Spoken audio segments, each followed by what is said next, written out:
One day before this story began, on a dark, rainy evening, a young girl was in a terrible accident that took her life. This was the heroine's past life, in which she was just a graduating student and only endlessly grovelled before her professors, and therefore such a death seemed an even more unfair turn of fate. However, later the girl returned to life, but not to the usual one, because she found herself in the world of a stupid novel that she had read the day before.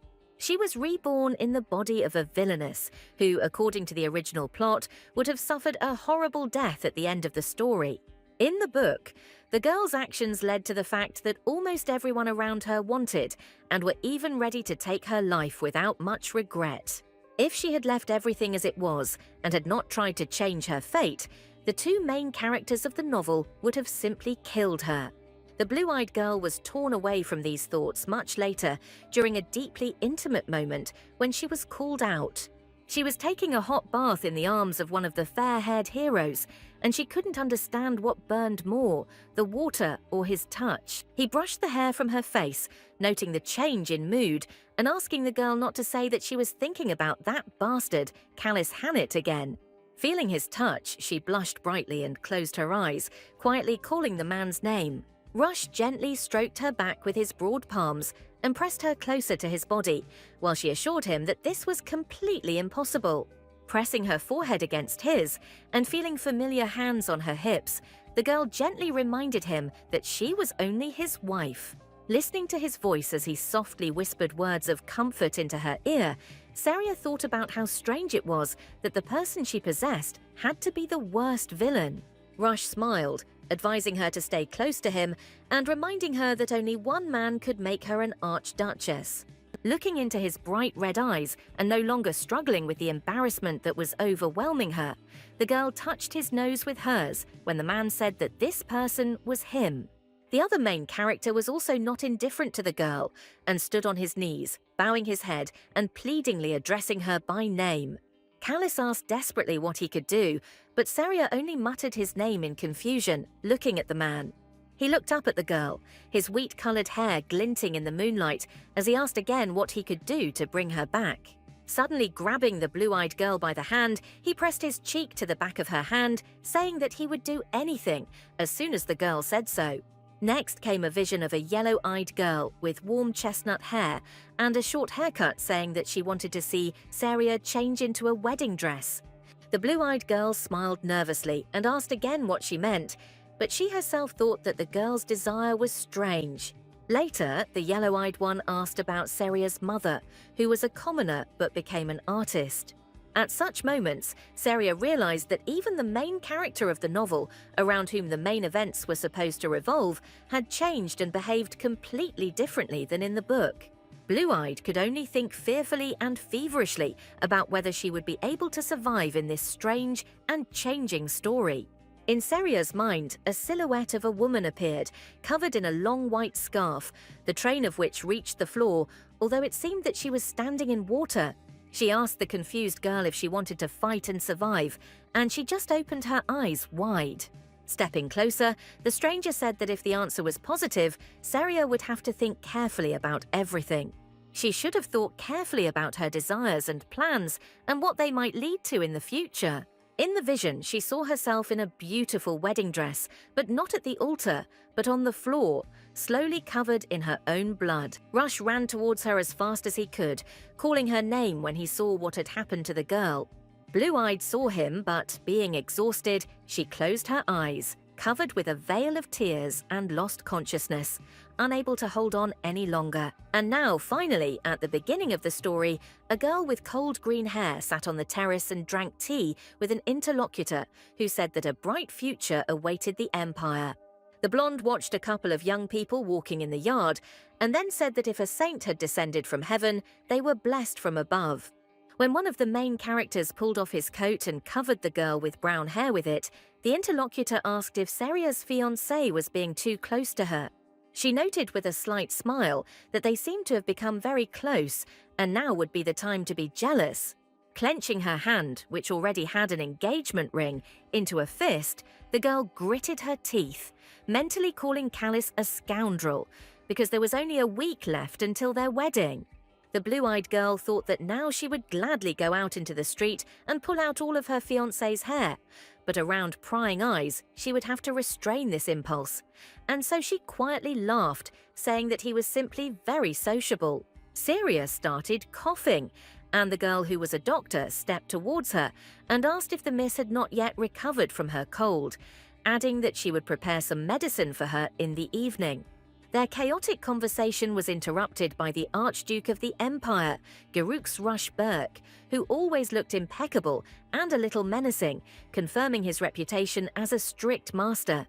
He told Saria that if she remained on the terrace, her condition would worsen, and the importunate suitor would consider it his duty to make a scene and send for the high priest. And the girl bowed her head, asking forgiveness from his lordship. Having already turned around and was walking towards the exit, Rush added that the saint would soon be escorted to the Supreme Church, since he was not going to tolerate any more scandals in his home. Looking after him, the blue-eyed girl thought that now he seemed cold and unfriendly, but in the original story, everything would go wrong later. He will fall in love with the main character, a saint, at the end of the story, according to his plotline. They were all characters in a romance novel about a dimension-hopping heroine named Lena. She ended up in another world, where, as time passed, two main characters began to show love for her. Blue Eyes became Saria Stern, a villain who didn't have the best fate at the end of the story. Saria inherited the power of the gods and was able to obtain the title of Sterner, and perhaps would have become the holiest being in the universe, but something got in the way. The heroine's bad temper pushed her to meanness in the original, and almost everyone considered her a walking problem for the entire high society. She was only interested in extravagance, in which she was very successful, but her relations with her family became extremely disgusting. After the migration of an ordinary student into the body and life of this girl, the only thought that was pounding in her head was how to somehow miraculously stay alive. Remembering the accident, she thought that she had already lost her life before her time, so she definitely did not plan to die in this universe. Before the main character, Lena, appeared, she had to come up with a way to get rid of all the enemies that the real Saria had managed to make. She began to bow her head and ask for forgiveness from everyone she might have harmed or simply been rude to, without being ashamed of how it would look. In an attempt to change her reputation, the girl stopped spending huge sums on herself and began giving gifts to everyone she could. Soon Saria came to Callis, who had injured his arm, and said that she would heal him. And when asked about rare herbs, she simply replied that she had collected them on the rocks behind the church. The young man asked in surprise if she had really dared to go to these rocks alone, and she, without hesitation, simply answered with consent. In the original story, Callis was one of those who killed Saria, and so the girl wanted to please him and earn his trust, deciding to help with the hand. Then, by pure chance, they felt an unsettling mutual attraction to each other. The young man sat up in bed, burying his healthy hand in her wheat-coloured hair, and asked the girl to tell him honestly what had made her change so much. Callis gradually began to spend more and more time with the blue-eyed girl, inviting her on walks and various events. Their time spent together became more and more romantic, and could no longer pass for ordinary friendly sympathy because he fell in love. After a short time, he got down on one knee in front of the girl, opened the box with the engagement ring, and asked why they didn't get married. In the original story, the protagonist and heroine fall in love with each other, and Callis commits suicide, and Saria thought that this development would be beneficial for both of them, agreeing to this marriage. Watching Rush walk away and returning to the present, the blue-eyed girl thought that this was the perfect change in the plot. Looking back and sitting down at the table on the terrace again, she looked at Lena and Callis, wondering if their love would have worked out if there weren't some obstacles. A few days later, the saint came to Saria's chambers, loudly and enthusiastically calling the young man's bride. Lena told the surprised and silent blue-eyed girl that she was very glad to meet her and introduced herself by her name. Giving in to impulse, the brunette grabbed her interlocutor's hand with both hands, shouting that she had dreamed of seeing her and chatting. Syria tried to pass off a nervous smile as normal and closed her eyes, not understanding what was happening because she did not want to have anything to do with the girl. Putting her palms together, Lena introduced herself again and said that she felt a little uncomfortable with the title of saint for coming from another world. And the blue-eyed girl replied that she knew about it. The brunette looked back and said that she had heard that the girl would be trying on a wedding dress today, and, having received consent, asked how it was.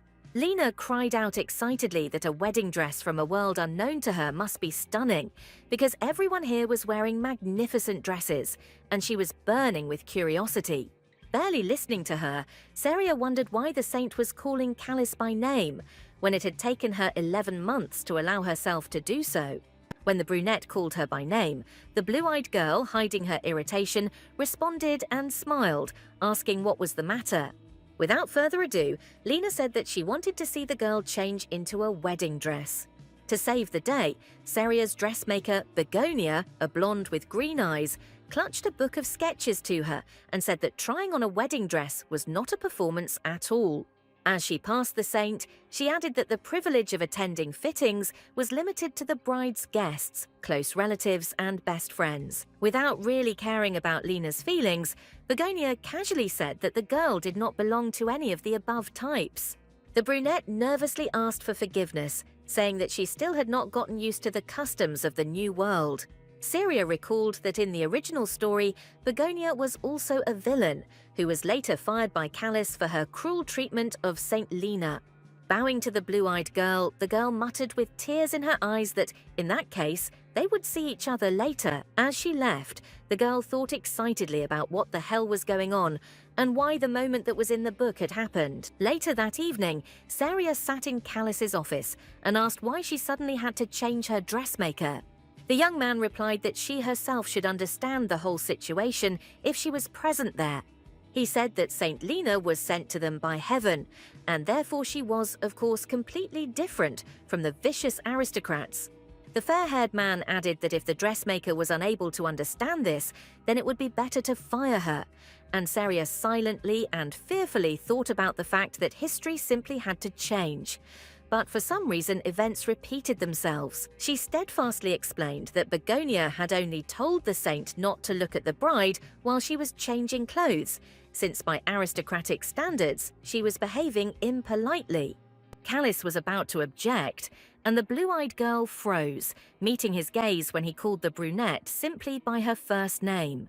Syria looked at him with distrust and anger, which she could hardly hide at the moment when emotions overwhelmed her. The young man himself covered his mouth with his hand when the girl asked again whether he had really called the saint by her name in the presence of his fiancée. Scratching his chin, the fair-haired man said that he admitted his mistake and asked for forgiveness. But his attitude towards the dressmaker was due to the fact that he was appointed the saint's protector. Exhaling loudly through her nose, Serta thought without any enthusiasm that even this event in the book was reflected in her current reality. In the original, Lena's divine power became extremely unstable after she was brought to their world, and the powers that be decided to choose a protector. They found him among the heads of the 17 houses that possessed the power of God, and the choice fell on the head of the house of Hanet, Callis. In such circumstances, their rapprochement was quite natural, but Saria hoped that this would not happen because she and the young man were engaged and preparing for the wedding. Noticing the girl's thoughtfulness, the fair-haired man stood up and stepped towards her, asking if she was worried that he had forgotten to tell her about his appointment as protector. Looking at his face, the blue-eyed girl thought that she couldn't get angry at him now and push him even further away from herself. Deciding that her life was much more important to her than her pride at the moment, Saria raised her head, smiled, and simply told her fiancé that she understood him. A smile spread across the young man's face, and he exhaled loudly, noting that it was a great relief.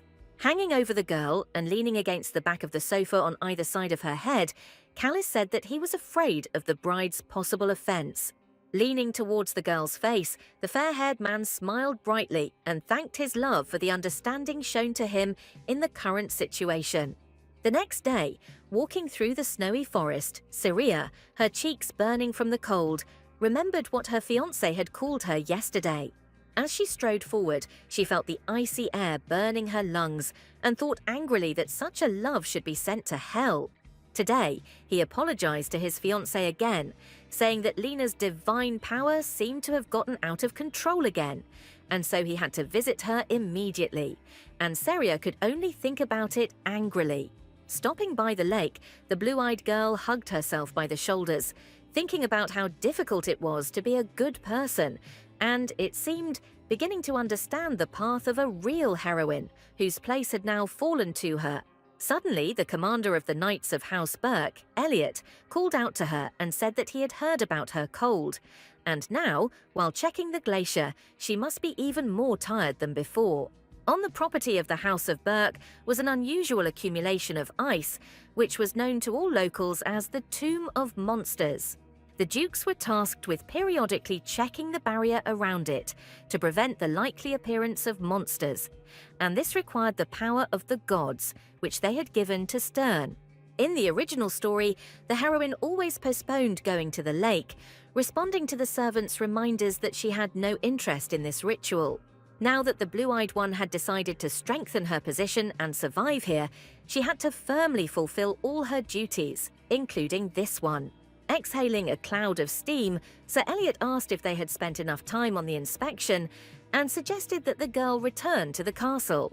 Blue-eyed asked if he was sure that was the case, but they were suddenly distracted from their conversation by Rush's voice, which seemed to appear out of nowhere. Saria turned around in surprise and a little confusion when the man asked what he was doing here now. The Archduke stepped straight towards them, and Elliot lowered his head in greeting to His Majesty.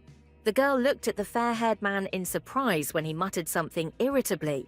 Blue-eyed realized that she had been silent for too long when Rush stepped a little closer and addressed her again in a cool voice. He looked her over from head to toe with an attentive gaze of bright red eyes, and then asked if she heard his question. Elliot stood next to them and didn't know whether he should take part in the conversation because the Archduke was one of the most famous aristocrats, known for his strictness. When Saria asked in confusion what she had done wrong, Rush asked why she had come to the lake in such weather, although she had not yet recovered from her cold. The girl thanked him for his concern and said that she was already feeling better and that coming here was her duty as Stern. The man lowered his head, not taking his eyes off the blue-eyed woman's face, and asked, since when had she started taking her duties seriously? Rush put his hands on his hips and casually asked if she was trying to get even sicker to attract her fiancé's attention. Thinking it was worth trying to break the awkward conversation, Elliot raised his hands in a conciliatory gesture, calling his lordship, but he didn't even bat an eyelash. Placing her palm on her chest, Saria said that she had no other personal reason for coming here other than the desire to fulfill her duty. Rush pursed his lips, a little surprised but not showing it, when the girl said that no matter how sick she was, her fiancé would not cause a panic in the palace. The Archduke asked if it was a holy matter, and when the blue-eyed girl asked him again what he meant, he directly suggested that there was a love affair between Callis and Lena, and Saria felt her heart sink. She lowered her head and turned away from the man, not understanding how he could even ask her such questions. Mentally cursing at himself, Rush exhaled and asked if they were finished with their check yet. Elliot readily answered the question in the affirmative, admiringly noting that, thanks to Miss Saria's work, they had finished very quickly. The girl blushed slightly when the head of the Knights praised her, but she couldn't contain her anger at the words she had recently heard. Looking at Rush from under her brows, she mentally asked who he thought he was and why he was even talking to her with such arrogance and willfulness. Saria thought it was because the Archduke was a protagonist who was not at all unattractive, but she didn't understand why he had to be made so nasty. He turned around so quickly that the blue-eyed girl barely had time to avert her attentive gaze and quickly turned away. Exhaling heavily and blushing, the girl thought about how close they had been to locking eyes, and then suddenly felt a weight on her shoulders.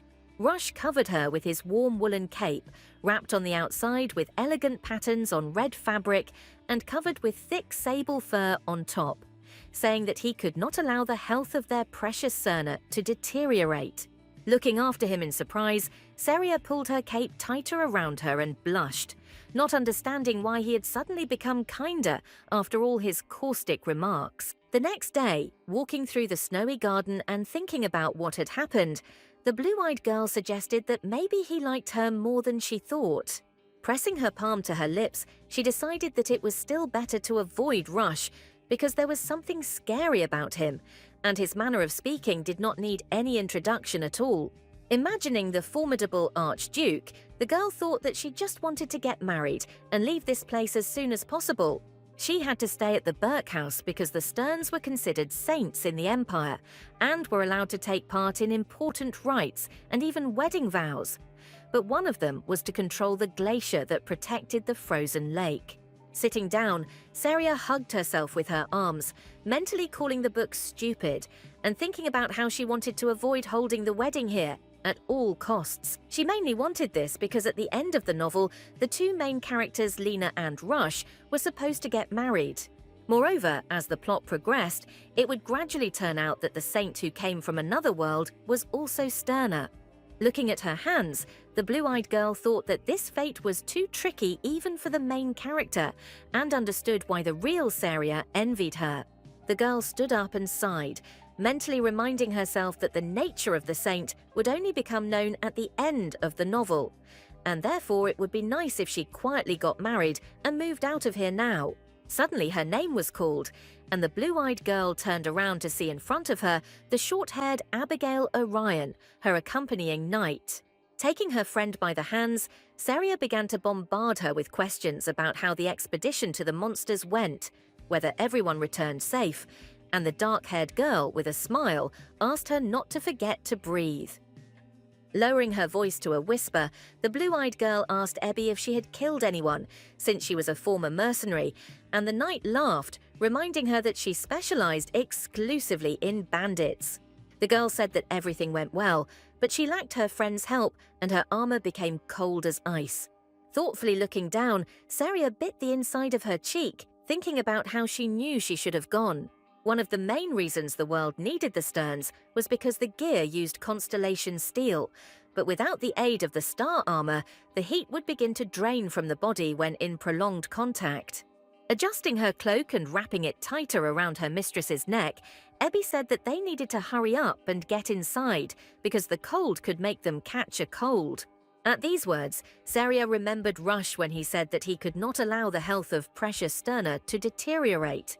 She blushed, remembering his cape over his shoulders, and thought that this was the first time that the rude man had behaved so caringly, and now she was at least a Precious Sterner. Having decided to mentally strengthen her belief in her usefulness, the girl smiled and called Ebby to follow her, asking him to tell her about everything that happened on the expedition.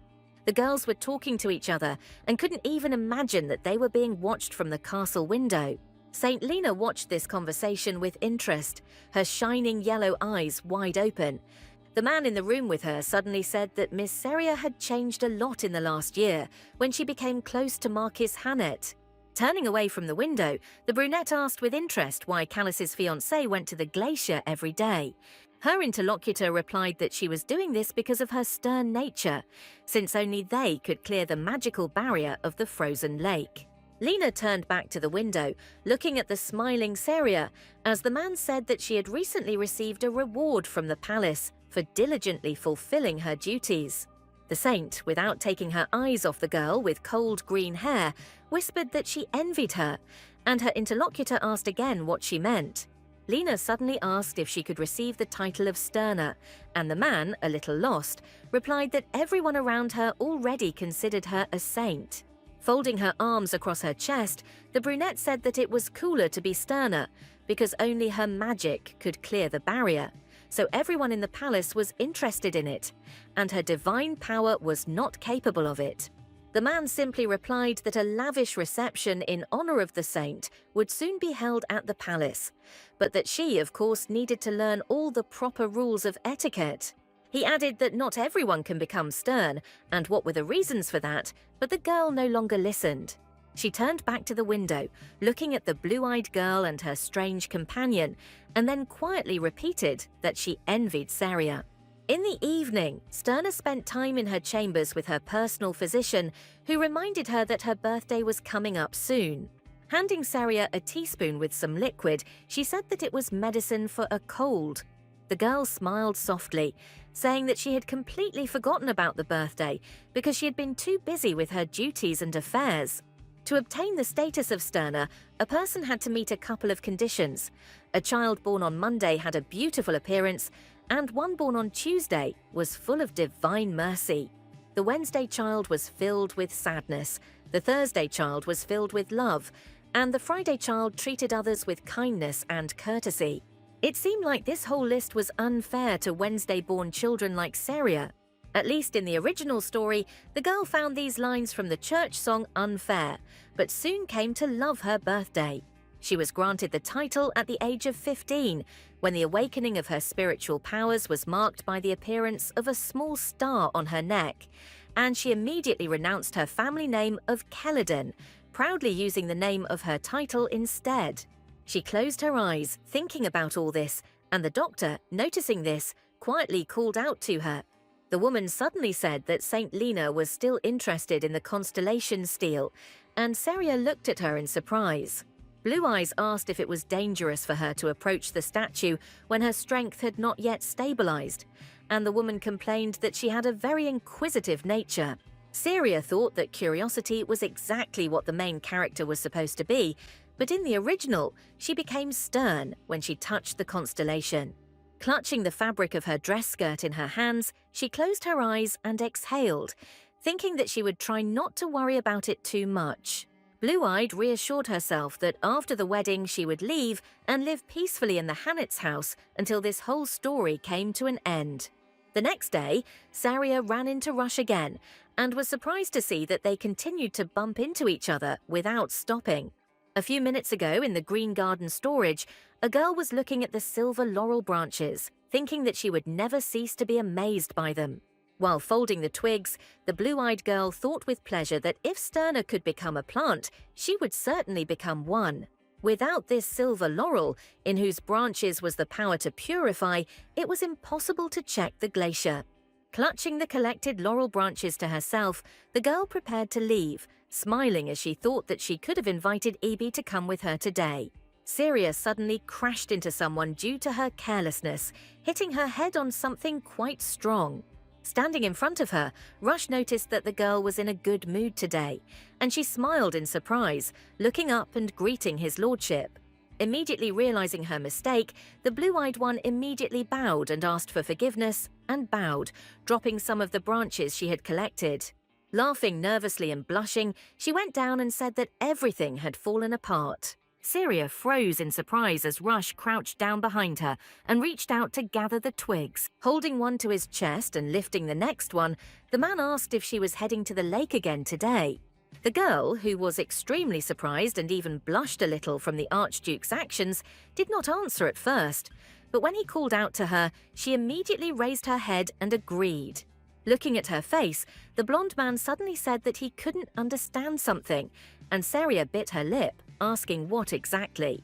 Rush said that, as far as he knew, she was constantly being cared for in her quarters, and then asked if that wasn't enough for her. The blue-eyed girl looked at him in surprise, because such a question took her by surprise, and she didn't really understand what he was getting at. He stood up and said that she didn't need to check the glacier so often, and then asked if she had tried last time because she needed something. Striking the girl with embarrassment and shame for her past behavior, the man casually mentioned that she always screamed if she didn't like something. Finishing her off, Rush reminded her that after serving her, about 100 servants were bedridden. Mentally cursing the real series, the blue-eyed girl desperately declared that it was because of this that she had to try harder and compensate all the people for the damage caused. Suddenly smiling warmly, Rush called the girl mysterious and said that he would even be a little sorry when she left for the Hannet house. When he carefully handed her all the laurel leaves, the blue-eyed girl froze, as if struck by lightning, not believing that she had heard such words from him. Looking up and pressing the branches to herself, she remained silent, but seemed absolutely certain that the Archduke could hear the noisy beating of her heart. She continued to think about it again and again, even when she was already in her chambers and calmly drinking hot tea. The maids, who had interrupted her thoughts, filled the table with various boxes and informed the miss that wedding presents addressed to her had arrived. One of the girls said that the Marquis of Hanet personally sent the sapphire to the bride and then admired its purity and richness of color. Ignoring all these words, Saria looked at her reflection in the cup of tea, once again playing Rush's words over in her head. Such a statement from the main character gave her some guarantees that she would be able to cope, and it seemed that now the distance had become kilometers. The girl turned around as the maid handed her a box and said that she had prepared for her the bracelet that the miss had spoken of. Taking out the bracelet, the blue-eyed girl thought with a smile that Callis had given her so much that she could repay him by giving him a nice gift before the ceremony. One of the maids asked if Saria was going to give it to the Marquis, and another, unable to contain her emotions, said that it was very romantic. Closing the box again and hiding the glowing blue crystal, the girl thought about how in the original, Lena found a mine with them. She thought with a smile that until that happened, they would be considered just precious stones, and therefore she was sure that Callis would appreciate the gift. Her peace was interrupted by her personal physician, who burst into the chambers, calling the girl and shouting that a disaster had occurred. Both Saria and her maids turned to the door in surprise, awaiting further explanations and actions from the woman. She shouted that St. Lena had fainted after touching the constellation steel monument. Saria swallowed quietly as the woman added that the very monument, among other things, had become transparent and glowed. Imagining what had happened to Lena, the blue-eyed girl began to breathe heavily and realized that this was a sign of the appearance of a new stern. She walked towards the saint's chambers, feeling that her legs had become like cotton wool and her head was heavy, blood pounded in her temples from excitement and fear, from worry. Callis was already sitting by Lena's unconscious bed, tightly squeezing her hand with both hands and looking overly agitated. Walking towards them, Saria mentally panicked, thinking that they were still at the very beginning of history, and the brown-haired girl's formation as Cerna should have happened much later. Rush entered the chambers and asked how the saint was feeling, and the servants, priests and doctors bowed, greeting the Archduke. One young man replied that the worst was fortunately over, and they were all very lucky that the Marquis of Hanet was there. Saria felt a twinge of jealousy and anger when she realized that her fiancé hadn't even noticed her arrival, but was still directing all his attention to Lena. Rush looked at the blue-eyed girl who stood with her back to him, while the servant told him that a new sterner had appeared today. The Archduke remained silent even when the youth said that St. Lena would repay him for the kindness he had shown her. As they walked into the corridor, he folded his arms across his chest and asked Caria if she had suffered the same when she woke up, and the girl denied it, as she was not that strong, and the power of the constellation steel that affects a person is proportional to his own. Rush immediately turned darker than a cloud and asked if this meant that the saint, who couldn't help but know that her body was filled with divine power, had deliberately touched the steel, causing a ruckus in his palace. One of the doctors suggested that Lena probably had no idea about her power, so she touched the monument without thinking, and since her divine power was unstable, the accident happened. Turning to the long-haired man, the Archduke asked if he had given her lessons, and when he agreed, he asked why the saint could do such a thing. He hesitated a little, but replied that it could have happened because Lena admired Miss Saria, and the blue-eyed girl looked at him in surprise. The servant bowed and asked Rush for forgiveness, saying that it was entirely his fault, but he calmly replied that at least he knew something. Silent Saria wondered if Lena had touched the steel because she admired it, or simply wanted to test whether she could become stern. In the book, all this happened completely by accident, and the brunette's divine power flared up so powerfully that it almost killed her. The girl was torn from her thoughts by the loud voice of Rush's assistant, who was running forward and calling His Majesty. A blonde man with glasses and purple eyes, Lennon, pressed his hand to his chest and said that St. Lena had regained consciousness. The Archduke replied indifferently that it was fine and that they could go now, but the assistant stopped him and said that it would be nice to have a look. Rush turned to him and, glaring at him with an angry look from his bright red eyes, asked if he looked like a nurse. Clasping his hands together in a pleading gesture, Lennon said they needed to do this if only to maintain good relations with the high priest. Turning around, the fair-haired man suggested that Miss Saria visit the saint together, since she had become a stern like the girl, and she exhaled loudly. Seeing the brunette's wide eyes, Marquis Hannett rushed towards her and shouted the girl's name, and the trembling was evident even in his voice. Lena, who had looked at him weakly, was coming to her senses, sweating from the heat that had taken over her body. Stepping back towards her bed and taking her hand, he asked excitedly how she was feeling, and she quietly called his name. When Rush and Saria were already next to them, Lena said that she was in pain, and Callis replied that everything would be fine with her, because he was nearby, and the young people called each other simply by their first names. Ebby stepped towards her mistress and leaned towards her ear, asking if she should cut off the Marquis's hand. Rush let out an irritated breath as he looked around at the scene and turned away from the couple who were feeling quite comfortable. He waved his hand towards the bed and said that he no longer intended to keep this burden in his palace. Saria turned to him in surprise when she heard these words, but she could hardly lie that they did not warm her soul. The Archduke ordered Lennon to write to the High Church that St. Lena could return there as soon as she could walk, and he bowed to his master. Having risen, Callis sharply shouted that this was too much because Lena did not plan to get sick, and even more so, one cannot call a sick person a burden.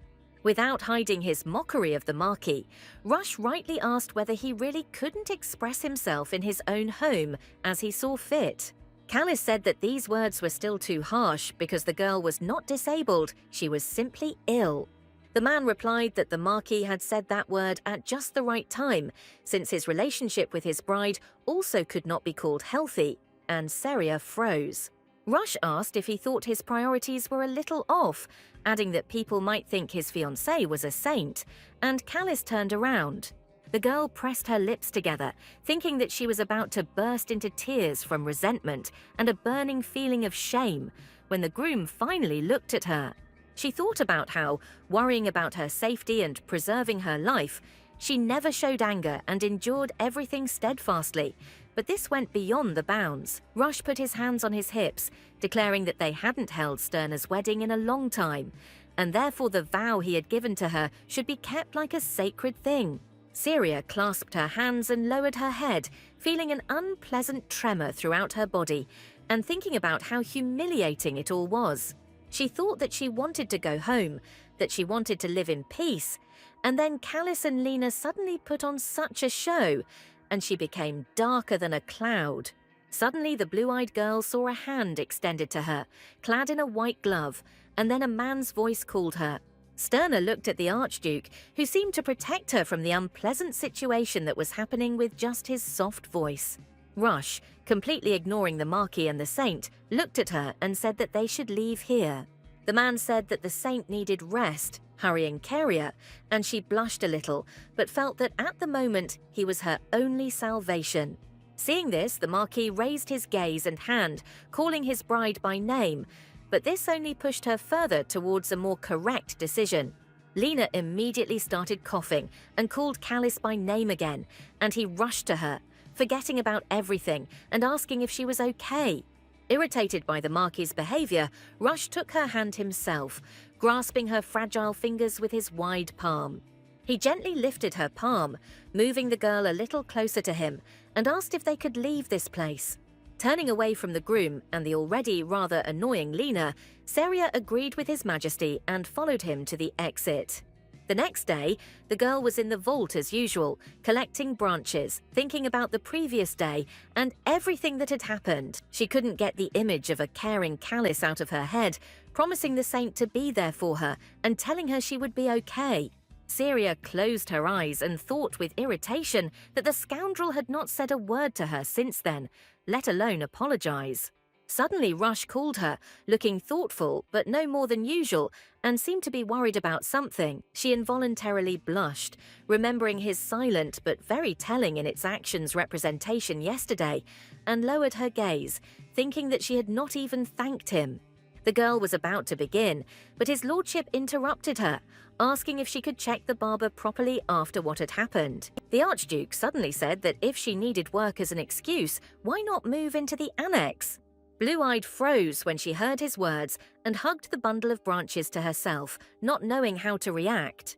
Recovering herself, she told him that he need not worry, as she must carry out her duties as carefully as always. Syria tried to make her smile as genuine as possible and said she would never neglect her duty as a stern. Rush wanted to explain that he didn't mean that at all, but the girl was suddenly called out by the Marquis's familiar voice. He opened the wooden door of the vault and said that he had been wondering where to find the bride, but she was here. Turning to him, the Archduke pointed out the discourtesy to Callis, asking if he had not noticed it. The young man asked for forgiveness for his rudeness and explained it by the fact that he could not find his bride anywhere, although he had been looking for her all day. Syria froze in surprise when the Marquis suddenly said that he didn't expect to see the two of them together in such a secluded room. He called for the blue-eyed girl to follow him, but Rush easily noticed her reluctance and discomfort and therefore decided to intervene. The Archduke, his face immediately changing, sternly told his lord that he had not given him permission to enter this vault. As if shielding the girl with himself, he moved forward a little and asked Callis if he really didn't know that no one except Sterner could enter the walls of this place without his personal permission. The Marquis stretched out his arms and said with a smile that he would gladly repay the debt when he returned to his native lands. He presumptuously and even brazenly asked Rush to say if he had already chosen the amount and to announce it. Stepping forward with an angry expression, the Archduke declared that Callis had no right to choose his own punishment and that it would be meted out according to the traditions of House Burke. He raised his hand, clad in a black glove, and said that the Marquis would have one of the chosen hands cut off at the wrist. The man asked him what he thought about it, and the Marquis replied with a smile that he did not know how much the Archduke needed his hand. The young man asked Rush if he wanted to start a war between the two houses, and he replied that it was Callis himself who was asking for it. Syria thought excitedly that it was very stupid to start a war in winter to find out who was braver, although with such a passionate thirst for battle, they certainly would not die. Rush said that if Callis was seeking war, House Burke would gladly answer the challenge, but he replied that only the Archduke wished for such a clash. The man, with a calm and cold expression on his face, said that in that case he would immediately order an urgent telegram to be sent, and the blue-eyed girl opened her eyes wide in fear. Deciding it was time to act, Syria gently tugged at Rush's cloak and told him that her fiancé had shown disrespect, but there was no need to start a war over a trifle, as it would be cruel to the knights, who were already busy tending to the glacier. She tried to make her voice as touching and gentle as possible as she asked him again. The man looked at the thin, fragile fingers clutching his cloak as Syria begged for his favor. Letting go of the fabric, the blue-eyed girl immediately bowed her head, saying that she was already familiar with his mercy because he showed it to her too. The Marquis stared at them in anger and surprise when the girl assured the Archduke that her fiancé would never do anything so disrespectful again. Turning to Hannet, the man said that he had the most beautiful bride, and then without saying goodbye, proceeded to the exit of the vault. With childish spontaneity, waving her fist, the blue-eyed girl happily thought that trouble had passed them by. Callis, looking more serious than ever, distracted the girl with his words that they needed to talk. Already on the street, the Marquis tried to shout to the bride while she was quickly walking forward along the snowy paths, and asked how the girl could behave like that, because it was very immodest of her to grab the Archduke by the clothes. Blue Eyes flinched and stopped, feeling a surge of anger when her fiancé stated that her disgusting and rude behavior was caused by anger. Turning around after that, Syria asked sharply if he really wanted to call only her behavior rude. The young man threw up his hands and asked her to calm down, because Lena was sick. The gods had sent her from another world, and she had no one else to rely on except Hannet. He grabbed his bride's wrist sharply with his strong hand and cried out, asking if she could understand at least this. Blue-eyed replied that she understood, but Marquis continued to question her, asking why she was acting like that, and was angry, spending time with another man and not even looking him in the eyes. The girl said that the groom behaved the same way with the saint, but he again shouted that these were completely different things because Lena was sick, and Seria suddenly agreed that everything was really different. Raising an angry and devoted gaze, she said steadfastly and coldly that at least she did not call the Archduke by name in front of Callis. The blue-eyed girl demanded to let her go, but the young man again asked her to listen, preparing for more excuses. She thought she had heard enough and jerked her hand away, jerking forward and mentally calling her fiancé an idiot when he called out to her in fear. Seria was breathing heavily, feeling a sharp pain, but it was easily drowned out by rage, and so she considered that she was ready to continue the quarrel. Without hiding the tears that had accumulated in the corners of her eyes and leaning her bloody palm against the bark of the tree she had collided with, the blue-eyed girl hissed that she had clearly asked to let her go. Callis rushed towards her and asked if it was possible to pull her hand away so abruptly, adding that she had hit a tree while the girl had clenched her hand into a fist, hiding the wounds. Stunning the groom, she said that in his place, after all that had happened, she would have filed for annulment of their engagement and asked for the hand of the saint. The young man looked at his bride in confusion and asked how she could say such a thing, since she was his only love. Unable to contain her anger, Seria screamed, asking who would believe a man who tenderly held another woman's hand in front of his fiancée. She raised her wet gaze, but rather from simple resentment, because she was not as head over heels in love with Callis as the main character, although she liked him. In the original story, he killed Seria and soon took his own life when he was rejected by Saint Lena. Blue Eyes mentally tried to justify her actions by saying that the same fate awaited them both. But since the main characters were destined for a happy ending, then they could also get a little happiness. She found herself again in that body-shattering state of panic fear of death. And so she cried and said that he knew nothing. Seria pressed her hands to her chest as salty tears streamed down her cheeks, and said that he couldn't even imagine how scared she was every time she saw them together. Callis held out his hands to her and whispered hoarsely that he had not meant to make her cry or cause her pain. He buried his hand in his hair, muttered a hoarse apology to his bride, and stepped forward, asking her several times to stop shedding bitter tears. The Marquis hugged the girl tightly and admitted that it was his fault for her condition, and Seria froze in surprise, not expecting his strong touch. She buried her nose in the fabric of his clothes when the young man suggested that they go to his estate as soon as their wedding took place. Callis, realizing the consequences of his actions, promised his bride that when the saint recovered, he would never see her again. Gently taking the fragile hands of the blue-eyed girl in his own and moving away, the Marquis swore that in their future, he would always be a faithful husband. The girl mentally hoped that everything would work out if she trusted the young man now, because marrying him was the simplest and most accessible way to avoid death at the moment. She hung her head, struggling with herself, and only quietly asked him to try not to be late for the wedding, and Callis gently replied that she had absolutely no reason to worry. He smiled as if nothing bad had happened between them and assured his bride that he would never do such a thing, and Seria exhaled because she even wanted to believe him. Later, the young man discussed this issue in St. Lena's chambers, explaining to her all the details and nuances of the current situation. The brunette listened to Hannet's words in surprise and then asked again, in confusion, how he could say such a thing and what it all meant. Callis, exhaling and lowering his head, said that today was the last day they could call each other by their first names. Standing in front of him, Lena was clearly unwilling to accept the new circumstances that she did not like at all, and asked if it was related to his fiancé. Answering her own question right away, the girl said that, to tell the truth, Viscount Ison had already explained everything to her himself, and henceforth they would have to call each other Marquis Hannet and St. Lena. The blonde man looked away and said that everything was correct, and then added that after his wedding they would be able to see each other with great difficulty. Looking at the floor, the brunette stubbornly said that this was wrong because he had become her dear friend. She asked if they could meet sometimes, but Callis interrupted her by calling her name, and the girl looked up. When the young man extended his hand to her, Lena saw an unfamiliar crystal decoration on his wrist and said that she had never seen this bracelet before. Adjusting the chain, the Marquis said that she was quite observant and attentive and added that the jewel was a gift from Saria.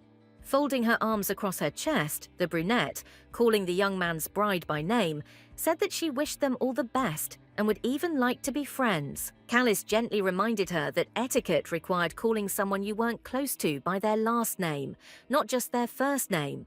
His words seemed to make the girl lose her temper, and she stamped her foot angrily, shouting that it was etiquette again, repeating the word with hatred several times. Lena raised her hands and asked if he realized how much she had to limit herself, and Hannett was a little taken aback by such a strong reaction. Already beginning to cry, the brunette clenched her hands into fists and said that Archduke Burke ordered her to return to the High Church, and that this was very scary for her, and it was also sad to lose such a dear friend as the Marquis. The girl sobbed, asking if he could imagine how much and how quickly her world was changing now. Callis listened in confusion as Lena asked if all his words about caring were lies, even though he promised to be her true protector. Falling to her knees and covering her face with her hands, the brunette cried louder and declared that she was very happy when he said all this. The Marquis squatted down in front of her and placed his hand on her thin shoulder, asking for forgiveness so that she would not cry anymore, and he thought that the girl was probably afraid of many things, and she was also ill. He felt that he had to be there at that moment, and sat down next to her on the floor, asking if she had calmed down after a while. Lena called him by name and suddenly said that she wanted to go to the glacier, and Callis asked in surprise why she needed to go there. Raising her head, the brunette said that she was now sterner and would be able to help Saria with her duties, asking if there was a chance that thanks to this, the relationship between the girls could improve. The Marquis said that he understood her feelings, but in the state the girl was currently in, this was not the best decision. Lena got up from the floor and asked him to stop objecting to her, because she would go there even alone if he was against this idea. Reminding himself that the girl was still a saint, under the protection of House Hannett, Callis exhaled. The young man rose from the floor and agreed to go to the glacier, but only for a short time. When the young people stepped together towards the doors of the chambers, the brunette promised that they would deal with all of this very, very quickly. The next day, a serious snowstorm covered the streets, and the palace, slowly covered with snow, seemed even brighter and even sparkling. As Rush stood at the window in his office, Lennon explained that the Marquis and the Saint had gone,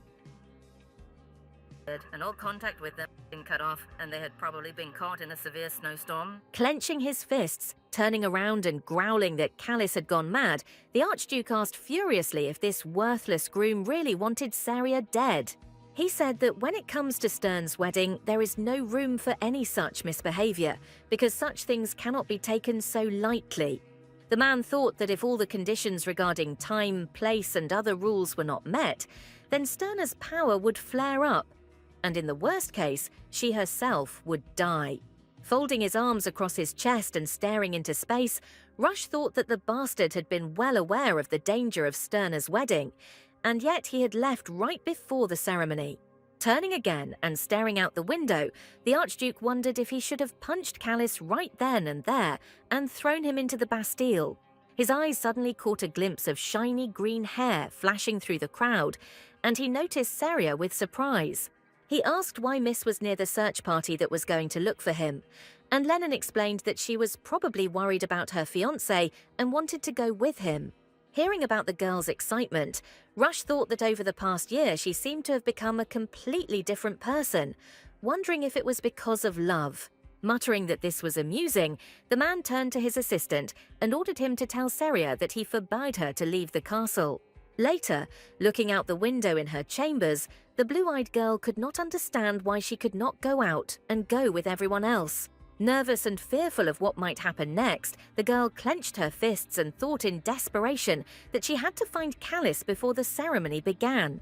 Suddenly, Ebby came in, her head and shoulders covered in sparkling snow, calling out to her. The knight brushed it all out of her hair and explained that they had been ordered to stop for the day, because the closer they got to the glacier, the more intense the blizzard raged there, but the search would resume at sunrise. Syria clenched her fist and pressed it to her chest, muttering that she understood everything and suggested that her fiancé would never make it back in time. Stepping closer and carefully taking both of her friend's hands in hers, Ebby suddenly announced that Archduke Burke had asked her to convey a message. He saw the night during his search, immediately remembering that this girl was Seria's personal escort, and therefore he turned to her with this assignment. Repeating exactly the man's words, which she had memorized due to her specific profession, the girl said that he would bring this bastard to the wedding hall. Blue-Eyed seemed to hear Rush's cold, steel-like voice when Ebby said that he would do it, even if he personally had to tie up Callus and throw him there. The Archduke told her that if she did not hear any positive news, even by the day of the ceremony, she should continue to prepare for it as if nothing had happened. Syria even blushed when she heard Rush's words that no matter what happened, the wedding would go as originally planned. Letting go of her friend's hands, Ebby exhaled and muttered that he said all this and was so angry. Turning to the window, Syria said that the High Church constantly emphasized the importance of punctuality, and the Archduke apparently found it very important to carry out all these ceremonies. Ebby asked, "Miss not to worry, because everyone would join the search," and the girl muttered that she had no doubt that Callus would return because she believed in him. On the day of Sterna's wedding, while they were in the cottage in the middle of a snowstorm, Saint Lena screamed that it was too dangerous to go outside. The brunette grabbed the boy's clothes with both hands, desperately screaming that he couldn't just leave her here alone. Callus turned around and said that there was almost no time left before the ceremony and he needed to get to the palace. Lena's yellow eyes widened and she asked why they couldn't postpone the whole ceremony for a few days, since he wouldn't be able to get anywhere now anyway. The Marquis lowered his head, sighed, and explained that if it was about Sterna's wedding, then absolutely nothing could be postponed. The young man took her hand, wanting to describe everything in more detail, but it turned out that there was no time left. He suddenly coughed up blood so much that a large drop even landed on the saint's fair cheek. Callus immediately covered his mouth with his hands, and Lena looked at him in fear, her eyes wide open and not really understanding what was happening. Looking at his own blood and swallowing quietly, the Marquis began to say that the wedding ceremony had begun right now. While Syria stood alone at the altar in a white dress, people discussed whether Marquis Hannett could not return, while others responded that something must have happened and he could not have simply run away with the saint. The girl held a bouquet of bright red roses in her hands, hearing from all sides how the guests spoke about the disrespect shown to Stern and the possible consequences of such behavior by Callus. The blue-eyed doctor fearfully told her interlocutor that rumors and disrespect were not to be feared, because they could have a much more serious problem. The woman reminded that if things went wrong, Miss Seria's divine power would simply explode. Abigail, hearing this, leaned forward, looking frightened and shocked, and asked the doctor to repeat what he had already said. Here people suddenly shouted Sterna's name, when the blue-eyed girl suddenly coughed loudly and leaned over, covering her mouth with her hand. Seeing a stain of crimson blood on the floor, the blue-eyed girl covered her mouth with her hand in fear, realizing that it was her own blood, caused by her cough. As the girl fell to her knees, Abigail rushed forward, calling out to her mistress, but the woman next to her grabbed her shoulder, ordering her not to come near her. The knight turned around in surprise when she squeezed her hand, but she explained that it was Sterna's wedding, and therefore if anyone touched her, her divine power would become all-consuming. While everyone around her was panicking and screaming, Syria could only cough and think that she had hoped to avoid the horrible ending, but wondered if it could only happen to her because of the original heroine's nature. The floor turned the horrible scarlet color of death again, and the girl began to cry, afraid of this outcome and wanting it all to end. Sterna's blue eyes filled with tears as she thought about how she only wanted love and couldn't understand what she had done wrong. Suddenly, the wide doors of the ceremonial hall swung open, and the long familiar silhouette of the Archduke appeared in them. The girl looked in his direction, her face wet with tears and blood, while the man confidently and quickly walked towards her, not paying attention to the warnings of those around him. Arriving very quickly, Rush picked her up, allowing her to lean on his strong arms and urged the blue-eyed girl to pull herself together. Looking into Seria's face with his red eyes, he firmly stated that she could not die today because it would be terribly unfair for her to leave like that. She was beautiful here, at the wedding altar, dressed in a magnificent white dress and covered with the same festive veil, only she was not standing in the arms of her beloved, but was dying in the arms of another. As if begging for help, the blue-eyed girl desperately squeezed Rush's wrist with her fingers and croaked that she didn't want this. The girl, with tears and coughing, forced out the words that such a death would be too pitiful. The Archduke felt as if his heart had stopped and then started pounding somewhere in his throat and tried to catch his breath. Seria's palm, which had been squeezing her hand with all its might, fell to the floor with a loud thud, and Rush realized that he no longer had time for thoughts and doubts. He announced to everyone around him that they should prepare for the wedding ceremony, and the priest, surprised, asked his lordship how to understand these words. Looking up, showing the full extent of the peremptory nature of his words, the Archduke declared that this wedding must take place as planned, and Seria Stern would be saved. The girl had a nightmare about running in pitch darkness and begging not to be killed while her pursuer followed her and called her name. She finally opened her eyes, feeling tears rolling down her wet cheeks and her whole body burning with the horror of the nightmare she had experienced, albeit in an unconscious state. Rush sat in front of her, and he whispered tenderly and excitedly that the girl had woken up. The blue-eyed girl quietly turned to him, but the blonde-haired man reached out to her face and gently wiped away the tears that had accumulated in the corners of her eyes with his finger. He told the girl that she remained beyond his understanding and smiled, asking what dream could bring her to tears before she woke up. Seria asked in surprise if she had really been crying, and the Archduke nodded, then said that otherwise he would not have woken her. The girl quietly asked if he had called her by name, and Rush agreed, repeating the question of what exactly she had dreamed about. Feeling soft medical bandages on her wrists and neck, the blue-eyed woman, without hiding the essence of the nightmare, explained that she felt as if she was dying in it. Wetting a clean towel with water, the man asked if she was so afraid of death, and Seria answered the question with a question, wondering if anyone could not be afraid of her. He gently placed the wet towel on the girl's forehead and chuckled slightly, attracting her surprised attention, Rush said with a smile, as if he thought that Stern clearly wasn't afraid of her after all the antics she had pulled. Blue-eyed looked at him, trying to understand why he was so caring and why she had even managed to survive there, at the altar, left alone. Seria quietly asked how things were with Callis, and the Archduke's face immediately changed, as if changing from mercy to anger, not towards her, but towards the Marquis. He raised his hand and placed it on the towel resting on the girl's forehead, while she looked at him in surprise. Rush suddenly rubbed the blue-eyed girl's forehead with a towel, and when she asked him in confusion what he was doing, he muttered that the girl seemed to have amnesia. Removing his hand, the man asked if Seria really didn't remember what exactly happened at that horrible wedding ceremony. He immediately remembered holding her body, weak and barely weighing anything, in his arms while the priest spoke. Then the head of the Burkes was ordered to take an oath to Seria Stern, the owner of the blessing of the constellation. Hearing all this from him, the girl jumped up on the bed, asking again if they really had become real husband and wife.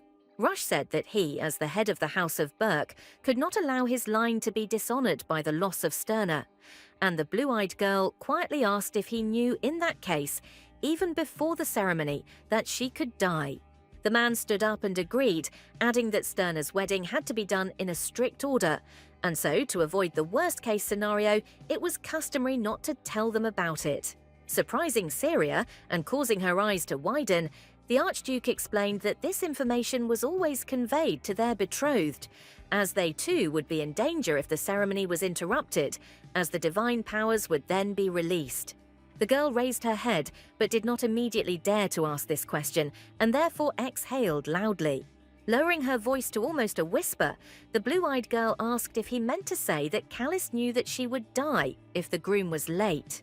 Later that evening, my lord was shouted at to be barred from entering Seria's chambers, but young Hannet opened the doors, calling his now ex-bride by name.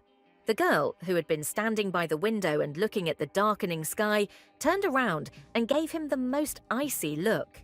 The maid screamed in fear that the Archduke had ordered them not to let anyone into the mistress's bedroom, but Saria asked them to leave them because she and the Marquis had something to discuss.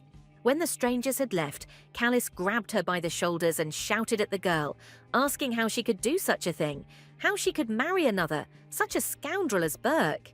Such words addressed to her current husband, and the fear she had experienced did their job, and the blue-eyed girl hit the young man on the cheek with all her might, leaving a bright red mark on it. She coldly and emotionlessly reminded the Marquis that he had never shown up for their wedding ceremony. Saria screamed that if it weren't for Burke, she would have died a completely horrible and painful death, solely due to Callis's fault. The blonde man covered his face with his hand, and the girl said that, judging by the expression on his face, he was curious about how she knew this. And then she growled that he understood all the danger he had created for the girl. Feeling a burning anger and a bright resentment, the girl asked with tears in her eyes if this was his ultimate goal, and if that was why he left with the saint at that very moment. The young man lowered his head and called his ex-fiancée by name, muttering hastily that they had simply been caught in a snowstorm on their way. Callis fell to his knees in front of the blue-eyed woman with a thud and looked at his hands, whispering that he had no choice. Raising his hands and gesturing, he shouted that he was terribly worried about the girl, and even during the snowstorm, he tried to get to her, but suddenly lost consciousness. The young man burst into tears, looking up and asking Saria to have no doubt that she was the only girl he would ever want to marry, saying that all his words were spoken from the heart and that he truly loved her. Callis took the girl's hand in his palms, and she felt a strange, unpleasant energy. Saria looked at him in surprise, feeling the already familiar power of light, similar to her own but not as obvious, and froze. Immediately looking at Hatton's tear-stained face, she wondered why he was still alive, since his powers should have exploded just like hers, as payment for breaking the oath.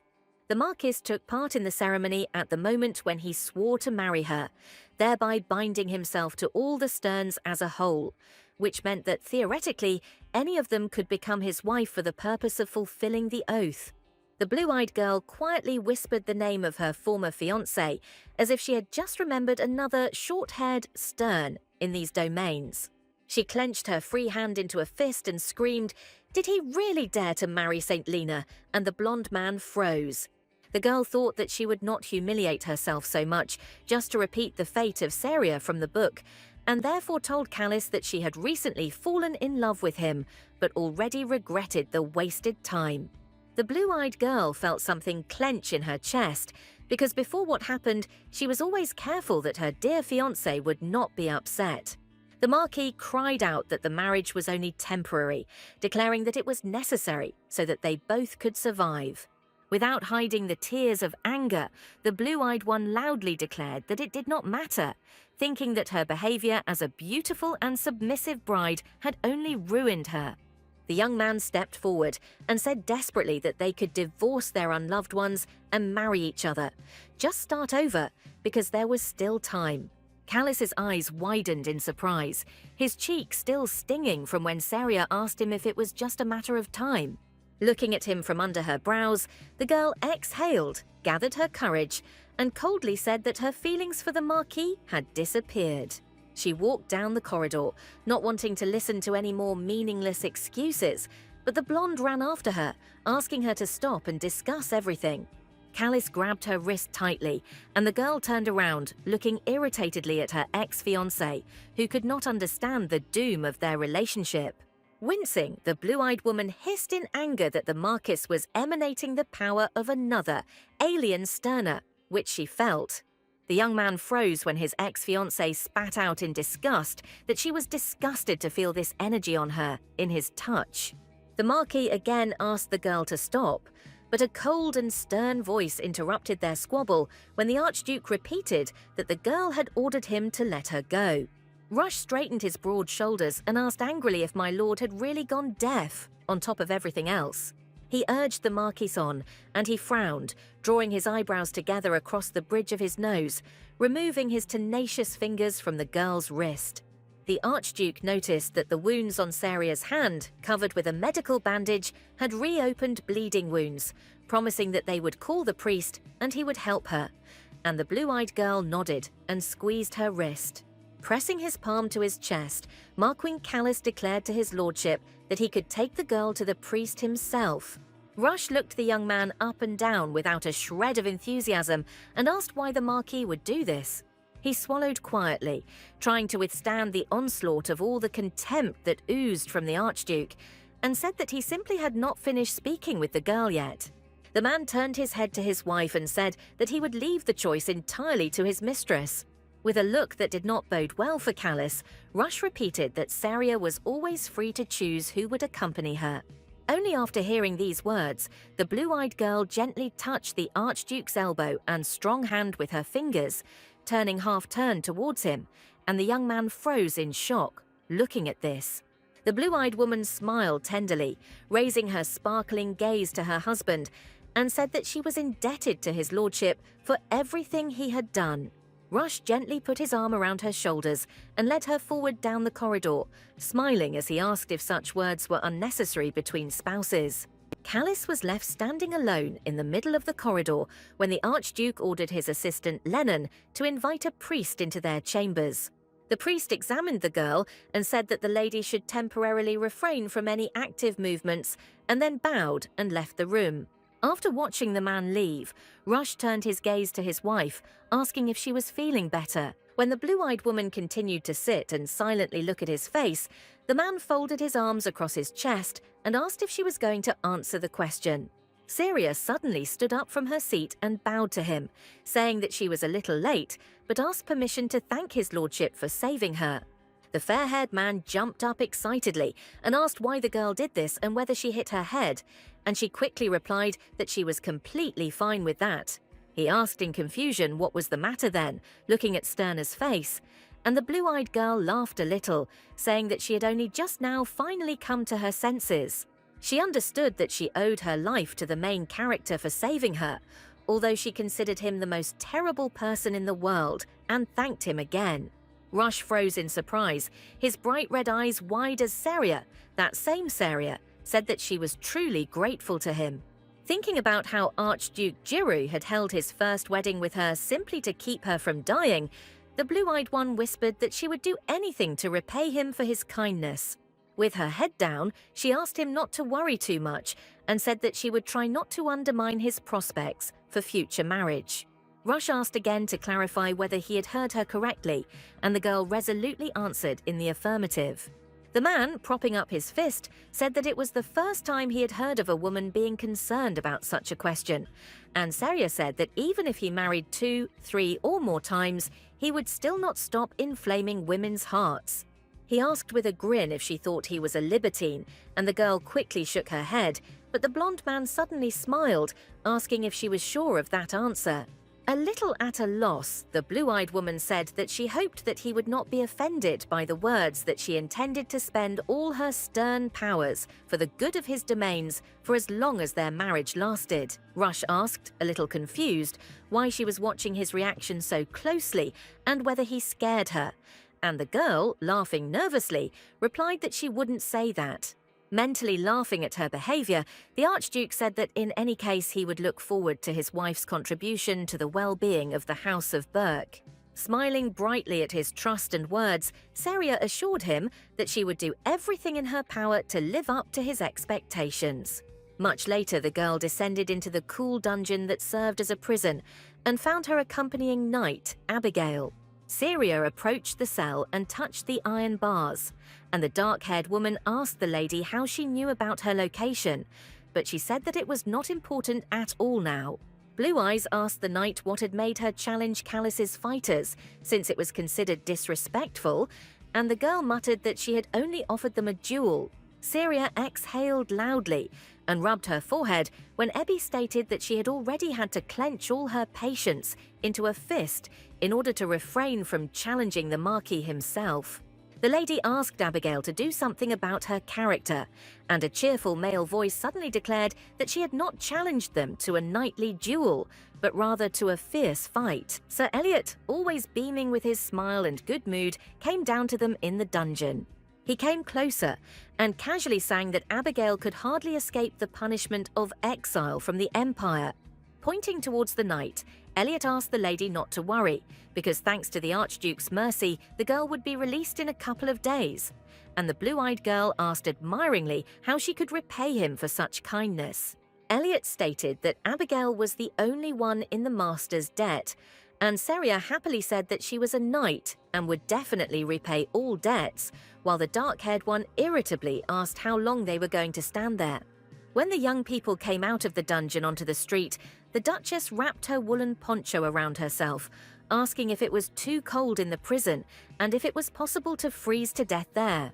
As if he had never thought about it before, Eliot asked if she seriously thought that was possible, and the blue-eyed girl muttered that she was worried about Abby. The fair-haired man assured her that she was one of those people who would find a way out even if they ended up in a glacier, asking how the lady had managed to find such a hardy escort. Changing the subject, the blue-eyed girl suddenly declared that immediately after her release, Abby would bring her hot beef soup and give her the best, thickest cloak she could find, and would also let her live in her chambers for a while. Eliot suddenly looked away and laughed, and Seria asked in confusion what was going on and what she had said. She froze in surprise and opened her mouth slightly when the head of the knight said with a smile that he seemed to understand what had interested the Archduke in her. The girl involuntarily remembered the warm hands of Rush, who hugged her, calmed her down, and said that such a death would be terribly unfair. Seria blushed brightly, thinking that such a man could actually find her even a little interesting. She was interrupted from her thoughts by a familiar voice of a man who said that he saw that the young people were enjoying their conversation. In front of them stood the Archduke's assistant, Lennon, who seemed overly tired and even somewhat exhausted. The lady immediately stepped towards him, noticing this state, and excitedly noticed that his face was completely gone. Lennon explained that his lordship had suddenly married, so it was necessary to obtain the approval of the imperial family, and he also asked to organize a reception in honor of his wife, but suddenly cleared his throat, adding that all this, of course, was trifles compared to the lady's work of checking the glacier. Seria felt incredibly awkward when the man said that she was still too weak to help him, and their marriage with the Archduke had not yet been approved, so he would have to do everything alone. However, the blue-eyed woman noticed from Lennon's face and behavior that he did not want to offend her with his words, and was worried that he might offend the Duchess. Placing her hand on her chest, the girl thanked the assistant with all her heart, thinking that the servants of the Burke house were much kinder than she could have imagined. Seeing her gentle mood, Lennon said that the end of the year celebration would take place the day after tomorrow, and therefore she needed to start preparing, and the blue-eyed girl readily agreed. 2 days later, in the Archduke's palace, preparations for the celebration were in full swing in a variety of rooms. Begonia, who had finished putting up the girl's hair, enthusiastically said that the whole look looked amazing, and Seria even turned a little pink. She asked her dressmaker, embarrassed, if the lush dark blue dress didn't look too pretentious, but she only straightened her mistress's hair, reminding her that she would soon become an archduchess, and therefore such a level of formality was acceptable. The girl quietly reminded Begonia that the gentleman had married her only to save her, but the woman warmly replied that she knew of cases in which gestures of goodwill had ultimately become fateful. Seria silently wondered if all this could really be fate, changed by her actions. The maid interrupted their conversation and entered the chambers, nervously saying that someone had come to see the mistress, but did not have time to finish. Saint Lena appeared behind her and shouted, brazenly calling Seria by name and asking her to talk. Begonia couldn't hold back and irritably asked the brunette if she had really gone crazy to show up like that. The blue-eyed girl exhaled loudly, still sitting with her back to the door, and asked the dressmaker and the maid to leave them alone. Seria turned around, looking at the brunette, and said that she wanted to listen to her possible words. When the girls were alone, and the saint sat down on the sofa close to the lady, she said that they were alone and could now talk calmly. Without looking at her interlocutor, Lena swallowed nervously and asked her not to blame Callis too much for what happened. The blue-eyed girl listened without much emotion on her face as the brown-haired girl said that she herself had constantly pestered the Marquis with stories about how she wanted to go to the glacier. But they were suddenly caught in a snowstorm there. The girl coldly asked if the saint knew that Callis was her fiancé and that they were already engaged. Lowering her yellow eyes downwards, Lena cleared her throat and justified herself by saying that for her he was just a dear friend, and she only wanted to create one last shared memory with him. The Duchess tapped her finger on her lips, echoing the strange words of the protagonist. Taking her hand away from her face, Seria pretended to be an interested woman, asking if she would now be more suitable for the Marquis if they now had this last memory. Lena opened her bright yellow eyes, tears gathering in the corners, and the girl thought that, unfortunately, he was bullying her just like in the book. The saint lowered her head, feeling hot tears scorching her cheeks, and then said that she simply wanted to befriend the lady. Covering her face with her hand, the blue-eyed woman exhaled loudly and asked if she really thought that an ex-wife and a current wife could become friends. She stared in surprise at the brunette when she suddenly asked why this couldn't be. Lena explained that she and Callis were not officially married, and Seria calmly replied that it was their business, which from now on did not concern her. The girl put her hands forward and expressed hope that they and the Wrights would be able to get closer, but they were interrupted by the maid, who informed the mistress that it was time for the event. Blue-eyed was glad to be able to avoid this awkward conversation and rose from her chair, trying to calm down. Lena suddenly asked whether Seria's mother was a commoner who later became an artist, and she froze, her eyes wide with fear. Meanwhile, Lennon asked his master that, if his memory served him right, the Duchess had fainted at her wedding after suffering severe blood loss, and he responded in the affirmative. Remembering all the girl's impulses to do everything without his help or at least assistance, the assistant exclaimed, wondering why the man then did not forbid her to overwork herself. Looking at his papers, Rush said that he could not interfere with a person who sincerely wanted to work. Besides, it was better for the girl to be busy than to give in to empty thoughts. He looked up from his reading and glanced at his assistant to see why he was suddenly concerned about Seria's well-being, but the man was taken aback by the question. Lennon said with great zeal that he is not indifferent to those who quickly and efficiently perform their direct duties. He folded his arms across his chest and asked the gentleman if he knew how soon they had prepared for the year's celebration, and then declared that it was only thanks to the lady that he could sit here and leisurely look through the documents an hour before the ball. The assistant turned to the table and picked up the sheets of paper from it, asking if he would allow him to ask what had fascinated him so much. Lennon read that Archduke Burke would invite a mage from the kingdom of Nestler to exorcise the demons of their Laurel estate, and then asked if this would be the last visit and if the gentleman would take Seria with him. Rush stood up and placed his palms on the table, believing that he had to do this, because even though their union was temporary, they were still husband and wife. The assistant said that he would eagerly await the story of how the demons would behave when they saw the lady, and the Archduke, stepping forward, replied that he himself was interested in this. Turning around, the fair-haired man said that the feast would soon begin, and it would be heartless of him not to accompany his newly made wife there. Rush was walking calmly through the corridors of the castle when he suddenly bumped into Marquis Callis, immediately frowning and asking what he was doing here. The young man, who looked gloomy and restless as never before, confidently approached the Archduke, almost right up to him. When he said that he had simply come for St. Lena, his interlocutor asked why she was there, and was told that Hannet himself did not know. The Marquis suddenly seemed to straighten his shoulders even more, trying to appear impressive, and asked directly when the Archduke was going to dissolve his marriage. Rush looked at him with a frankly angry look of bright red eyes and knitted his eyebrows together, asking the young man what he meant. Extending his hand forward, Callis said that he was deeply grateful to the Duke for saving Seria's life and would repay him in full on behalf of House Hannet.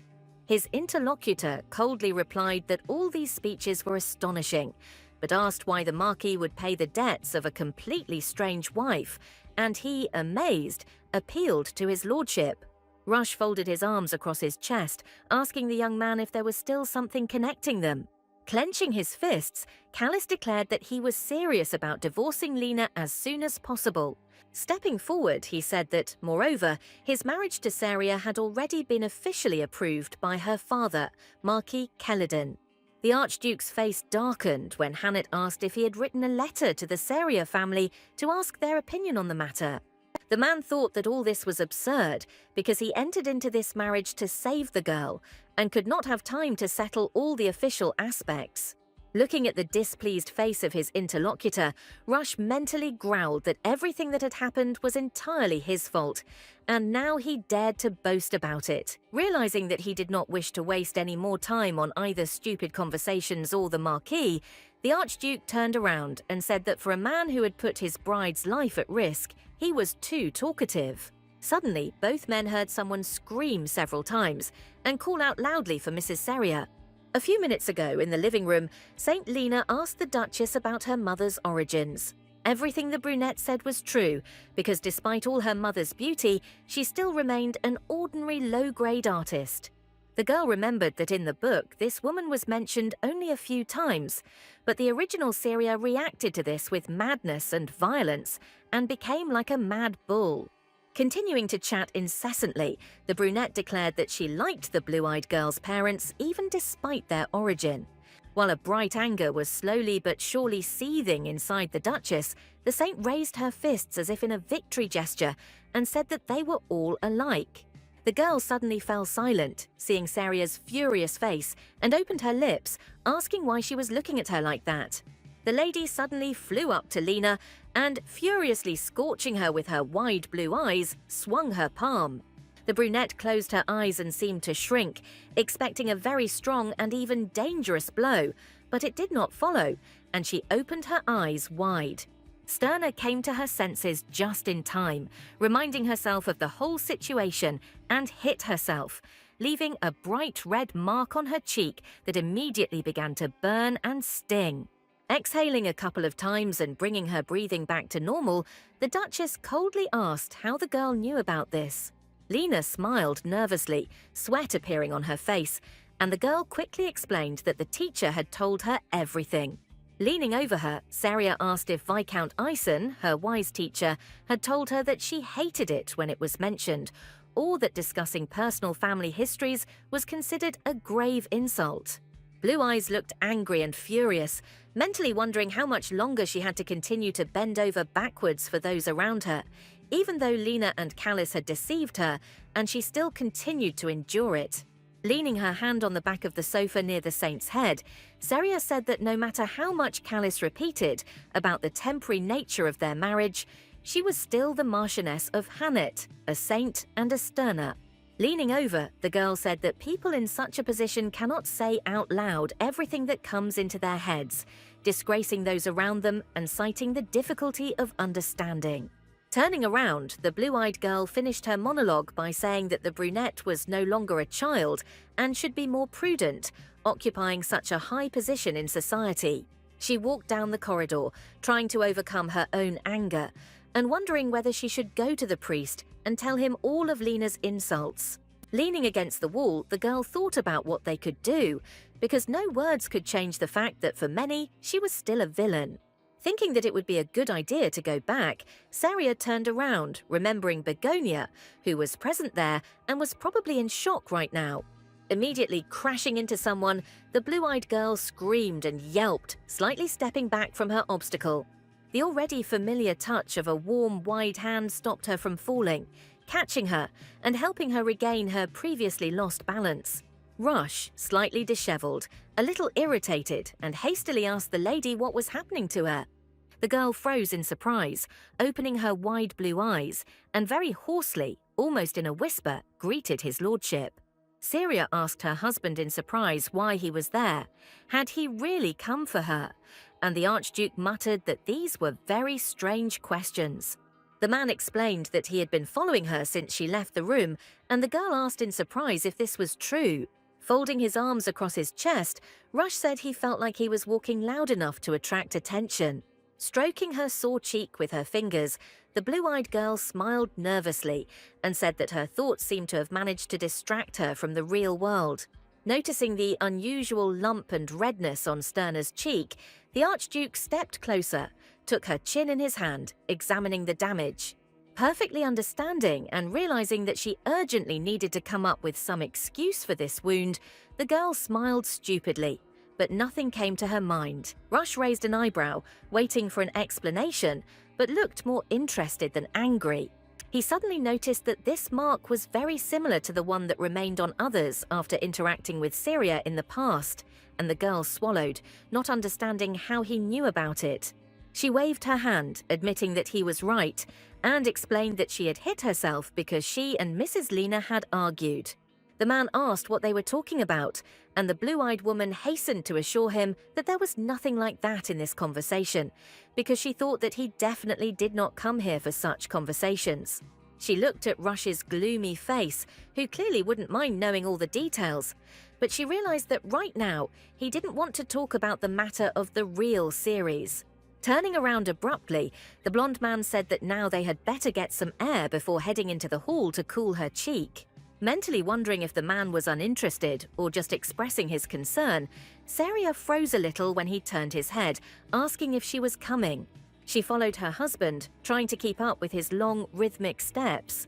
Marquis Calice, who saw them from the upper tier of the corridor, froze, quietly muttering the name of his now ex-fiancé. The girl walked arm in arm with Archduke Burke, and this seemed to suit her completely and did not even sadden her. The man looked at the blue-eyed woman with interest and said something, and she was too close for a forced wife and kept up the conversation. He gripped the railing tighter with his fingers as jealousy burned in his soul like a nasty alcoholic drink. Rush and Saria sat on a bench in the garden, postponing the time of their appearance at the ball because they were waiting for the speaking mark on her cheek to calm down. The Archduke closed his eyes, folding his arms across his chest, and the girl took advantage of the moment to look at him, but the man suddenly looked straight at her and asked why she didn't stop looking. Wanting to get out of the awkward situation, Sterna hastily muttered that she was simply worried about his white clothes getting dirty in the garden. Rush was not particularly satisfied with this answer, and so remained silent while his wife rubbed the back of her head and laughed nervously. A little later, the man said with a warm smile that sometimes he really wanted to look into her head and see what amazing things were going on there. Blue Eyes echoed his words in surprise, and the Archduke explained with a gentle smile that her thoughts were quite chaotic. Immediately causing his wife to blush, Rush affectionately said that, being honest, he would also be sorry if her dress were to get ruined if something happened. Immediately starting to fidget nervously and wave her hands, Saria quickly asked if he really liked the dress that Begonia recommended to her. Catching his thoughtful expression and overly deep gaze, the girl mentally recognized him as vulgar and blushed even more than before. Turning away and showing his reddened ears to the blue-eyed woman, the Archduke stood up, saying that it was time for them to go, since the reception had already begun. Sterna, covered by her husband's white jacket, jumped up with a dream to keep up with him, and suddenly asked if the Marquis of Hanet had come to the outbuilding. Without turning around, Rush asked why she suddenly decided to ask about this. The girl said she seemed to smell his perfume, which he used at some events. Feeling a distinct pang of jealousy, the Archduke turned to the blue-eyed girl and glanced at her, asking if he had heard everything correctly. Syria quickly explained that they simply had a rather unusual and specific smell, which is why she remembered it. The girl hesitantly asked if she had offended her husband, but he turned around and said that they had better hurry, otherwise they might be late. Walking forward, Rush thought irritably and a little upset about whether she really liked this bastard so much that she even remembered the scent of his perfume. They walked towards the palace together, step by step, leaving behind them the rich garden and elegant benches. At the same time, in the castle of the Burke House, the celebration and feast were already in full swing. It seemed that there was not a single dark room left in it. When the people present in the solemnly decorated hall noticed Marquis Hanet and St. Lena, they began to whisper, calling them shameless behind their backs. Noticing all these reproachful glances and conversations, the brunette looked down and told Calice that she felt very awkward being there. Turning his head towards the girl, the blonde man asked if she was going to tell him what had already happened between her and Saria today. Turning away in irritation, the girl said that she had already told him several times that she had only come to apologize and that Stern had made an incomprehensible scene. She angrily said that she didn't want to think about it anymore and therefore her husband should stop reminding her about it. Suddenly, the heavy doors located in the very center of the hall, on the dais, swung open, and servants loudly asked to greet His Grace, Archduke Rush Burke, and Her Grace, Saria Stern. Callis looked jealously at the blue-eyed woman, who was hugging the man by the hand and smiling brightly, almost glowing with happiness, like the sun. The guests present began to speak with admiration about how charming and gentle the newly minted mistress was. One of the ladies of high society noticed that even the Duke and Duchess's clothes, made in dark blue and white, matched each other. Listening to compliments and praise from all sides, Saria covered her bright smile with her hand and pressed herself even closer to her husband. Saint Lena listened with anger and envy as people discussed how the blue-eyed lady was absolutely worthy of being the star of the evening. Noticing familiar faces, Rush asked his wife why she was there, asking if their invitations had been cancelled. Awkwardly rubbing her hand with her palm, the girl asked how she could justify this decision, and the Archduke replied that there were simply a ton of reasons, and she should have simply chosen anyone. Saria exhaled and muttered that they all deserved to be here no less than she did, since she was not the star of the evening, as many said.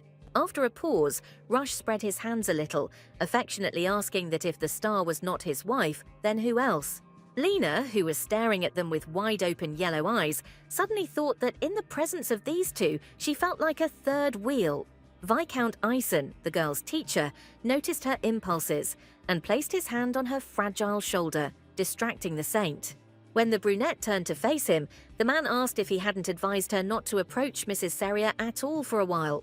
Scratching the back of her head, the blue-eyed lady said that she could not look at things in any other way than from a more modest point of view.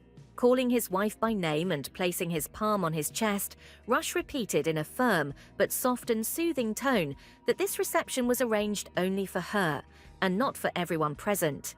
The fair-haired man said with a caring smile that, according to tradition, the ball should be opened by the stars of the evening, and then asked if she would do him such an honor. Saria blushed brightly and responded to his lordship with consent, lowering her palm into the strong hand that was extended. The festively decorated hall was filled with live music. The best orchestra harmoniously played a pleasant waltz melody. Rush wrapped his strong arm around his wife's thin waist and confidently and skillfully led her in the dance, concentrating only on them and simply forgetting about everything else. St. Lena asked her teacher why only the Archduke and his wife danced at such a ball. He explained that His Highness was a very highly titled person. The Archdukes of the House of Burke had been at the level of the imperial family since time immemorial. The brunette asked how she and Callis were doing with such things, and the Viscount evasively replied that their position was also quite high. While the girl looked enviously at the couple twirling in the dance, the man added that in the Empire there is a clear line between the aristocracy and the imperial family. One of the servants approached the Viscount, saying that the Marquis of Callis Hanet was looking for him, and he turned around, saying that he would come to his master in a moment. Having bowed to the saint, the man said that he had to step away for a couple of minutes and left, but the girl hardly paid any attention to him. Looking at Rush and Saria waltzing and smiling, Lena thought that perhaps she would be even better off on the other side. Later, the Duchess went out onto her private terrace and ordered the servants not to let anyone in, looking at the night sky and thinking that the statement that the future could not be predicted in advance was true. She thought with a smile that only a few days ago she had thought of becoming the Marchioness of House Hanet if the wedding had gone smoothly. At the time, it seemed to her that Callis's feelings were real, but he still couldn't get rid of Lena the same way as it was described in the book. Thinking about the failed marriage and the completely unexpected marriage, the blue-eyed girl remembered Rush's warm hands, thinking with regret that, in the course of the original story, she should have lost them. Lowering her head and closing her eyes, the girl sighed, deciding that she didn't even want to think about the development of the plot right now. Suddenly, her peace was interrupted by the annoying Saint, who deftly slipped onto the terrace and called the lady by name. Stepping closer to the Duchess, the brunette clasped her hands and said that they should finish the conversation they started earlier. Meanwhile, in the hall, Rush asked Lennon where Saria had gone, and he replied that she had gone to the terrace, and the man asked whether he was talking about the Archduchess's private quarters. The assistant, recalling the efforts he had to make to persuade the girl to go there, said that the place had been closed for a long time, and he had finally decided to open it, despite the fact that the marriage was only temporary. Immediately fearing the possible reaction of the stern gentleman, Lennon hastened to ask if this was not too self-confident on his part, but Rush replied that everything was correct. With a smile on his face, thinking about his spouse, the fair-haired man muttered that it was very rare for her to be in pleasant solitude these days. Spotting Marquis Callis in the crowd, he whispered thoughtfully that there was nothing wrong with giving the lady this opportunity. At this time, Saria told the unwanted guest that this was the Archduchess's terrace, where even her own husband had no right to barge in or enter. Pressing her palms to her chest, Lena did not listen to anything instructive and said that she asked Marquis Hannett for a divorce.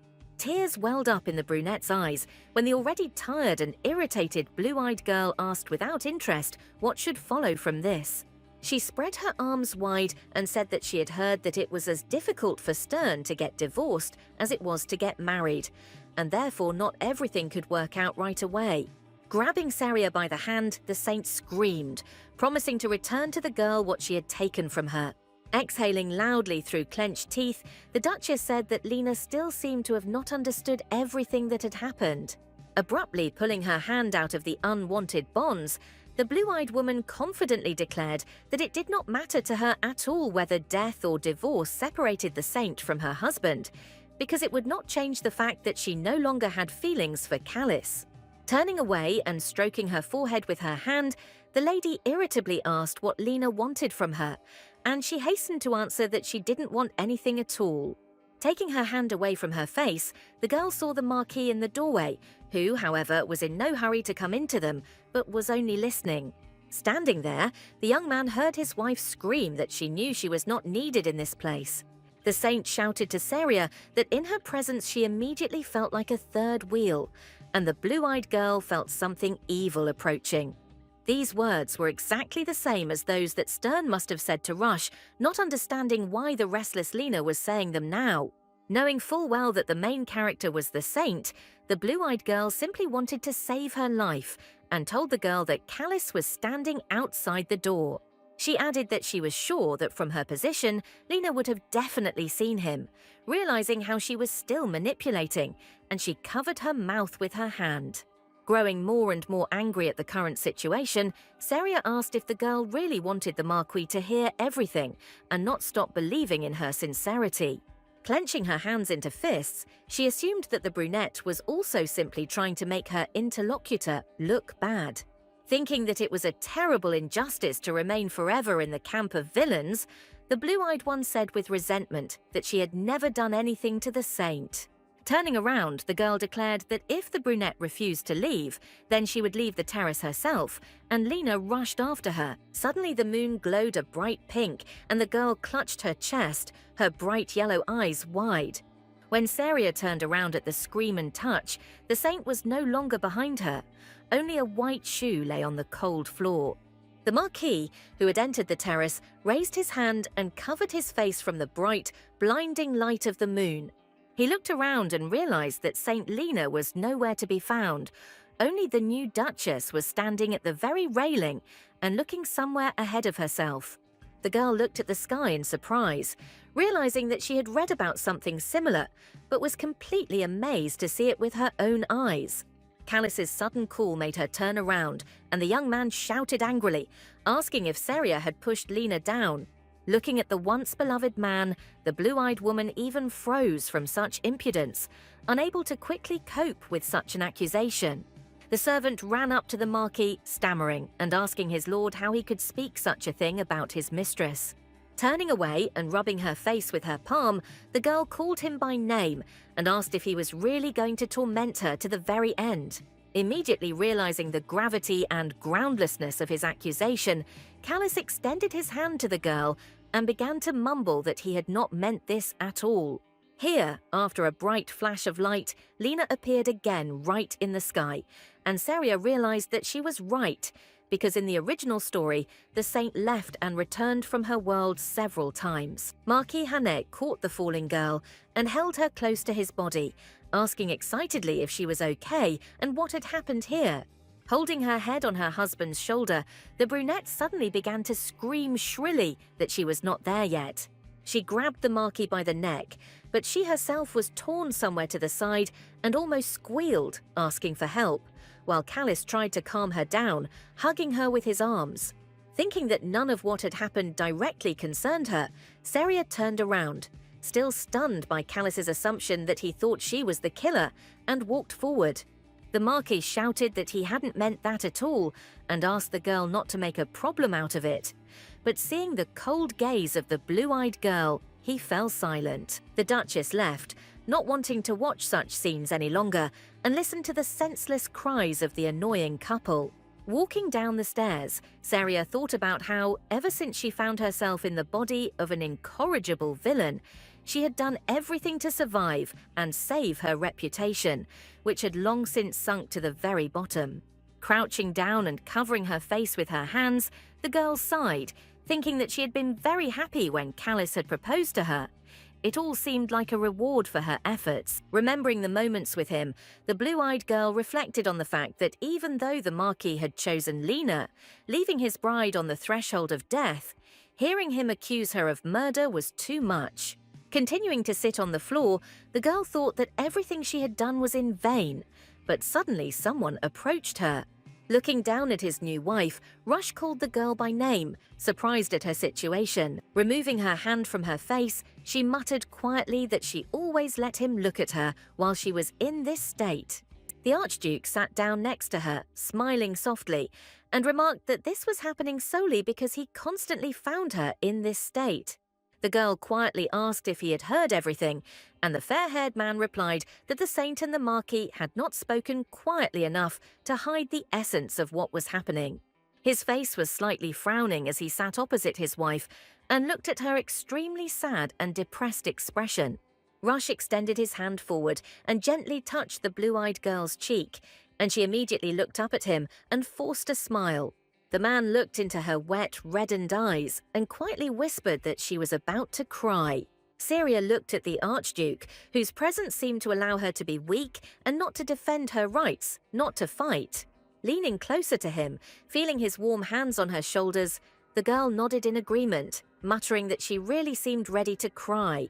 The next day, the sun was already illuminating the snow-covered roofs of the palace. Life within its walls continued to boil even after what had happened.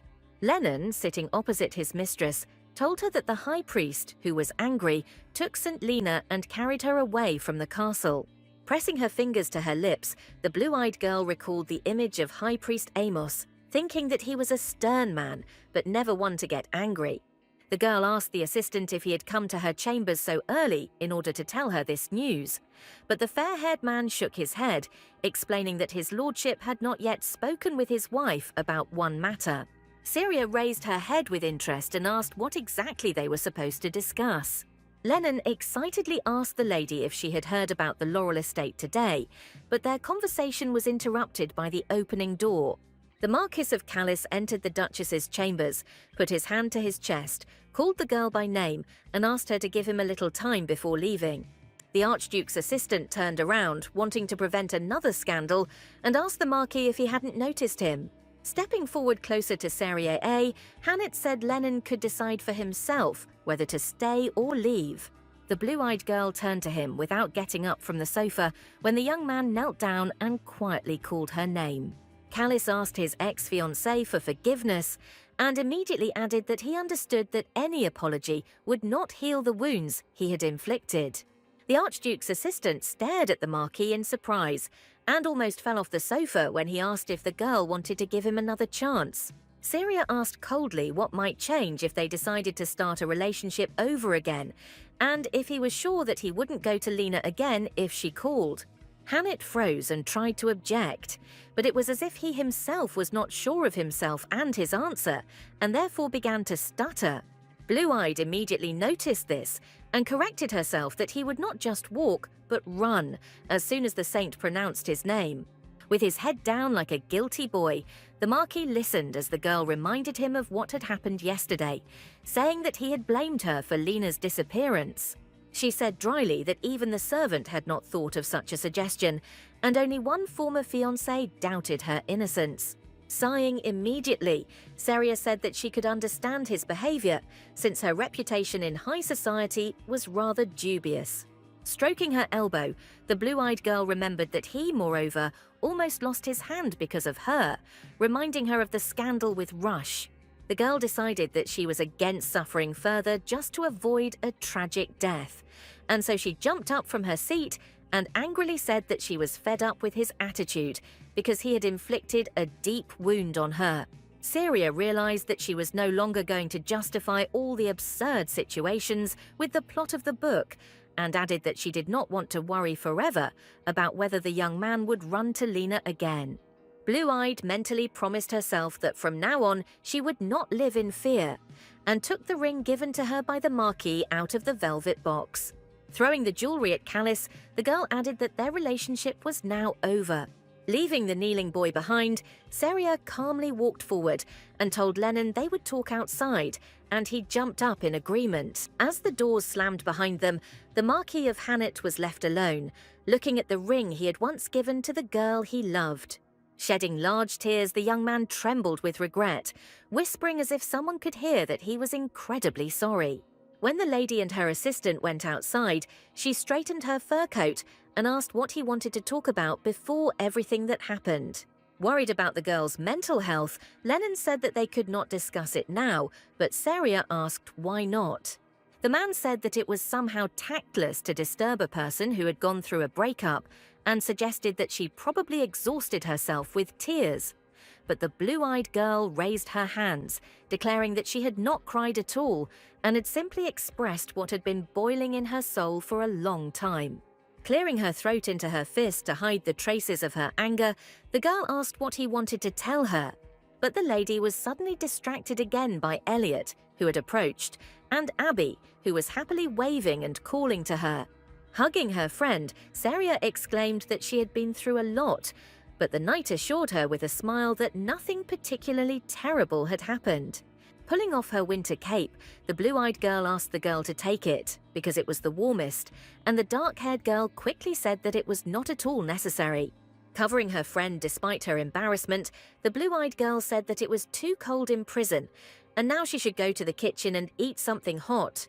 Abigail immediately became more serious, and asked if the lady had decided which of the pair, the Marquis or the Saint, or both, she should kill. But the girl declared that she did not wish anyone to die. The knight assured her that she could act discreetly, and Elliot asked her to speak more carefully in the presence of strangers. Already in the mood for a serious conversation, Lennon clenched his fists and let out a childish cry, asking everyone present to let him speak. Seria turned around when the assistant said that he had something extremely important to report, and the blonde man explained that there was a place in the Burke domain that was very famous in certain circles. The man spread his arms wide and said that this was the Laurel Estate, where the Archduke would be heading tomorrow with his wife. Blue Eyes remembered that only the closest relatives of the Burke family could stay at this estate, and the original story only mentioned that everyone had long forgotten about it. Putting his hand to his chest, Lennon said that he had finally managed to convey everything. Otherwise, his lordship, it seemed, would not have been able to talk to his wife in person. He said that the girl was probably confused to suddenly learn that they were going to set out tomorrow, but she should still try to prepare, and the girl nodded in agreement. The next day, the procession of the Archduke and his wife moved to their destination along a long-travelled route through the snowy forest. Suddenly waking up and blushing brightly, the girl did not quite understand what was happening, clearly feeling someone else's hands on her body. Realizing that she was lying in Rusha's arms in a nightgown, wrapped in her own blanket, Seria opened her eyes wide, thinking that no one had warned her about such things. Looking at his wife, the fair-haired man gently advised her to go back to sleep, because the road promised to be long. Blue-eyed feverishly thought about how she could fall asleep at all, being in such a terribly awkward position.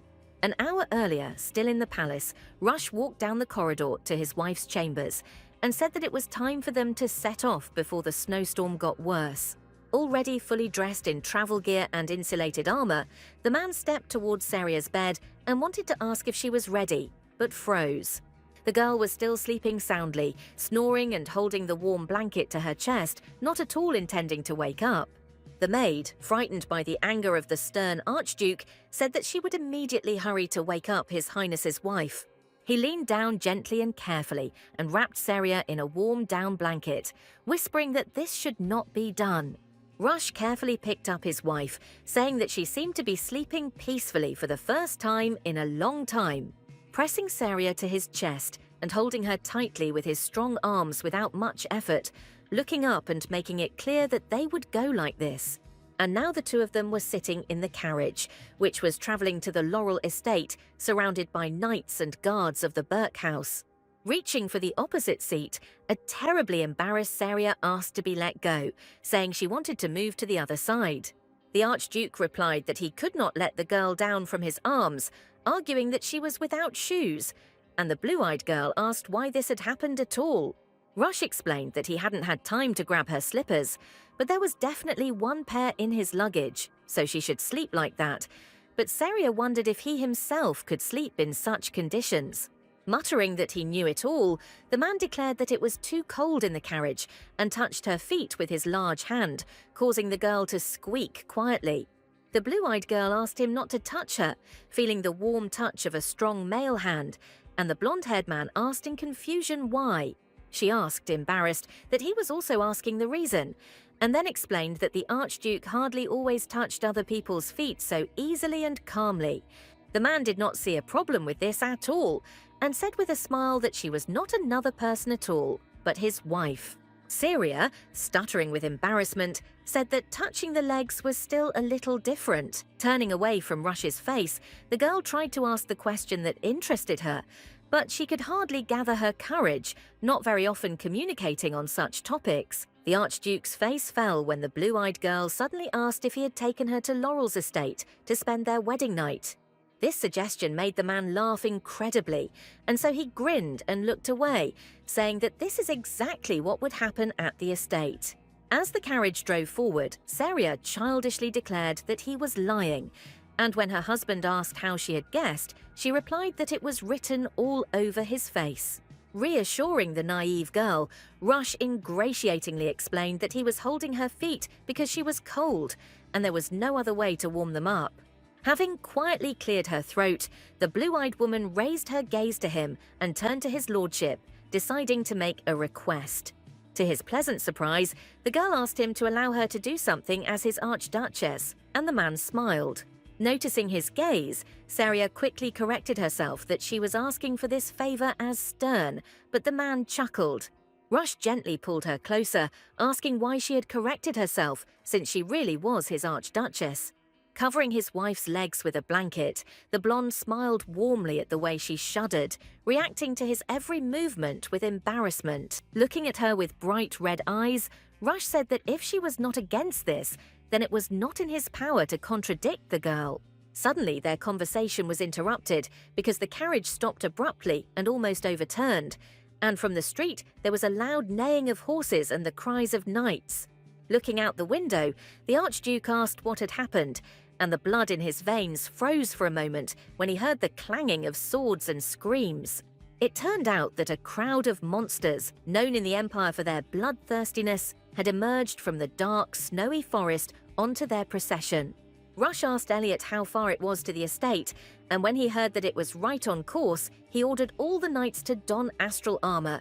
Having seated Seria on the seat, the man said that they were very lucky that Sterna was nearby, and also asked her to stay in the carriage and promised that he would send her to Lennon's girlfriend. She pulled the blanket around herself, looking fearfully after the Archduke, who, without a hint of fear, was giving out instructions and getting out of the car on the move. The blue-eyed girl suddenly couldn't hold back her impulse and reached forward, grabbing his red cloak with her tenacious fingers. The blonde turned around and froze, seeing how worried and even scared Saria looked now, and how desperately she was holding on to him. She quietly asked him to take care of himself, and Rush agreed, carefully removing her hand from his robe because he could not hesitate. When the carriage door slammed behind him and the blue-eyed girl looked at the blizzard swirling outside, she thought that it wasn't just the weather that was terrible today. Elliot ordered his knights to protect the carriage, and he himself did not lag behind, swinging his long and sharp sword at the next monster. The girl pressed her palm to her lips in fear, wondering why the monsters had appeared and whether it could have happened because she hadn't been to the glacier for just a couple of days. Suddenly, the second door of the carriage opened, and Lennon entered the cabin, greeted the lady and sat down opposite her. He noted with a nervous smile that it was very warm here, and the blue-eyed girl asked, a little surprised, whether he had ridden a horse with the knights.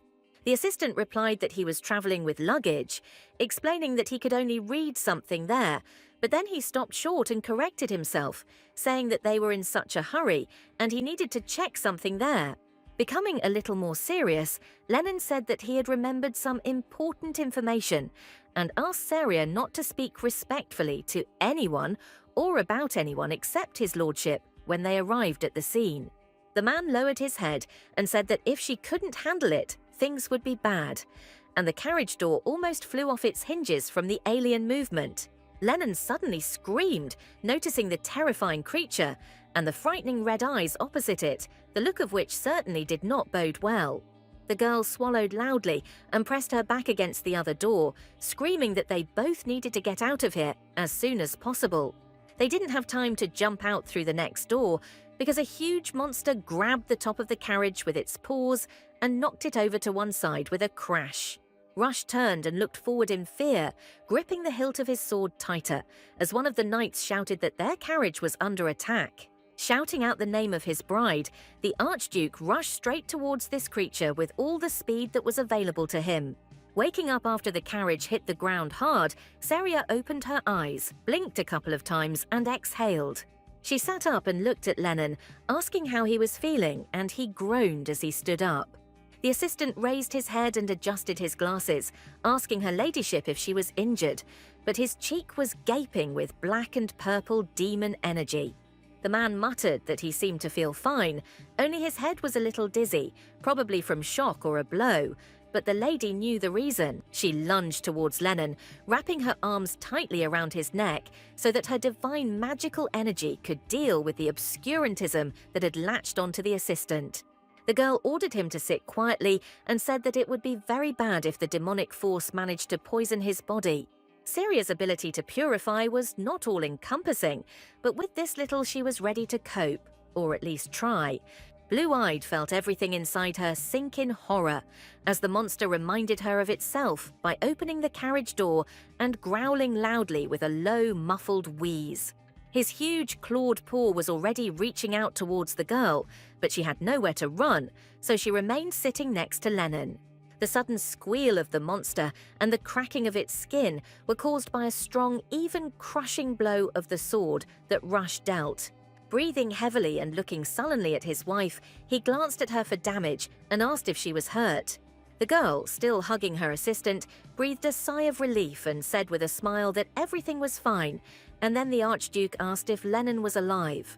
He raised himself a little and whispered something indistinctly, making his voice heard so that those around him could have no doubt about his viability. The blonde man said with a metallic voice that if his assistant had not died, he did not know how such a strong embrace with his wife could be justified. Hastily explaining that she was simply healing him of demonic energy, Saria said that everything was ready and moved away. While Rush was jealously looking at the couple, the blue-eyed woman took her subordinate's face in her hands and added that, thank the goddess, everything was fine with him, but he only froze, fearing the Archduke's reaction. The knights reported that they had successfully dealt with all the monsters and could now continue their journey to Laurel's estate. The only nuance was that the carriage, overturned to the ground by the monster, was irreparably broken, and the lady could not continue her journey in it. Rush, without even turning around, calmly announced to Saria that from now on they would be forced to ride a horse. Pulling her fur coat tighter around herself, the girl smiled and replied that there was absolutely nothing wrong with that, since she was holding up well in the saddle. The Archduke asked what this meant, and the blue-eyed girl looked at him a little uncomprehendingly and surprised, asking what it meant. Later, when she learned what mode of transportation her husband had in mind, Saria quietly muttered that she felt like luggage. She sat in front of Rush, who was holding her close with one arm, and muttered that she felt like a silkworm cocoon, and the man calmly replied that such insects did not live in his house. The blonde man muttered that she was cold as ice and should sit still to keep from freezing to death, and Stern asked if it was necessary to express concern in such words. Feeling his hot breath on the top of her head, the blue-eyed girl thought that he was very warm, even despite all this metal armor. Much later, Rush carefully lowered Saria to the ground in front of the gates of the place they had been heading towards all this time. The girl saw the dark and snow-covered Laurel estate with only a few windows lit up. The Archduke carried his wife inside, and Lennon followed them into the corridor, decorated in green flowers but covered in dirt of unknown origin. Looking around the huge space with glowing balls, a huge chandelier and ornaments made of gold but covered in black smeared dirt, Saria blinked her eyes in amazement. She thought about the fact that she had already felt something unpleasant outside, a strange energy emanating from the entire estate. Rush, as always, noticed the girl's thoughtful look and gaze directed at nothing, and therefore began to worry that, as expected, she did not like this whole spectacle. The man asked what was the matter, and the blue-eyed girl immediately froze, hastily assuring him that nothing was the matter. She said that this Burke estate was different from the main one, and after her words she noticed a woman coming down the stairs. The stranger was strong and wiry, and also a little dark. Her chestnut hair was gathered into a hairstyle, and her wide golden eyes looked at the guests with interest. When the woman called Saria mistress and heard the word temporary, she immediately screamed at how Rush could treat marriage like a food sample, and asked several times if he had really kidnapped his wife. Flying up to the girl, she squeezed the frozen palms, worriedly saying that they were cold as ice. Rubbing the young mistress's hands with her calloused fingers, the maid chattered discontentedly about how they had even gotten here. Blushing brightly, Saria mentally noted that the stranger's hands, despite the roughness of her skin, were warm and gentle. Lennon suddenly told the Archduke that the knights were waiting for him at the gate, and he turned his head, replying that he would come out and talk to him now. Addressing the woman and calling her Martha, the man asked her to take his wife in her arms, and she desperately screamed that she had her own legs. Before she could finish the sentence about the dirty floor and the horrific awkwardness of it all, Martha picked her up as easily as if it didn't cause her the slightest discomfort. Saria, feeling shame wash over her, smiled nervously and told the lady that she was quite strong, and the woman thanked her and asked her to call her by her first name. Claiming that he needed to take care of business, Rush headed for the exit with a quick but calm gait, and his wife wanted to wave to him, but didn't quite have time. She froze with her palm raised and muttered for him to take care of himself when the door slammed shut, and Martha explained that the gentleman was stingy with emotions. The woman, as if to remind her, asked the lady not to address her in a respectful manner, but to communicate in the same way as, for example, with Lennon. Not quite understanding what the problem was, Saria said that she always spoke respectfully to the assistant, and Martha glared at him. Smiling, she seemed to hide her anger and declared that she would wait for a satisfactory explanation from the young man. Turning away and walking towards the stairs, Martha said that the lady needed to take a hot bath as soon as possible because she was cold as ice. Later, lying in the water, from which a pleasant steam came, relaxing the whole body, Saria mentally thanked the gods for the fact that this room was clean. Gently rubbing a special balm into the girl's hair, Martha said with a soft smile that she thought that His Majesty had kidnapped her and decided to hide her here. But the blue-eyed girl objected, saying that he was not that kind of person at all. The woman added with a gentle voice that Rush was also more emotional than he might seem at first glance. Lowering herself into the water to hide her burning cheeks, Saria thought about all the times they had shared when he had seemed cold but cared for her. Blue-eyed suddenly broke away from these thoughts and looked around the room, thinking that the bathroom looked simply amazing compared to all the rooms of the estate that she had seen. Martha, as if hearing her thoughts, explained that usually only servants used it because the rest were in an unacceptable state. Turning around, the girl asked if there were other people there, and the maid nodded, listing the butler and the gardener among the other people. Looking down, Saria thought that she had assumed that no one was taking care of the estate since it was in such a state. Hearing Martha's question about whether she was warm, the girl nodded, continuing to guess what events led to Rush abandoning this place so much. Later, in the dining room, Lennon remarked that the Laurel estate was just as he had last seen it, and the butler agreed. The young man asked if Mr. Bastian was comfortable living here, adding that everyone was talking about how the butler of the Burke house never showed up at the main estate. The man smiled, showing the fine wrinkles around his eyes, and said that he had lived here for 10 years already, and besides, guests rarely came to the main estate. As he set out the plates, he asked if the new Archduchess was the same Saria Stern whom Lennon had called cruel and ignorant that year. Leaning forward, the young man asked the butler not to tell anyone about his past opinion, since now they were both in excellent standing and nothing should change that, and he only agreed. Still, unable to contain his interest, Bastian asked what the girl had done to cause him to change his mind so dramatically. Saria, who appeared at the door, already dressed in a beautiful white dress after a shower, asked with a smile what they were talking about.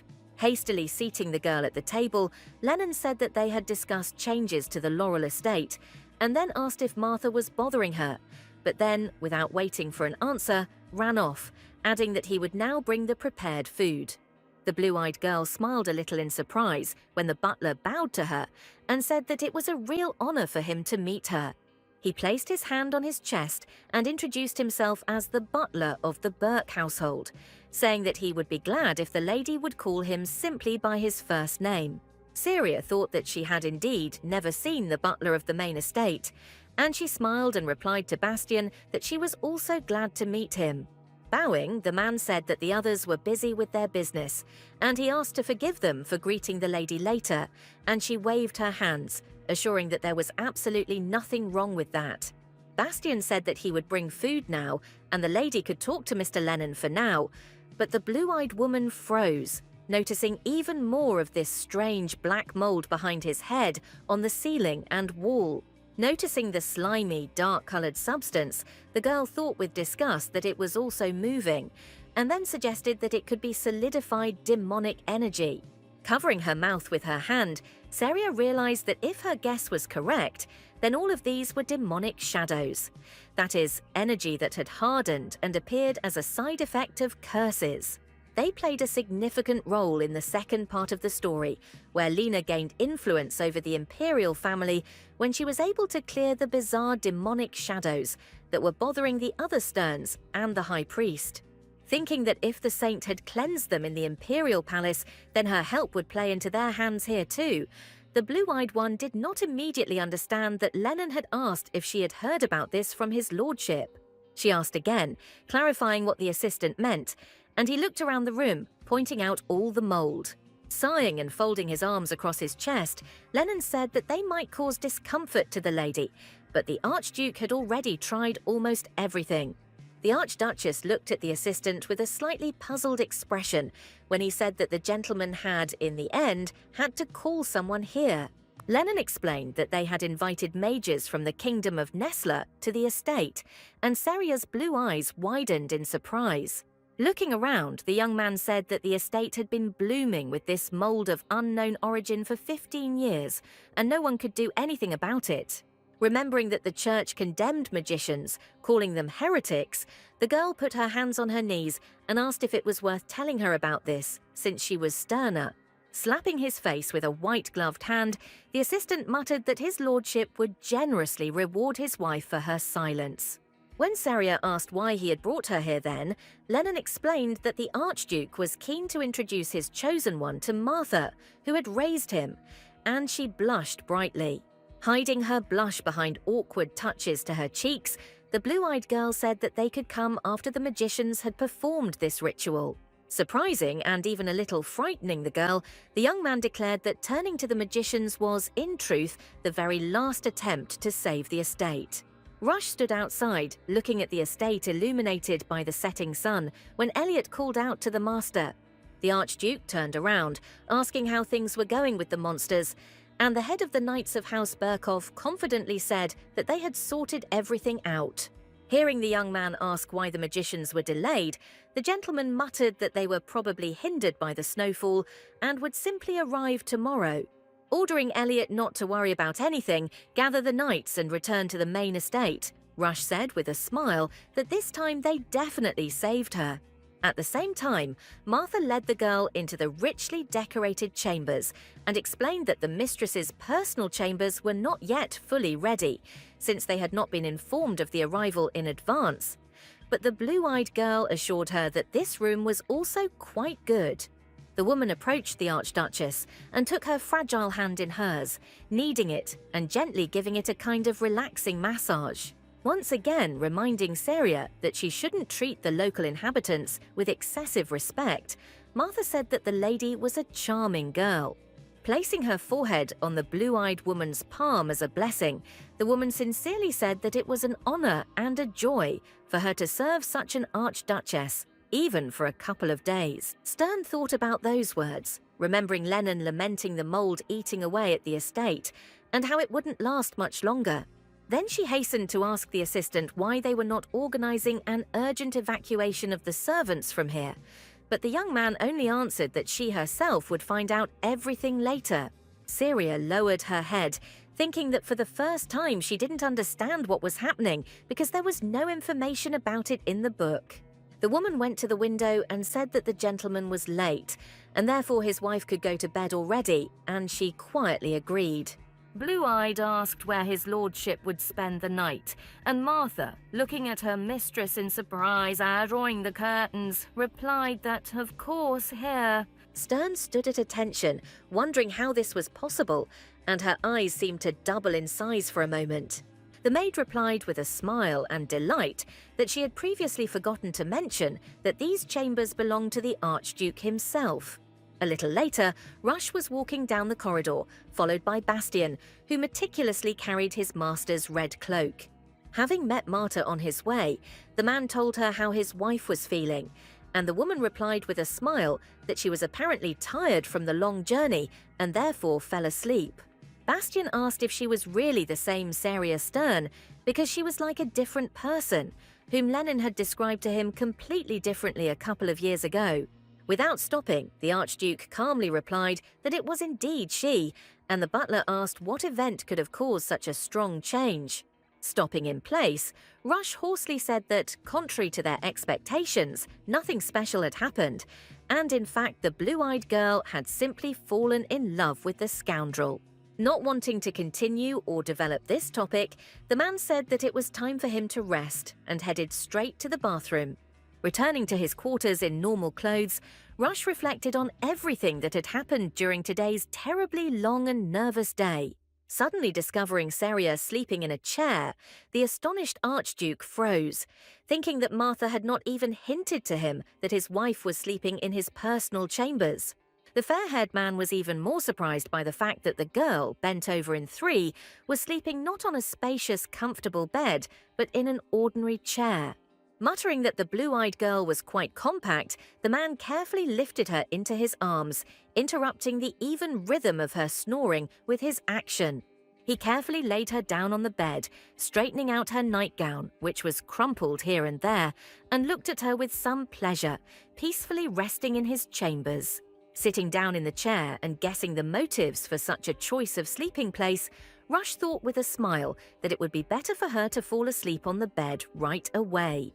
Noticing how Saria was fidgeting and snorting discontentedly, trying to wrap herself more in the blanket, the man sat up, wondering if she would freeze. Looking back at the slowly smouldering logs in the fireplace, the Archduke sighed and muttered that she had fallen asleep without even keeping the fire going and that she had been quite a nuisance. But for some reason this thought did not anger him.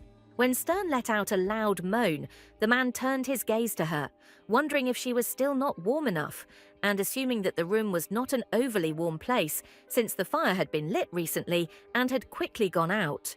Sitting on the bed, Rush covered the girl with a blanket as carefully as possible, thinking that he had to take care of this precious Stern.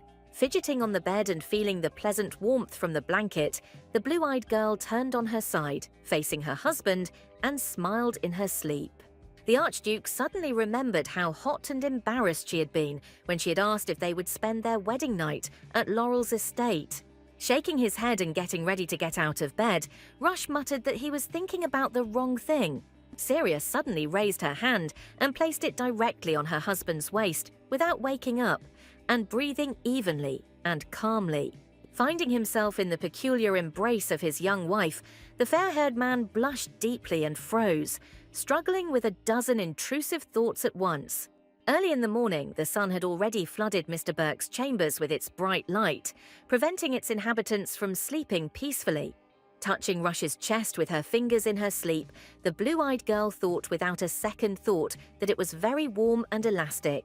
Catching herself at this thought, she opened her eyes wide, seeing before her the half-naked Archduke, who was still sleeping. Realizing that she was lying wrapped in a blanket, like a cocoon, and the man's hands were tightly squeezing her waist, the girl felt a simultaneous surge of joy, horror, and embarrassment. Turning sharply to disentangle herself from the blanket and his embrace, Seria panicked as to why the blonde man had held her so tightly in his sleep. Sitting up on the bed, the girl turned to her husband and carefully, thoughtfully pulled the blanket over his shoulder so that he could rest a little more. Involuntarily looking at Rush, peacefully sleeping next to her, whose face was not yet distorted by all the cares of the world, and whose chest rose evenly from slow breathing, she could not help but notice how attractive he was. Sitting next to him and looking at her husband without a twinge of conscience, Seria silently wondered how a person could have such perfect facial features, thinking that it would be nice if the Archduke became a little kinder. When the man opened his beautiful eyes, his wife realized that there was very little chance of laughing it off, and simply froze, blushing brightly because she had been caught red-handed. Turning around and moving to the edge of the bed, the girl stuttered and wished him good morning, and Rush sleepily asked why she was leaving immediately after admiring him. Syria stood up and said that nothing like that happened. In fact, she simply covered the man with a blanket so that he would not freeze. When the blonde man stood up and stretched, the blue-eyed woman asked if Martha had carried her to the bed, but the man calmly objected, adding that he had done it. Stern turned around to ask why, and Rush asked sarcastically if he really had to leave his wife to sleep in the chair and take up the entire bed by himself. He asked why the girl had decided to sleep bent over in 3 deaths, and she evasively replied that it was more comfortable for her to sleep that way. The Archduke suggested that his wife was worried that her behavior would cross the line, and Seria blushed as red as a tomato and sharply declared that this was not true, although the opposite was obvious. After a little morning bickering and awkwardness, the couple sat across from each other in the dining room, and Martha bowed and told them to call them when they had finished breakfast.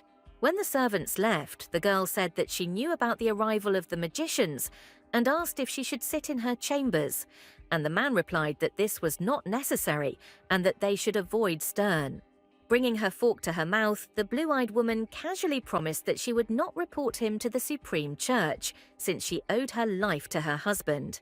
Rush said with a smile that it was very kind of him, and when his wife asked him to ask a small question, he immediately agreed.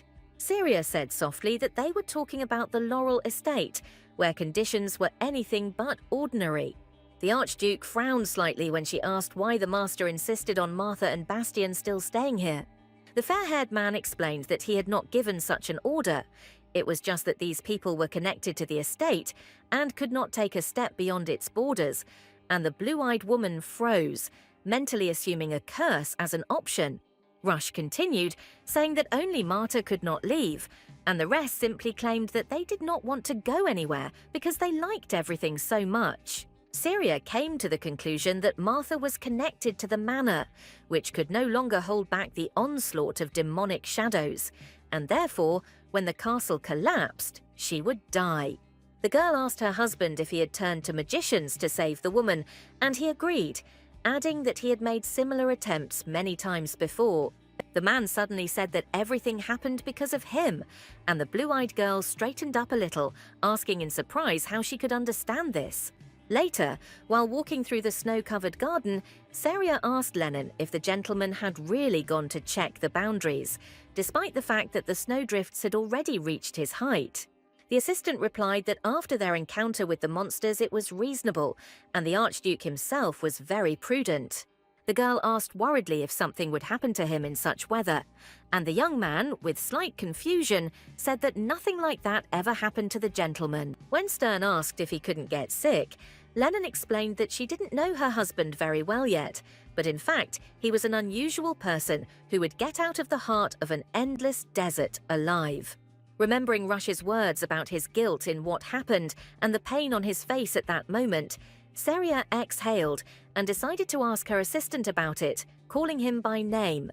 Stepping closer to the young man, the blue-eyed girl asked if he could tell her in more detail what happened here and why. Lennon exhaled and agreed, reminding both his mistress and himself that she too was now an official member of the Burke household. The young man began to say that everything happened back when the gentleman was only 15 years old. Then his father, the previous Archduke of the Empire, brought his illegitimate son to this estate, and both wanted to overthrow the lord from his place as heir. The Archduke always found something to rudely reproach his son for, considering him not so much a child as a subordinate. Moreover, he threatened little Sir Eliot, who was the master's only knight at that moment, with a chest of the Emerald Sea.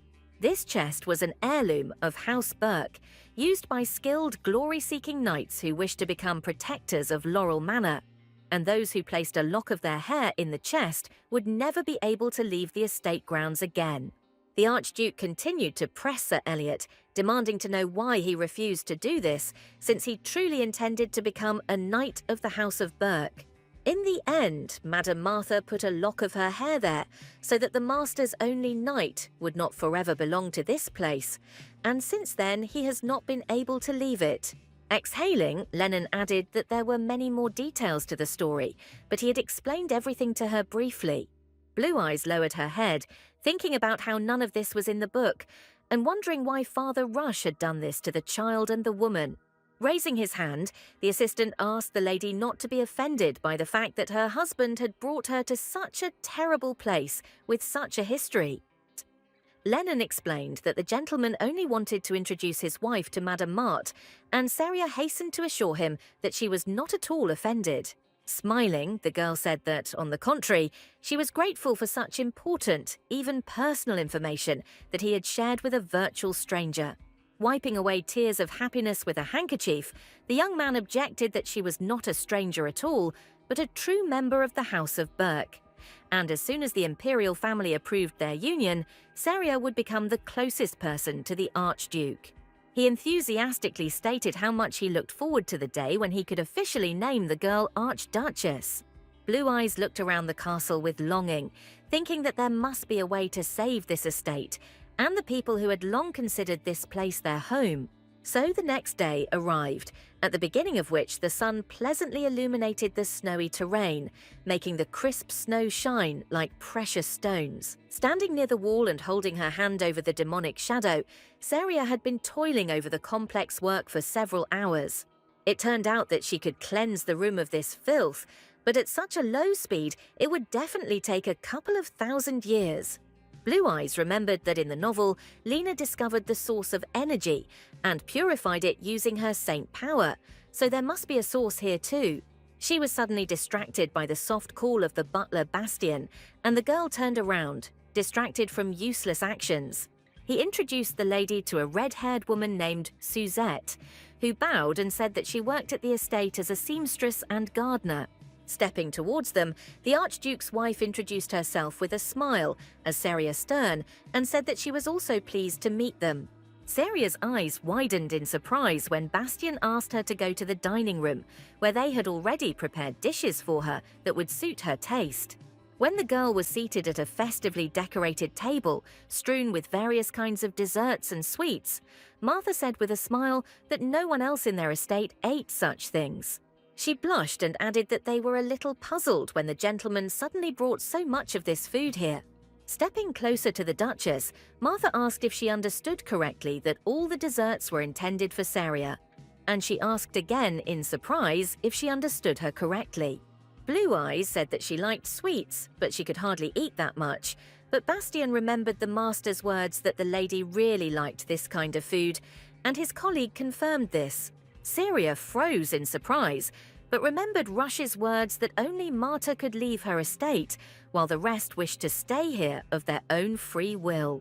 She turned her head and asked the butler what was the reason he had told his lordship that he wanted to continue to stay in this place. Recalling that conversation, Bastian explained that there was a peculiar boulder here that consisted of a special type of sugar. The man added that he told the Archduke that after trying this sugar, no other tastes were a joy to him, but he, of course, did not believe him. The servants became more serious, looking at their mistress with a rather uncomprehending expression, and not knowing where she was leading with such questions. Saria assumed that this was Rush's way of showing the butler what sweets existed outside the estate, hinting that it was time to move forward.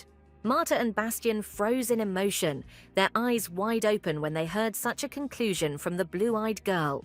Covering her face with her hands, the woman said that the gentleman was still the same small and kind boy they remembered him as, and the man agreed, saying that he had not even suspected the significance of these actions. Looking at the servants, Saria thought tenderly that the Archduke, although he seemed strict, treated his servants with great care. She knew that all these problems did not directly concern her, but she became sad and lowered her head, feeling an unpleasant pang in her heart. Later, as she walked down the stairs covered in dark mold, the girl was ready to admit something to herself. Blue Eyes became truly attached to this place, which she had never expected to get to and which she did not know. Once in Saria's body, she accepted the burden of suffering every day just to survive, but here she was able to rest for the first time in a long time and fell in love with the spacious and serene estate. Thinking about the fact that this place was hardly mentioned in the novel and Lena was not there, and Rush grew up in it, the girl decided that she could very well consider it her personal one. Pressing her palms to her chest, the blue-eyed girl thought that she could be sure that the Laurel estate would never abandon her for the saint, as Callis had done. Then she clearly decided to save this place, thinking that first she had to find the source of the demonic energy. After a couple of hours of wandering around the huge palace, Saria came to a staircase leading to a dark place, from where she felt familiar coils of magic. Staring into the darkness, the girl thought that the source of energy must be right there. Blue Eyes remembered that the mages from Nestler had just arrived and went to the basements to work and avoid being seen by Stern. Thoughtfully putting her hand to her lips and wondering what to do now, she did not hear the approach of someone else's footsteps. Saria let out a scream and jumped in fright when Lennon suddenly put his hand on her shoulder and asked the lady what she was doing there. Turning around and sighing heavily, the girl said that he had scared her, and the assistant smiled, asking for forgiveness, but suddenly they swung at him. The Archduchess's large blue eyes widened in surprise as the man hunched over slightly, groaning. A little while later, Lennon fell to his knees and then fell backwards right in front of her from a sharp blow. Crouching down in fear and clenching her fists, the girl stuttered and asked what had happened to him, not at all expecting such a turn of events. She turned around to look at the offender and saw the already familiar maid, a dressmaker with red hair and a short haircut. Suzette stood before her, clutching the hilt of a sword in her hand, hidden in a sheath that did not at all match the attire of an ordinary worker. Addressing her formally, Saria asked the girl in surprise why she had knocked Lennon unconscious with one blow, and the dressmaker explained that he had dared to sneak up on the lady and frighten her. The redhead calmly added that there was no need to address her so formally, and the blue-eyed girl thought that such behavior frightened her. Pulling her sword out of its sheath, Suzette said that she had been trying to correct her assistant's bad habits for a long time, and asked him to forgive this one-time oversight, but the blue-eyed girl nervously assured her that everything was fine. Thinking about everything that was happening, Stern suddenly decided that this strange girl somehow reminded her of Abigail in her character. With those slightly crazy yellow eyes, she seemed much more unpredictable and cruel. Syria froze, her mouth slightly open and her eyes wide in surprise, when the maid asked her mistress if she wanted to inspect the basement. Blue Eyes asked excitedly if she could do this, and Suzette said that there was no place on the estate where the Archduchess was not allowed. She clasped her hands together and even blushed with delight as the dressmaker explained that Rush had given his permission and they could go wherever they wanted. Later, the girls went down to the basement, heading to where the mages were trying to heal the estate, and Seria covered her face with her hand, smelling the smell of burnt herbs. Opening the heavy door and looking inside, the girl saw 3 people dressed in black cloaks and standing in a circle of bowls of fire. On the floor, in the bag, she suddenly saw dark blue and green leaves of the insania grass, which was a weed, but acted like a good sleeping pill on those with divine power. Syria thought gloomily about how the mages dared to use her now, when Rush, the owner of the estate, and the head of the 17 great houses famous for their divine power, was nearby. She called out to the men, and they turned to face her, their faces hidden in the shadows of their cloaks, but their eyes glowing bright yellow and with something unkind. The blue-eyed woman folded her arms across her chest and sternly said that the Duke was currently in the estate, and therefore this herb could not be burned in his presence because its vapors were dangerous. One of the mages stepped towards her and, calling her a lady, stated that as far as they knew, his lordship would be absent for some time, so there was no problem. Pointing to the box that was practically gushing with demonic energy, he added that this was an important part of their attempts to dispel this sinister thing. While the girl was looking thoughtfully at the emerald sea chest, the magician came closer and demanded to know who she was. The impudent men were interrupted by a sharp and low cry from Seria, who was not going to tolerate such treatment. She folded her arms across her chest and said that they knew perfectly well who she was, asking where they had the audacity to demand answers from her. Blue-Eyed skillfully imitated the character and behavior of the real series, although inside she was shaking from the guard and felt like her heart was ready to jump out of her chest. The girl stepped forward, but her path was blocked by a magician who extended his long arm, asking if she realized where she was and what was happening. He let out a deep sigh and froze as the tip of a glittering sword hovered just next to his neck.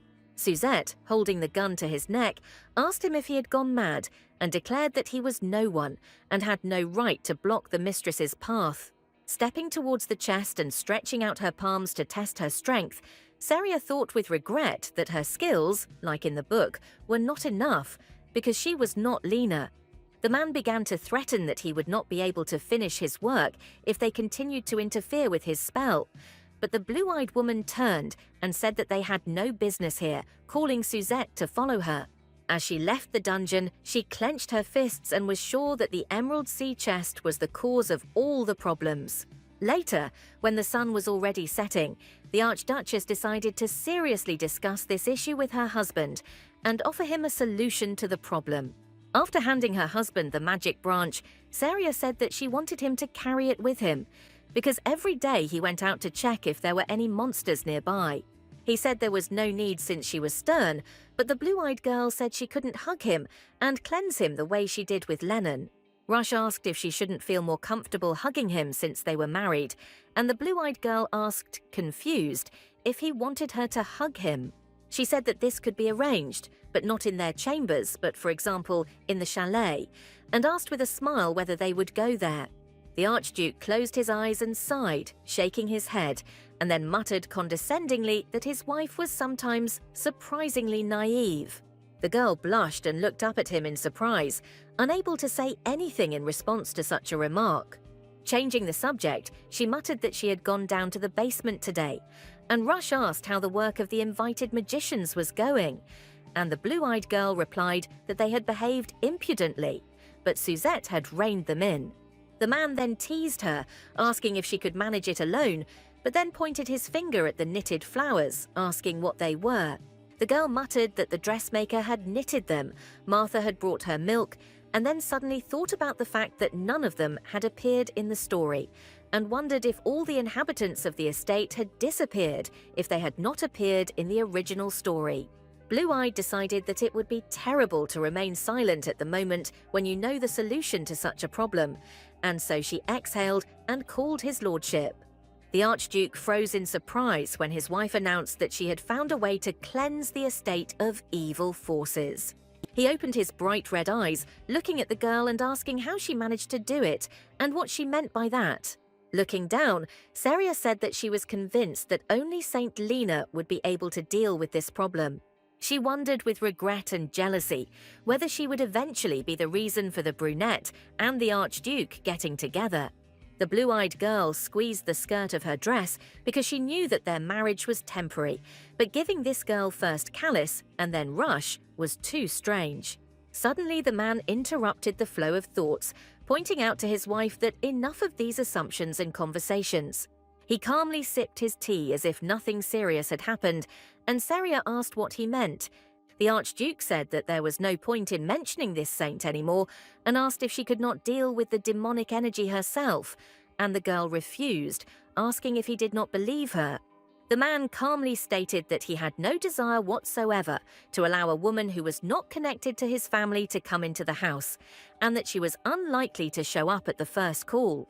Putting her hand to her chest, Stern suggested to her husband that the saint temporarily act as her companion, adding that she would not be able to do this herself.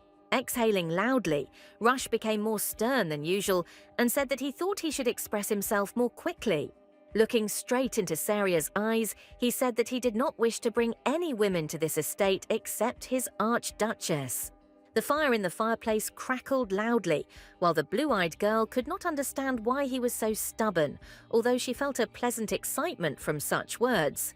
Remembering the unpleasant Lena and all the events associated with her, the blue-eyed girl thought with regret that she was the only one who could save this place. Lowering her head, the girl said that she knew the presumption of these words, but she did not want any of the inhabitants here to die.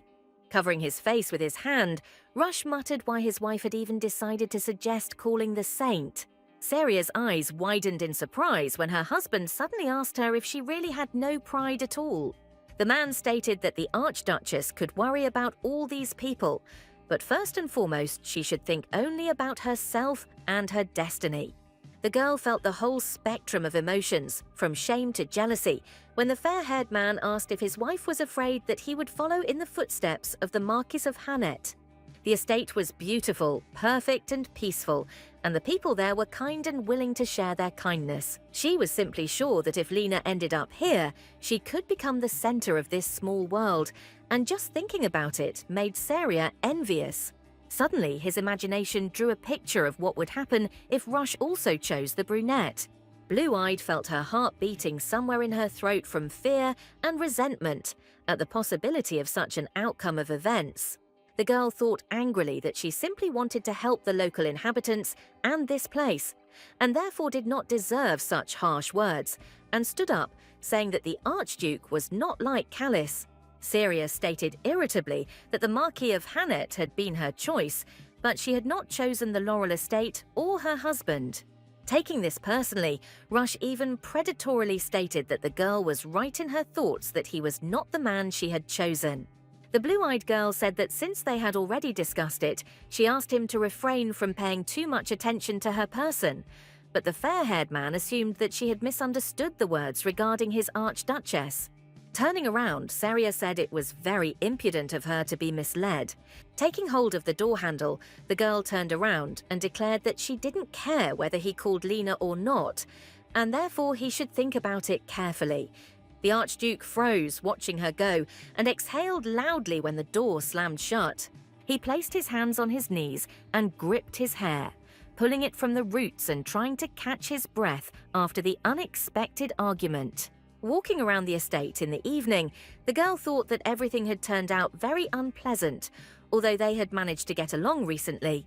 Blue Eyes looked out the window, thinking about Lennon's words about Martha being connected to this place because of Rush's illegitimate half-brother, born from another woman. Remembering the Archduke's words, Seria mentally agreed with why he didn't want to see Lena at the Laurel estate. And yet, she was very angry and upset by the fact that her husband asked her such a question, remembering the Marquis of Hanet. Suddenly, she was distracted from her thoughts, noticing a man in front of her, lying unconscious on the floor. Taking a hesitant step closer, the blue-eyed girl swallowed loudly, realizing that she could see the unfortunate Martha in the distance. The Archduchess rushed towards the woman and fell on her knees before her, gently shaking the servant by the shoulders and asking her to wake up and come to her senses. Feeling something hot and wet, Seria raised her hand and was frightened to see blood on her palm, which had appeared on Martha's back. Wanting to call her husband and help as soon as possible, the blue-eyed girl turned around, wanting to get up from her knees. The girl opened her mouth and froze, seeing a sharp blade in front of her, pointing at her neck. The magician standing in front of Seria smiled and covered her mouth with his hand, then said that he had found the best candidate for an offering to his god. He declared that the girl should follow him, but suddenly flew forward and screamed hoarsely when Suzette, who had arrived in time, kicked him in the back. The redhead leaned over to the lady sitting on the floor and asked worriedly if her ladyship was okay. Rush, who had heard the noise and noticed Madame Marta lying motionless on the floor, was already hurrying towards them. At the same time, the attacker was lying on the floor after a strong blow and wheezing, trying to get his breathing back in order. Standing up, Seria screamed in anger, asking the magician who he was and for what purpose he had come to this estate. Mentally thanking her intuition, the Archduchess remembered how she had asked Suzette if she was a knight. When the red-haired woman agreed, the lady said that something about these people seemed suspicious to her, and therefore asked her not to take her eyes off them. Frowning, the girl thought that she could have assumed some kind of nastiness or disrespectful attitude, but not this kind of behavior. Turning to the maid, she asked what happened to the other shamans, and the red-haired one replied that she had left one tied up on the first floor and then came here for the other two. Suddenly, Suzette heard a noise and a growl, immediately turning back to where the maid should have been lying defeated. Having risen, the unknown man grabbed the blade and rushed towards Seria, and the maid hurried to try to push her mistress away, but she would hardly have had time. Suddenly, a dagger flew past at speed, millimeters from the blue-eyed girl's neck, cutting off a small lock of hair. It hit the maddened mage right in the chest, causing him to scream loudly and let go of his weapon, stopping. Rush, who had just saved his wife, angrily walked forward and shouted at the shaman, calling him and his people common savages. Later, lying in her bed, the girl hugged the blanket to her chest and thought with excitement about how difficult and even scary the day had been. Turning onto her side, Seria remembered how the Archduke had asked her to return to her quarters and how uncomfortable she had been after their unexpected quarrel. She couldn't sleep, thinking about the fact that they had managed to save Martha, who was lucky that the attacker hadn't hit her vital organs. The girl was suddenly distracted from her thoughts and heard the slow steps of Rush, who sat down on the bed and quietly called her name. Pretending to be asleep, she mentally declared that she would not speak to the man. He might not even hope to, and in general he should go to sleep in a chair or settle down on the floor. Suddenly her husband touched her cheek with the back of his hand, and Seria's eyes widened, unable to pretend so carefully and not pay attention to such touches. Gently pushing aside a strand of her cool green hair, Rush touched the girl's neck and chin with cool fingers. A strong hand slid softly down her shoulder and back, heading towards her waist and pushing the warm blanket down. The girl jumped up, sitting up on the bed and blushing brightly, asking the Archduke what he was doing, and he moved away a little, smiling at her embarrassment. The man immediately explained, looking at her with a gentle gaze of red eyes, and explained that he simply wanted to check for sure whether she was injured. Rush said that she had told Suzette that she was suspicious of the shamans and could have been seriously hurt if that blade had hit its target, and then asked if she realized how she was putting herself at risk. Raising her head and clutching the blanket with her fingers, the blue-eyed girl objected that they would not dare to harm her, because they knew that she was sterner. When the girl said that nothing that could worry Rush would happen, he called her by name and said that she knew perfectly well what exactly he was worried about. Looking at her, the Archduke asked why she had not shared with him her impressions about the visiting magicians. Still holding a grudge, Saria asked what she could say to someone who had decided to end her marriage, only to later ridicule the choice she had made. She said openly that the Archduke took every opportunity to hurt her, and she had upset him, so he tried to intimidate her into silence. Looking down with a disappointed expression and barely managing to control her breaking voice, the blue-eyed girl asked if after all this he really expected her to discuss her safety with him. The man looked at his wife in surprise, his mouth slightly open, while the girl continued her tirade and asked what he would do in her place. Rush said that he never wanted to do that to her and extended his hand forward, but the blue-eyed girl turned away, not allowing him to touch her. For a moment, silence reigned in the chambers. Only two excited hearts beat in unison with each other. The blonde man suddenly apologized and looked down, saying that he really shouldn't have thrown around comments so thoughtlessly. Saria stared at her husband in surprise because he not only apologized, but did it twice. The girl wanted to talk to him, but first she decided to get out from under the blanket, but slipped and hit Rush's thigh with her foot, letting out an embarrassed yelp. He muttered that it didn't even tickle him, let alone hurt, and added that Stern didn't know how to attack a knight, but the girl said it was just an accident. Saria blushed and thought that even if he apologized, she shouldn't have held on to her pride, and besides, she understood why he was saying all this. Having called his lordship, the blue-eyed girl sat up on the bed and moved to the edge, as if showing that she was letting him into their common territory. The Archduke asked if the girl wanted him to lie down next to her, and she blushed, closed her eyes and muttered whether it was necessary to ask such an awkward question. Coughing into her fist, Saria said that he was probably very tired and therefore would hardly want to spend the night sitting, and Rush replied with a smile that he would not be surprised by such a proposal from the lady. Moving her hand away from her face, the girl asked who he thought she was, and asked if he would wish something like that on her. Moving closer and placing his hand on her cheek, Rush said with a smile that he would never wish for it. The man climbed onto the bed without removing his palm from his beloved wife's face, leaning towards her face and asking her to call him by name. Saria blushed brightly, having no idea how to behave in such a situation, and asked his lordship to wait, but he was clearly not in the mood for that. The Archduke moved right up to her lips, so close that they could feel each other's hot breath, and he himself said his name, as if reminding her of the request. Clutching her own dress in her hands and feeling herself melting in his arms like ice cream, the girl obediently whispered his name, not wanting to fight her feelings. They touched in a soft and slow kiss when suddenly a sound of unknown origin was heard in the room. Pulling back and thus breaking their first such touch, Saria asked in fear what that sound was. Rush lowered his hand from his wife's face, asking what sound he was talking about, and she asked in fear if he really couldn't hear it. Smiling slightly and closing his eyes, the man shook his head and said that, of course, he heard everything, he just wanted to joke.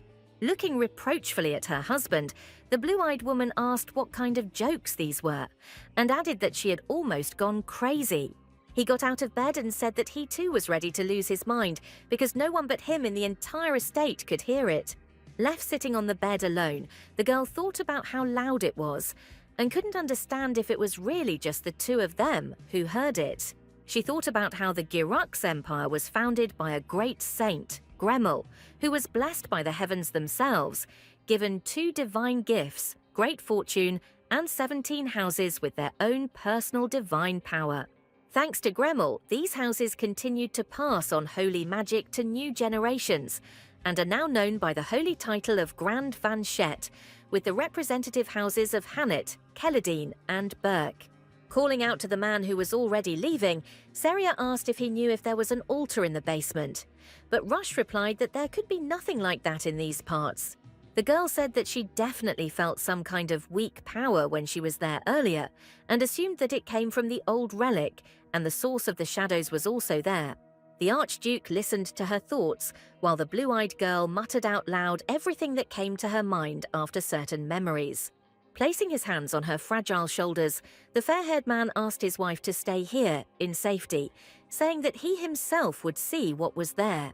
Later, when he had just left the chambers, holding a lantern in his hand, Seria caught up with him and hugged him by the hand, saying that he had apparently forgotten about the essence of his wife. When all the lights behind them went out, the girl clutched Rush's strong hand tighter, not understanding when this whole story turned into a horror story. The Archduke noticed how much she was shaking and asked if the blue-eyed girl was cold, but she muttered that she was simply afraid. Gently catching her hand, the man intertwined their fingers, pulling Seria closer to his body. He said with a smile that the big paradox was that before she often behaved very thoughtlessly, and now she was shaking simply because of the darkness. Smiling at her behavior, Rush tightly wrapped his fingers around her small palm, wanting to make his wife feel protected. They walked down the corridor together, holding hands, and the girl couldn't help but notice how big and warm the man's hands were. As they descended to where they planned, the blonde man raised his lantern, illuminating a professional portrait of a stranger with soft features. The man explained with a smile that the image showed them both the former Archduchess of the House of Burke. He added that this was his mother, and Seria looked at the portrait in surprise, thinking about how beautiful this woman was. While she was looking at the portrait, the fair-haired man leaned over and began to leaf through some book, some of the pages of which had been torn out. Rush explained that these were historical records of the Burke house, from which some information was missing, and so they were taken downstairs for safety. Blue-eyed remembered that this book was mentioned a couple of times in the novel, but neither the man himself nor anyone else attached any special significance to it. Seria silently suggested that the Archduke's father might have destroyed the records himself when he learned of the existence of his illegitimate son. Wondering if the man was trying to sabotage the rule of his own son, Rush, she realized that he only knew part of his family history. Clenching her hands into fists, the blue-eyed girl mentally called the man who was capable of doing this to his own son a scoundrel. Seria suddenly felt a familiar energy, and while the blonde man continued reading the book, she turned and walked forward. Where the energy came from, the Archduchess was surprised to see a monolith made of constellation steel, wondering why they would put it in the estate. Then her attention was drawn to an interesting decoration, a gold tiara with elegant patterns and designs, and also with large red stones. She felt an insanely obvious desire to take this amazing product, and she herself was surprised by it, but she could hardly resist.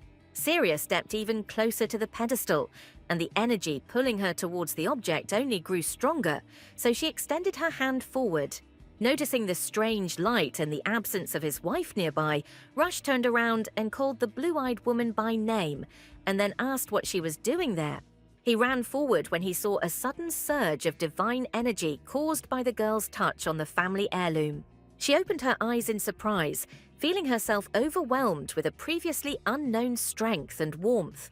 Memories of Rush and her whole life rushed through her mind, and she suddenly saw a dark figure who was tearfully begging the moon not to reject her. Inhaling fearfully and feeling the heat throughout her body from the horror that had gripped her, the girl opened her eyes and realized that she was lying in her bed. Looking at the bright room in front of her, Seria blinked slowly, trying to remember where she was, since her last memory was of Laurel's estate. Blue-eyed suddenly heard a familiar voice calling her mistress, and a second later she found herself in Abigail's warm embrace. The night whispered that on the third day of the girl's unconsciousness, she was close to destroying that damn estate with her bare hands. Seria was surprised to learn about these 3 days, and assumed that if Ibi was nearby, it meant that she had been returned to the main Burke estate. The dark-haired woman confirmed this, and explained that they were in the Archduchess's chambers, adding that his lordship had ordered the servants to bring her here. The girl suddenly froze and smiled brightly, seeing Bastien and Suzette smiling near the entrance to her new chambers. When she asked what they were doing here in the main estate, both servants knelt down, and the man asked them to accept the deepest gratitude from them and Madame Martha. He looked up, his eyes filled with kindness and tears, and said that they would never forget the price they had paid to save Laurel Manor. Bastien explained to the bewildered lady that the shadows had completely disappeared, and Suzette declared that they wanted to devote themselves entirely to serving the lady. Seria froze in surprise upon hearing such news, and did not understand what was happening since Lena had not come close to that place. Martha, meanwhile, calmly wrapped herself in a shawl and walked through the snow-covered garden of the newly revived and beloved estate. She said with joy and trepidation how nice it was to see that this beautiful place had returned to its former glory. She clasped her hands and thought with pleasure that the House of Burke had finally found itself an excellent archduchess. Looking at the pillow with the tiara in front of her, Saria asked if she had lost consciousness for such a long time when she touched the thing. Immediately remembering the decoration, the blue-eyed girl realized that the diadem had ended up in the hands of Saria's older brother, Nisus Celadon, who had given it to Lena after a fierce fight between several minor male characters. After this, the saint, of course, immediately began to wear the received decoration every time she went out. Lost in thought, the girl couldn't understand how the tiara ended up in Laurel's estate because she thought that Nisus simply bought it at some auction, and Suzette asked what was bothering her. The lady smiled nervously, immediately asking whether the decoration should be given to Rush if it was found in the estate. She froze in surprise and opened her blue eyes wide when she learned that her husband had given this tiara to her. The girl asked why he was giving her such a valuable thing, since it was an important family heirloom, and the red-haired girl smiled and noted that everything that the Burke house owned now belonged to her too. Grabbing her head, Saria thought about what was going on here and involuntarily formed a vision in her head, wondering if the Archduke could be asking not to reject him. Blue Eyes folded her arms across her chest and thought about how she didn't remember any such visions in the original story.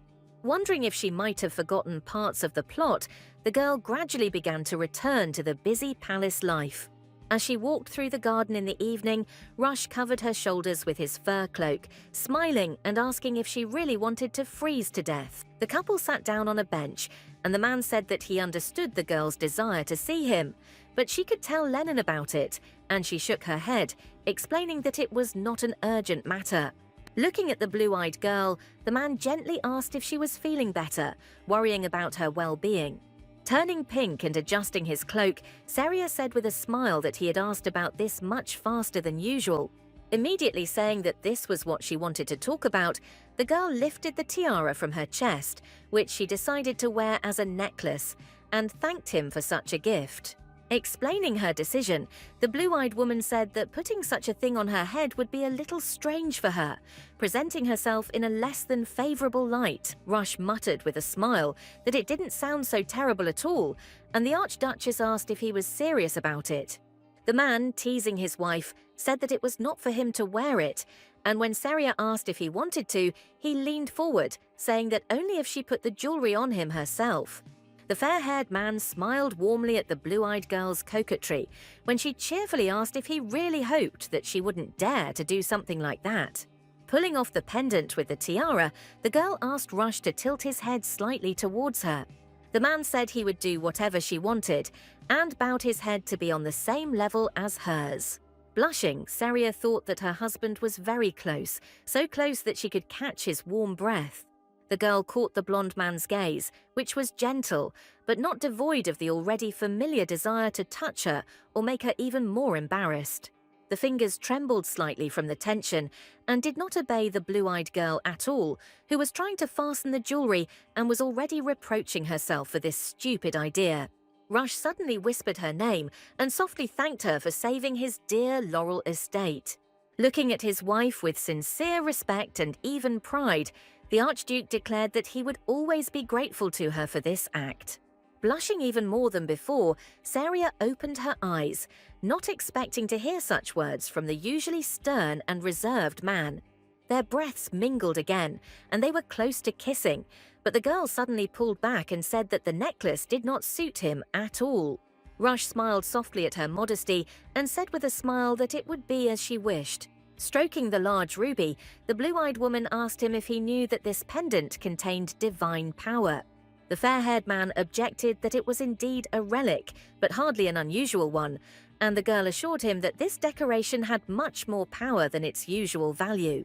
He said that this explained why Saria was so pleased, but she asked if there was anything else he wanted to say. Picking up the item, the blue-eyed woman repeated that it was a very precious and powerful thing, and therefore he should demand that it be returned. Rush hummed thoughtfully and took the pendant in his hand, put it to his lips, and then said that he didn't have a habit of taking back his gifts. Pulling the girl a little closer to himself, the man gently noted that the thing looked much better on his wife. Syria blushed brightly, realizing that for the first time a man was treating her with such attention and care, courting and respecting her. Immediately embarrassed by her own thoughts and feelings, she jumped up and said that she must resume checking the glacier next week. But the Archduke asked if she really wanted to monopolize all the work of his servants. Turning around, the girl said that this suited her and declared that she really liked it when people did not despise her. The man looked at the blue-eyed woman in surprise when she asked if it was the same with him. He muttered something unintelligible without taking his eyes off his wife, and she asked him again what he had said. Rush calmly explained that Seria had completely changed and that it was strange, and when the girl tried to find out what exactly the blonde guy thought was strange, he changed the subject and said that they could go back to the house. The next day, in the prison building, the Archduke said that he did not understand at all why his wife would see a prisoner who was being tortured. Turning to her husband, the girl said that it seemed to her that these shamans had come to the Laurel estate for a reason, but with a special purpose. Looking at the mages lying on the cold stone floor, the blue-eyed girl muttered that their condition was much more decent than she expected. When Lennon said that the Burke's methods of dealing with prisoners were not so cruel, Saria stepped closer to the cell, calling out to the shaman, and held out the tiara, asking if he had come for it. The man's eyes lit up with an evil fire, and he rushed towards the iron bars, and Rush quickly pushed his wife away, shielding her from possible trouble. When the prisoner opened his mouth and wanted to say something, bloody teeth literally poured out of his mouth. Quickly gathering everything so as not to frighten the lady, Lennon muttered that he had ordered them all several times to keep their mouths shut. As he stuffed them back into the prisoner's mouth, the assistant sang that he was frightening the Archduchess, while the girl asked in surprise if they really were teeth. Rush pulled her towards the exit, and the girl protested, reminding him of the words about them not using harsh methods. Later, in his husband's office, Saria listened to a conversation between him and Elliot about how they assumed Mitchell was to blame for what happened, and that his approach was much harsher than they thought. The Archduke slapped his knee and called him a scoundrel, saying that he had been furious when he had discovered that he was an illegitimate son, and asked him if he thought that the destruction of the House of Burke would change the fact of his birth. Blue-eyed remembered that Brother Rush was their father's favourite, and now, having learned that it was he who sent the magicians, she decided that he had really gone crazy. Scratching her nose thoughtfully, she looked down and wondered what he could possibly need the family heirloom for. Noticing her expression, the Archduke smiled and assured his wife that he was not hiding any illegitimate children. Syria replied that she knew this very well because she was sure that he would never do such a thing. Immediately remembering Elliot's presence and their strange glances, Rush asked if anything had happened between them, since they both seemed strange. The girl hesitated, muttering something indistinctly, and then laughed nervously while the knight looked away in embarrassment. In the morning, a little later after Saria woke up, something not very significant but very interesting actually happened. Sir Elliot came to her chambers and fell on his knees before his lady, saying that his life and honour belonged to the Laurel estate. He burst into tears right in front of her, saying that after saving his soul and this place, he completely entrusted his life and honour into the hands of the Archduchess. Syria was not surprised by the deep feelings awakened in him, but these tears still came as a great surprise and revelation to both of them. Becoming much more serious, Rush looked at Elliot jealously and asked what the hell could have happened. Their conversation and the growing tension were interrupted by Lennon, who burst in and loudly called for His Majesty from the corridor. Breathing heavily and resting his hands on his knees, the assistant said that a group of priests, including the High Priest, went to the Supreme Church, but they were caught in a snowstorm and monsters. The Archduke sat silently as Lennon said that St. Lena and the Marquis of Hanet were also in the procession. Syria froze when she heard that they had received an urgent message asking for help from the Archduchess her husband, and a squad of knights. Rubbing his face with his hand, Rush asked how serious it was. And when Lennon replied that it was unknown, he stood up and asked to tell them that they all died of cold together. Walking forward, the man said that if they really needed help, let the knights, led by Elliot, go to help. Blue Eyes wondered if the Archduke might refuse to avoid putting her in a difficult position, but she knew that such behavior could have a negative impact on the Burke household. Syria clenched her fingers and thought that she had sworn to do everything possible for his well-being, and now she could not allow hostility with the High Church.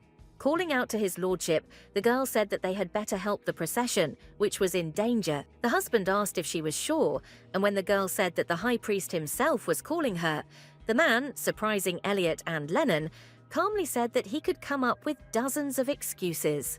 Leaning toward his wife, Rush said with a soft smile and concern that she didn't have to go there at all. Unexpectedly for everyone, the gentleman, with the same slight smile, knelt down on one knee in front of his wife. Extending his palm towards her, the man said that if such a request did not embarrass Seria, he offered to go there with him. The girl blushed brightly, looking at Rush, and then took his hand and nodded in agreement. She stood up, looking at the Archduke with a gentle smile, and told Rush in a somewhat reassuring tone that they would go there together. After some time, the servants informed the High Priest that His Grace Archduke Burke and his wife, Seria Stern, had arrived at the scene with a detachment of knights. High Priest Amos, a middle-aged man with deep green eyes, thanked the master for responding to his request for help. Placing his hand on his chest, he greeted the Archduke's wife, and she, with a slight stutter, greeted him in return. The man said with a smile that she had grown up a lot, and then admitted that this was a big surprise for him, and the blue-eyed girl opened her eyes in surprise. Shielding his wife from unsolicited words and advice, Rush calmly asked how big a threat those monsters posed, and the High Priest invited them to follow him. Amos asked if the Archduke would mind if his wife waited in the chambers, and Seria quickly agreed.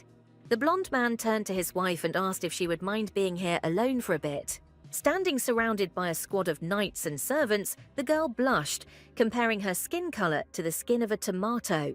She hissed that she was not a child, but sterner, and should not be treated like a little one, and Rush calmly objected, saying that this was a very dangerous place. Raising the tent flaps, the man grinned at the corner of his lips and said that they would see each other very soon, calling Seria his precious mistress right in front of everyone. Blushing again and looking embarrassedly after her husband, the blue-eyed woman rubbed her cheek with her hand, silently pondering why a surge of tenderness had suddenly come over him. Later, she spent time quietly in the already prepared huge tent and reflected on what was happening. Sitting on the bed, the Duchess reflected that somewhere nearby were Lena and Calice, and she would give anything to never cross paths with them. The girl barely had time to think that the saint had become stubble, and therefore they would still have to see each other before the mission, when suddenly the brunette ran into the tent and said that she had heard everything. Looking up at her with her yellow eyes, Lena asked if Seria had really come to save her from the monsters. The saint clenched her palms and asked if the Archduchess really wanted to do this, despite all her past actions, and the blue-eyed one froze, not understanding what she was saying. The girl stood up as the brunette continued her monologue, for some unknown reason telling how scared she was of the appearance of all these dark creatures. Wanting to get rid of the rather annoying Lena as quickly as possible, Seria said that she had arrived here as a stubble, since she had been called for help. Despite the Archduchess's words that the High Priest himself was here, whose call for help she could not ignore, the brunette declared that it did not matter. Having looked her interlocutor over from head to toe, she stopped her gaze with tenacious yellow eyes on the necklace and asked what this unusual decoration was. Not understanding why the thing could have interested Lena, the blue-eyed girl thought in a slight panic that everything was different in the book. When the saint pointed her finger inappropriately and asked about the origin of the necklace, Seria mentally tried to shield herself from her and calmly replied that it was given to her by Rush. The brunette hummed understandingly and asked if this was a wedding gift from the Archduke. Lena suddenly put her hand to her lips, continuing to examine the girl's necklace, and suddenly said that she wanted to get the same one for herself. The blue-eyed girl froze in surprise, unconsciously covering the necklace with her hand and not understanding how the saint could even calmly say such things out loud. The brunette muttered something about a wedding gift and then suddenly screamed, as if she had found the answer to her question, and raised her head. She folded her hands together and, not just with a smile, but with a sly grin, asked if this was a wedding gift. Then, when they divorced, would Saria return it to the Duke? Clutching the decoration in her palm and looking at Lena as if she were crazy, the girl opened her wide blue eyes in bewilderment, amazed at the depth of human impudence. At the same time, while Archduke Rush was busy preparing for a clash with the monsters, the saint's husband approached the Duchess's tent.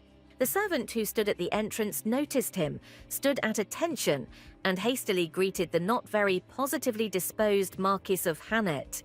The fair-haired youth asked if Mrs. Saria was in, and the servant answered in the affirmative, but he hesitated nervously and stuttered. Suddenly, Callis heard Lena's voice asking if the blue-eyed girl would return something to the Duke after the divorce. He lifted the tent flaps to enter, while the girl looked at her interlocutor in shock, not understanding whether she had always been like this. The brunette smiled, but the things she said were not just irritating, but also frightening, and this behavior was not at all like a book character. Saria picked up the necklace and smiled, saying that Lena seemed to want to get her hands on this piece of jewelry. The saint folded her fingers together and, without taking her eyes off the girl, explained that it was simply very beautiful. Not wanting to stop her completely incomprehensible behavior, the brunette continued to beg for the necklace, asking if the Archduchess would give it to her if she got bored with it. She fell silent and swallowed quietly from excitement, only when she heard her husband's familiar voice calling her to finally come to her senses. A gloomy Callis asked how she could even allow herself to speak so openly and calmly about the divorce of two aristocrats of the Giru Empire. Lena quickly turned to her husband and declared that everything was not at all as it seemed to him, finally turning away from Saria. The brunette explained that she said all this because when they divorced, Rush would also dissolve the marriage with his wife so that the couple could get back together. Marquis Hanet ran his hand through his hair and said that even so, all those words sounded vile. Turning around, the saint muttered that she understood everything, lowering her head to hide her bright red cheeks and tears, and then quickly walked out of the tent. Saria couldn't understand why she had to witness a family quarrel at all when the young man turned around and called her name, awkwardly ruffling his hair. Getting on the girl's nerves, he said that she seemed to have lost a little weight since their last meeting. Turning away, the blue-eyed girl calmly said that it was none of his business and that he should go to Lena, and Callis called out to her, wanting to talk. Their not very successful conversation was interrupted by the cries of people outside that the monsters were already here, and the young people turned to him.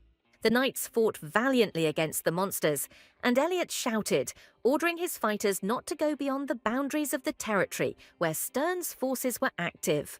Looking at everything that was happening from a high ledge that overlooked the entire battle, Saria thought that there were many more monsters than she had expected.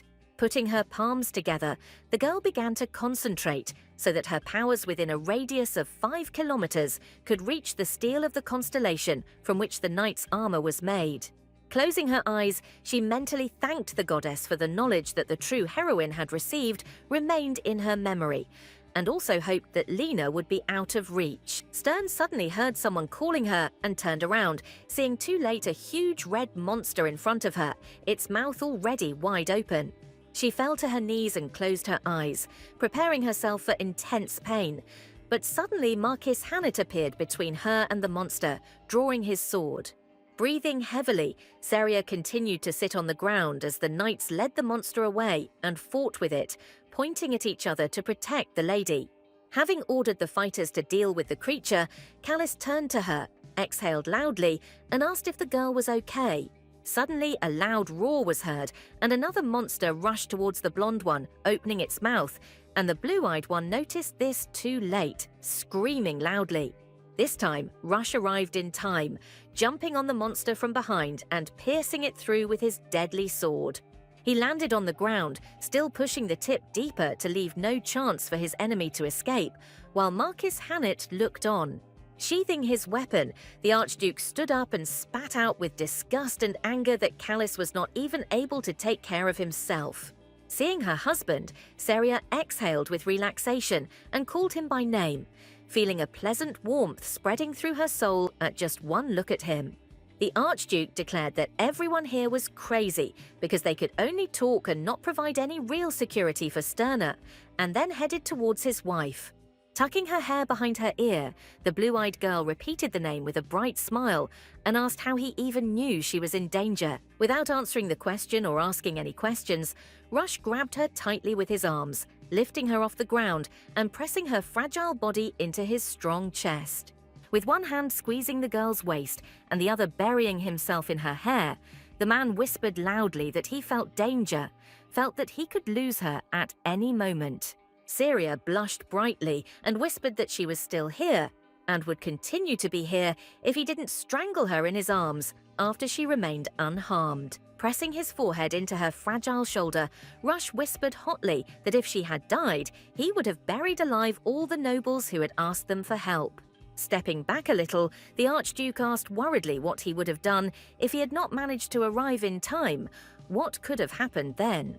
The blue-eyed girl froze, feeling his strong hands squeezing her shoulders, and blushed brightly because for the first time he showed his emotions so clearly in public. She sheepishly asked him to stop, since there were knights and others around them, but the man sighed, reminding her that everyone knew about their status as spouses. The Marquis of Hanet stood and looked from afar at this picture, clearly not intended for strangers to see, but placed right before him. He wondered in his mind when the two had managed to become so close, while the Archduke and Seria were joking with each other and seemed like real newlyweds. Callis gripped the hilt of his sword and wanted to stop all this, but a familiar high voice called his name. Lena ran up to him and excitedly asked what had happened to his arm, and the young man only now felt an unpleasant tingling sensation and warm blood on the wound above his elbow.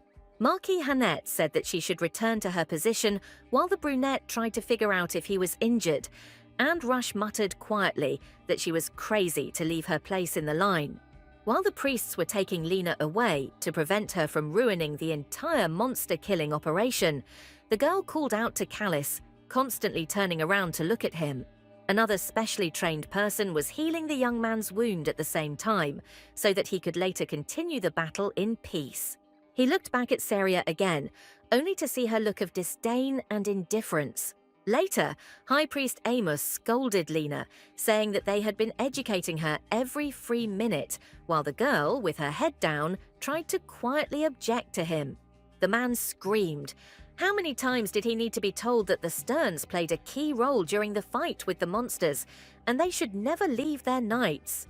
Ashamed of her actions, the brunette hung her head while Amos shouted that you can't leave because of one person, no matter what kind of relationship they have.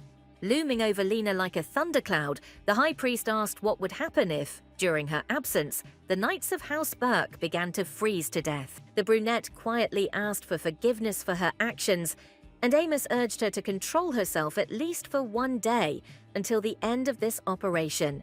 When the man left, the girl was left alone with her thoughts and gritted her teeth, not understanding what she had done wrong.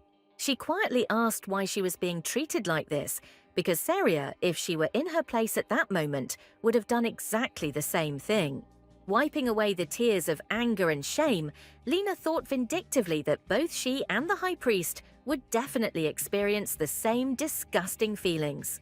Meanwhile, Abigail walked across the battlefield, shaking the still hot blood of many slain creatures off her sword. Looking back, the girl thought that she had already moved much further away from the camp as a whole, and from her mistress than she should have. Suddenly, her fighting companion called out to the girl, telling her to turn around and wait for a blow from the right. The knight wanted to answer in surprise that there was nothing there. But then a huge monster, standing on its hind legs, attacked her from a completely different direction. Having dealt with the monster, Abigail threw away her sword and turned to the fighter, stating that something seemed wrong here. Feeling warm blood running down her temple, the girl clenched her teeth and asked what he was planning. The knight swallowed nervously, frozen in place, and then stuttered and asked again, as if not understanding what she meant. Grabbing him by the chest, the dark-haired woman asked sternly, again menacingly asking why he was deliberately taking her as far away from Stern as possible. When the young man began to tremble in fear and did not know how to justify himself, Ebi shook him, trying to find out why he was pretending to help her. Remembering the knight's face that was looking at her, the dark-haired girl called him a scoundrel, saying that he was constantly hanging around St. Lena, suggesting that it was she who had put him up to it. At the same time, the brunette came out of the tent and walked down the street with a smile, mentally wondering if the knight had done what she asked.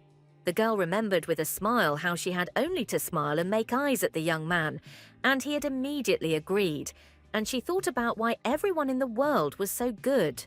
Suddenly the saint saw Archduke Rush walking straight towards her, as always stern and gloomy, but very attractive. As they walked past each other indifferently, Lena brushed her hand against the man's strong shoulder. An incomprehensible energy flashed between them, as if it had shocked them both with electricity. Grabbing her hand, the brunette froze in surprise halfway, not understanding what kind of feeling had just pierced her entire being. Calling the girl by her title, Archduke Burke asked why she did this, feeling a wound on his forearm that appeared out of nowhere. Turning around, Lena swallowed and quietly asked him what he meant and smiled nervously, muttering that she hadn't done anything. The man asked her very sternly how she would explain it then, showing a fresh, gaping, bleeding wound on his arm. The brunette said in confusion that it was not true because she did not want or do anything like that. Casting an irritated and even angry glance at her, he turned around and expressed the hope that in the future the saint would no longer bother him. Lena, folding her hands together, looked after him, lost and frightened, immediately forgetting where she was going and what she was doing before this collision. Hugging herself by the shoulders, the girl thought that the Archduke's behavior even made her shudder. The brunette looked after the man, imagining how strict he could be with his own wife and loved ones. Turning away and rubbing her chin with her fingers, Lena decided that she had made the right choice earlier, and Callus was the best option. When the girl entered the high priest's tent, she froze and clenched her fists, looking at the situation with fear. Near the table, on his knees, sat the very knight from whom the saint had previously asked for help, and it was clear that he had been caught and had given up their entire plan. Amos, pointing his palm at the young man, asked if he had really been sent by the saint to Abigail to prevent her from protecting her mistress. Frozen, Lena trembled with fear of exposure just like the knight, trying to mumble something, but no excuses came to mind. The brunette asked His Eminence to understand her actions correctly, but the man screamed, calling on God and asking what kind of correctness we could talk about here. Lowering her head and hiding her eyes that were filled with tears, Lena said that she wanted to show that anyone would leave their post for someone they cared about, even Seria. The blue-eyed girl folded her arms across her chest, looking at her in surprise and even shock, not understanding why the hell she was taking Abigail away, risking her life just for such a trifle. The Archduchess looked at the saint, who was now crying like an innocent lamb, although she knew perfectly well that a knight who went beyond the radius of divine magic could easily die. Amos turned away and said that he could no longer turn a blind eye to such actions, and then said that he took back his earlier words about letting him go to the capital after a month of training. Frightening and surprising the brunette at the same time, the high priest explained to the girl that she would remain in the Supreme Church. Lena screamed desperately that she hated this place, and the man stood up and slammed the table, saying that her first priority was her own sense of comfort, and therefore she treated the life of a knight with astonishing frivolity. Ebi and Seria listened silently as the brunette screamed that this knight had also been imprisoned, and the man strongly advised her not to insult Sterna's personal knight. Turning around, the girl went to the exit and shouted that they did not understand anything, because she only wanted to open their eyes to the truth. The brunette quickly ran out of the tent, ignoring the angry shouts of High Priest Amos. Covering his face with his hand, the man groaned loudly from irritation, and how many problems the saint managed to bring to the ranks of the aristocracy. Leaning her palms on the table, the Archduchess rose from her seat and asked permission to speak with Lena. Sitting among the rocks and burying her palms in her knees, the brunette cried and thought that it was unfair because she should be the precious Sterna, but everyone only scolded her. Raising her wet gaze with deep yellow eyes, the girl silently wondered what she had done wrong and whether it would be better to blame the one who had brazenly taken her place. The saint suddenly felt some kind of insanely attractive call of power, telling her that she should receive much more divine power. Lena raised her head at the call and saw a golden necklace covered with large rubies. Looking at it and feeling her brain being enveloped in an incomprehensible haze clouding her consciousness, she mentally muttered that this thing belonged to Ceres. The decoration itself asked her to touch it, to reach out and take it for herself, and the brunette obediently extended her hand forward. When she squeezed the necklace with her fingers, it was as if an electric shock had pierced her, and dark purple and black shackles of magical energy appeared around her, bursting into her body. Syria, who was staring in surprise at everything that was happening, sank to the ground, but the unfamiliar magical power did not disappear from her. The blue-eyed girl froze in fear, her mouth wide open in surprise, and quietly asked what was going on here. She stepped towards the girl, deciding that she had to help with this strange condition, while the saint was breathing heavily, holding onto her own dress. When Lena looked up, Seria, with fear and confusion about what might come next, assumed that she had absorbed the darkness. Suddenly jumping up from her seat, the brunette rushed forward, staggering, and began to run away from the Archduchess. Looking after her, the blue-eyed girl, completely confused about what was happening, thought that she should call High Priest Amos as quickly as possible. When everyone reported to Rush, he said that she was simply mocking them. It was not enough for her to try to kill the Knight of Sterna. Now she also ran away. The Archduke looked up with fury at the clergyman who had given him all the news and asked what they wanted from him now. The young man bowed his head and asked forgiveness from his lordship, saying that this was an important matter, so they asked him to give them some knights to help. When someone entered the tent, the messenger reported that the situation was urgent, and therefore the high priest had already gone to look for the saint together with Lady Seria. Behind him, Elliot swallowed nervously as Rush flinched with rage, his voice seething with anger as he asked again if he had heard correctly. Clutching the scroll in his hands and trying to fight the urge to strangle someone, he asked if they really had allowed Seria to go looking for Lena herself. As the Archduchess and the High Priest walked forward, looking for the brunette, the man said that no matter how much he lectured the girl, it all ended the same way. Walking a little further away, the blue-eyed girl mentally thought about what happened to the saint then, while Amos shouted and called her. She clutched the skirt of her dress, wondering if the girl had tried to clear out that dark energy, thinking that in the book that hadn't happened. After 15 minutes, they finally found Lena, who was walking quickly towards the forest. The brunette turned around when she heard the high priest's response, but clearly didn't try to come to her senses and stopped to discuss everything that had happened and return to the camp. She screamed at them to stay back and said she had done nothing wrong, and Amos held out his hands and said they knew, but they had to leave this place first. The man tried to gently explain that if Lena gave up her position, she would start having problems. Syria stood behind them, trying to decide if she should tell Amos what she had just seen. Suddenly, a large monster jumped out of the forest, and the blue-eyed girl screamed, calling out to His Eminence in fear. Meanwhile, Rush, surrounded by his knights, tried to find the high priest and his wife as quickly as possible, who were nowhere to be seen. Thoughtfully looking at the sky and the gradually setting sun, the Archduke thought with fear that with the onset of night, the search would be much more difficult. Suddenly, the Marquis of Hanet called to his lordship, attracting his attention, and then asked if any more traces of Seria had been discovered. Rush gripped the horse's reins with his hands and angrily declared that at a moment like this the young man should not be so worried about her at all. He asked if common sense had completely abandoned both him and the saint, adding that it was they who had dragged the Archduchess into such a dangerous place. The man growled, wondering how he could continue to cause trouble and how long it could go on, and then wanted to say something else, but didn't have time. Both young men turned around when one of the knights called out to His Majesty and said that a monster had appeared very close by. The monster stood directly in front of the trio and growled, rubbing the ground with its paws and dropping saliva on it in anticipation of the already planned attack. Trying to save the saint, Amos ran towards her and held his hands out in front of her, urging her to run towards him so that they could escape the demonic creature. The monster rushed forward faster than the man could cover Lena, and strong paws with sharp claws pinned him to the ground. Reaching forward, Amos whispered hoarsely that the saint must save herself immediately, knowing that he would not make it out alive. The monster swung its huge clawed paw with a loud roar, and in place of the high priest's head, there remained only a bloody mess. Lena, shocked by what she saw, froze in place, unable to move due to paralyzing and all-encompassing fear, and Seria tried to shout to her.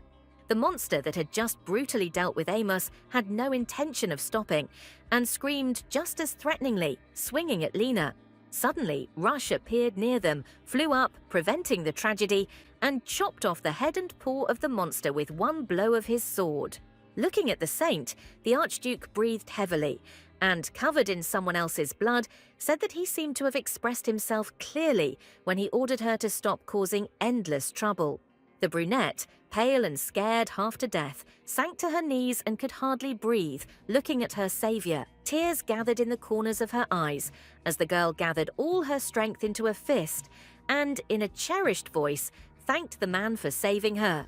Suddenly, the moon lit up brightly again and increased in size just as it had during the saint's first disappearance, as if warning everyone about it. Seria shouted her husband's name loudly, and the Marquis called for the saint when all the people realized that something dangerous was about to happen.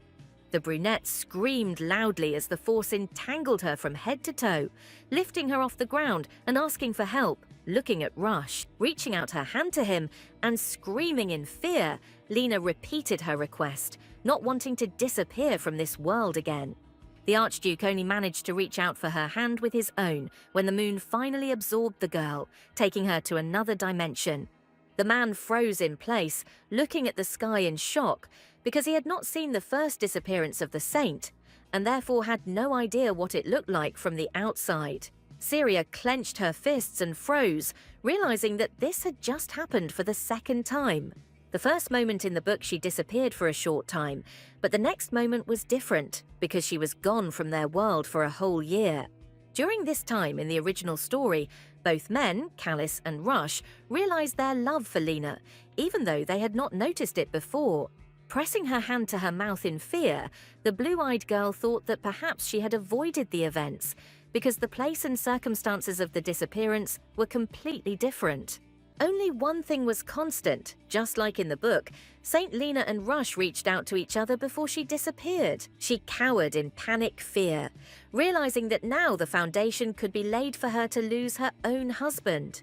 The fair-haired man looked around and, noticing his wife's frightened state, calmly called her by name. Seria stood in front of him and couldn't understand what to do now. Would she just have to watch the story unfold? Blue-Eyed didn't want to lose Rush so much that she practically felt on a physical level the pain she would experience if she suddenly lost his care and warmth. Standing before him, pressing her hands to her chest, she wondered if she could avoid a future where her husband falls in love with the saint and the girl dies. A little later, the high priest was brought to his tent, and they tried to put him in order, laying him in a coffin so that every person could say goodbye to him. As Seria walked hesitantly and slowly into the tent, one of the men in a priest's robe thanked her. He pinched the bridge of his nose with his hands and said that since a stern like her had prayed for the peace of Amos's soul, he must now be in the arms of God.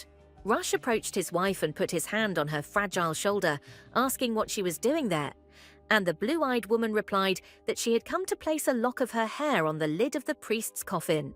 Holding the already cut locks of hair in her hands, the girl muttered that she knew about the sign according to which this was good for the deceased. Taking her hair from her fragile palm, the Archduke said that it would be better for him to do it himself, with his wife's permission, since it would be better for her not to see Amos in such a state, and then he stepped forward. Seria came out of the tent and looked at the tired and wounded soldiers, thinking that they looked pathetic, and this was not surprising after all the events.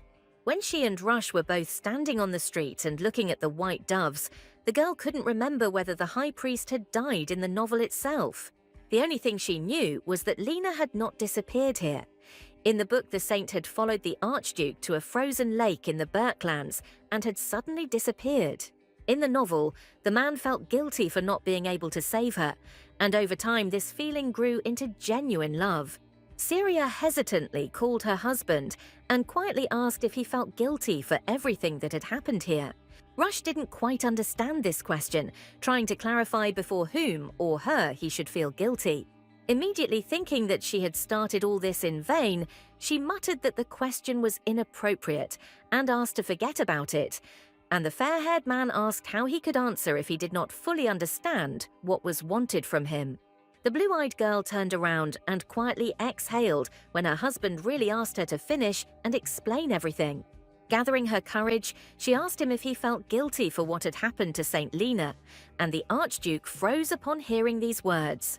Rush asked if she was sure she meant him, and when Syria said that he understood everything absolutely and there was no point in asking clarifying questions, the man shrugged, saying that he had not expected such a question. The fair-haired man said that he didn't quite understand his wife and whether she was really worried that he might be tormented by different feelings. And the blue-eyed woman quietly replied that that's exactly what she felt. Suddenly, Rush's hand was on her face, and he used his thumb to gently smooth out the wrinkle that lay between the girl's eyebrows. He said with a smile that he now understood why she frowned, and Syria blushed slightly, looking at him. Stroking the girl's forehead gently and affectionately, the Archduke stated that when she was thoughtful, the corners of her eyebrows on the bridge of her nose were slightly raised. The blue-eyed girl turned away, blushing brightly, and said that there was nothing like that, but the fair-haired man explained that you could always tell what she was feeling from her facial expression. The girl bit the inside of her cheek. When Rush said that the saint herself decided to escape from the camp, he did not force her to leave, and therefore did not feel any guilt. Syria thought back to the plot of the novel, in which their love had flared up precisely after this, and thought about how desperately she had tried to avoid it.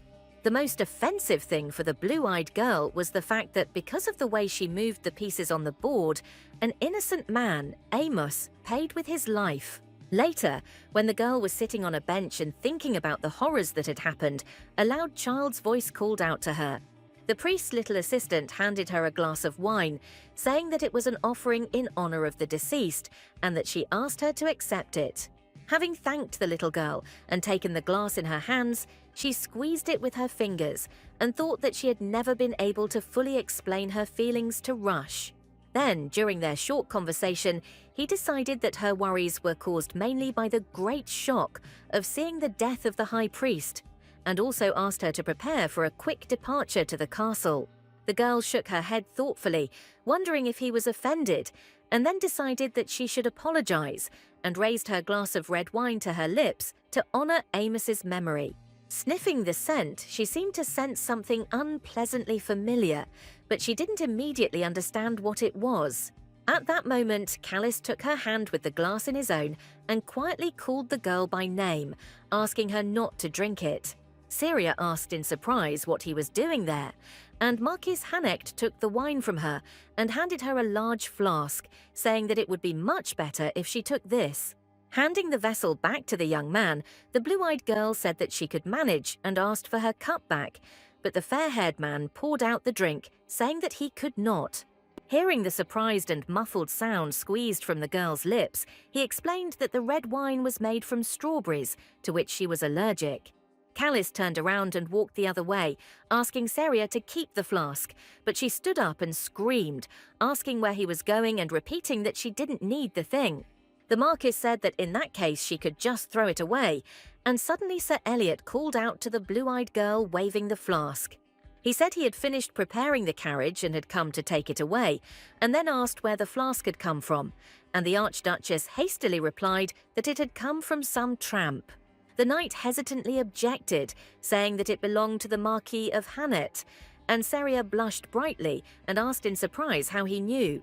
Eliot pointed to the design engraved on the vessel and explained that it depicted the family crest of the House of Callis. Syria immediately thought that the Marquis had almost set her up, because if someone else, and not her loyal knight, had noticed the thing, there would have been a huge scandal. When the young man asked what was in it, the Archduchess said that it contained wine, since it was prepared by priests and she could not drink it because of an allergy. Sir Elliot straightened up and his face changed, looking at his lady with a little apprehension. He muttered that Archduke Rush would be upset when he found out about this, and the blue-eyed girl asked, a little confused, why he would be upset. The fair-haired man replied that it did not matter, and then added that he began to understand why his lordship was always asking his wife to accompany him, and she objected that they hardly spoke to each other. She said that she would return the flask to him and called the priest's little assistant, and the girl immediately turned around when she heard the lady. Syria handed the flask to the little girl and gently asked her to pass it on to Marquis Hannet, and she held out her small hands in agreement. She promised that she would take it right away, but a familiar male voice suddenly asked what and to whom she was going to take it, and then deftly snatched the flask from the girl's hands. Pressing his back against his wife and squeezing her shoulder with his free hand, Rush growled irritably in her ear, scorched by a feeling of burning jealousy. He exhaled, causing goosebumps to appear on the girl's neck and asking if that bastard had really been flirting with her again. Callis had meanwhile already reached his tent and entered, pushing aside the curtain with his hand while the servant greeted my lord. The assistant reported that an urgent message had arrived from the Supreme Church, and the young man replied that if they were eager to know when he would arrive, they could tell him that they would not have to wait long, since he was planning to leave today. The servant called out to my lord again, and when he turned round, he said that they had asked for the arrival not only of the Marquis, but also of a witness to what had happened. The blonde man asked why this was necessary, and the man explained that the saint herself had disappeared, so this case would be investigated very thoroughly. He added that someone with divine power, who was present at the time of the saint's disappearance, must come.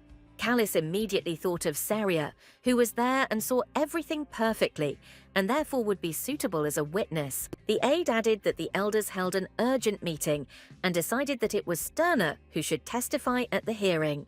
The Marquis of Hannet asked if he should deliver it, but the assistant shook his head, saying that the priests would do it themselves. He added that the young people would hardly be happy with each other's company, and therefore special people would do everything possible to ensure that they did not cross paths, and the fair-haired man quietly muttered his agreement. Suddenly, Rush's voice was heard, calling out to the Marquis and entering the tent without permission. He threw the flask he had given his wife at the young man with all his might, and he managed to catch it right in front of his face, swallowing. The Archduke folded his arms and asked them to continue their conversation calmly, while the servant asked in confusion what was going on. The man looked at them with the most contemptuous gaze he could muster, sternly asking who and where they had decided to take them without permission. The servant explained that the senior priest had already gone to his tent to notify him personally, but Burke asked whose authority it was to give such orders.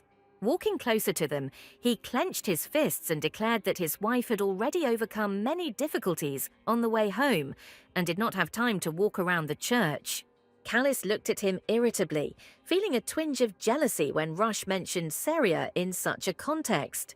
The Archduke said that if they needed someone with divine power, he would go himself, since he was part of the Grand Van Schetter, so there should be no problem, and the servant confirmed this. The Marquis suddenly asked how much work he had assigned to Saria, if she didn't even have time to go to church, and forcing her to work until exhaustion was too much. Smiling, Rush said with a cold-blooded smile that he was incredibly grateful for how much my lord cared about his wife. While finishing off Callis, the Archduke calmly, with a hidden caustic jab, said that given his constant spending time with the saint before, he believed that his attitude towards Saria was exactly like that. He gritted his teeth, lowering his head and clutching the one that had been handed back to him in such an impudent manner. A little earlier, Rush told the blue-eyed girl to give him this flask, and she doesn't need it because there is warm wine in the kitchen.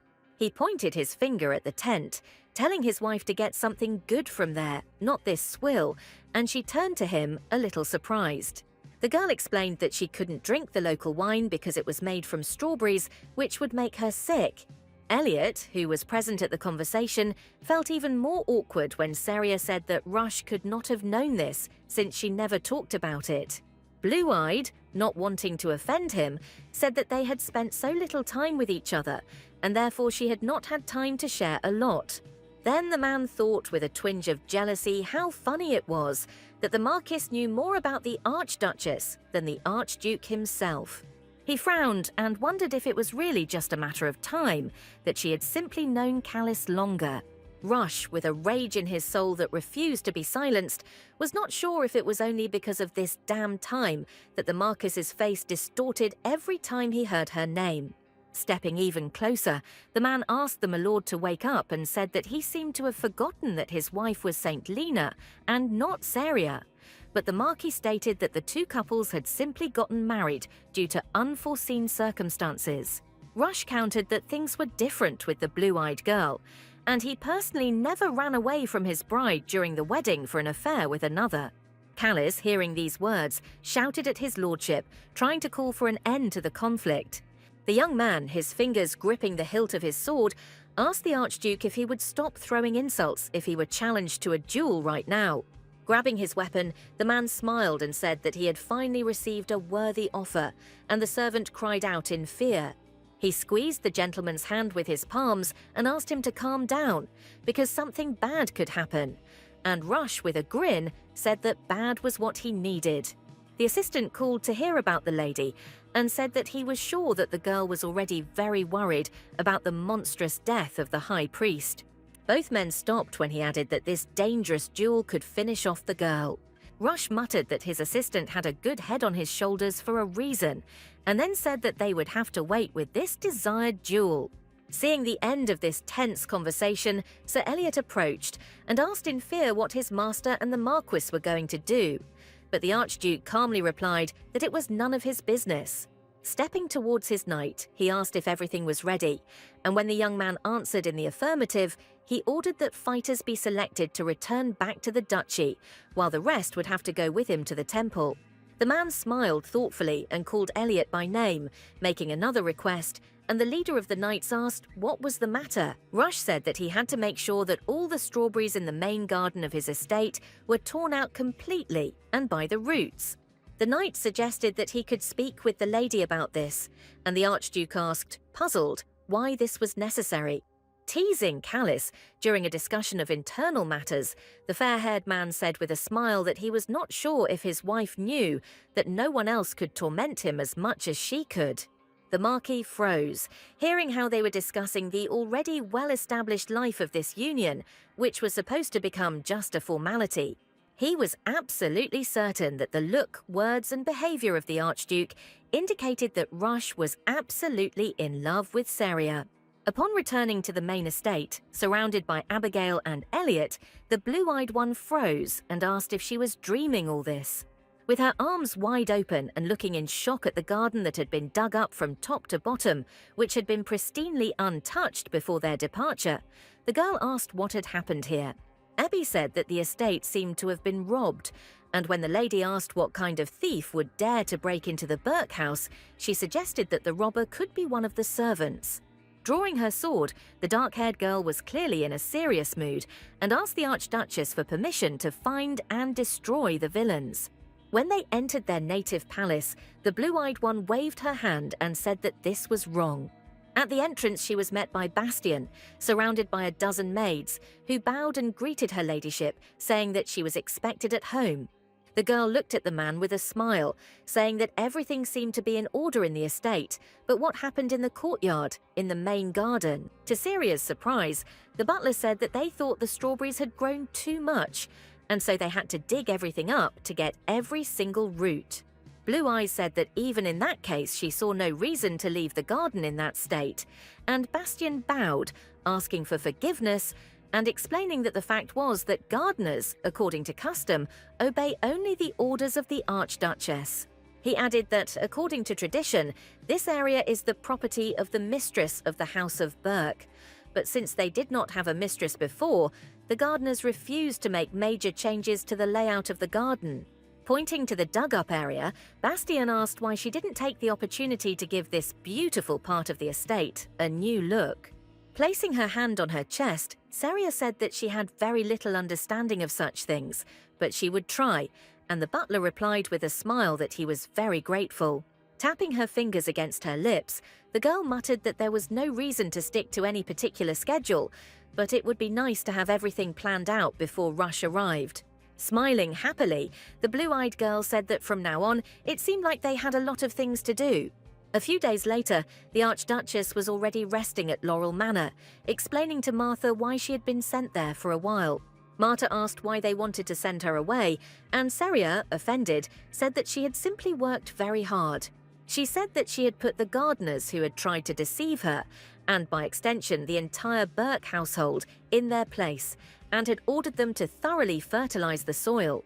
Later, she carefully studied 24 garden design proposals and selected the most beautiful ones at reasonable prices. Bastian said that everything had already been done for the main estate and asked the lady to go to the Laurel estate. He said that the Archduchess managed to finish it in 3 days, although he wanted it to become a relaxing hobby for her. The girl sipped her tea, remembering the butler's words about the garden at Laurel's estate being smaller, so she would be able to enjoy decorating it. She immediately looked up and realized that she had indeed been sent into exile because she had worked too hard, and Martha said that Bastian had been right in his words. The woman hugged the lady and said that she had indeed lost weight and could therefore come to them on the weekend to enjoy delicious food, and Seria admitted that this sounded wonderful. Martha laid her head on the crown of her beloved Archduchess and said that His Highness could also come sooner to rest. Gently stroking the girl's chin, she smiled and expressed her hope that the gentleman would find a place where his heart could rest.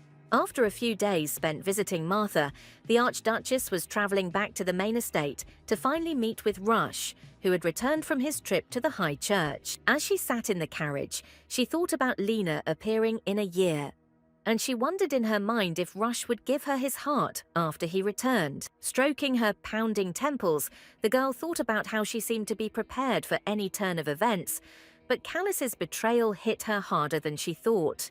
Remembering the darkness that had taken over Lena, she stroked her necklace and thought that they were completely different, since Seria could only purify demonic energy by borrowing the power from this ornament. She remembered that Lena was able to perform miracles after receiving the necklace, but she never had any suspicions because the saint originally possessed a strong divine power, which, according to her, helped cleanse impurity.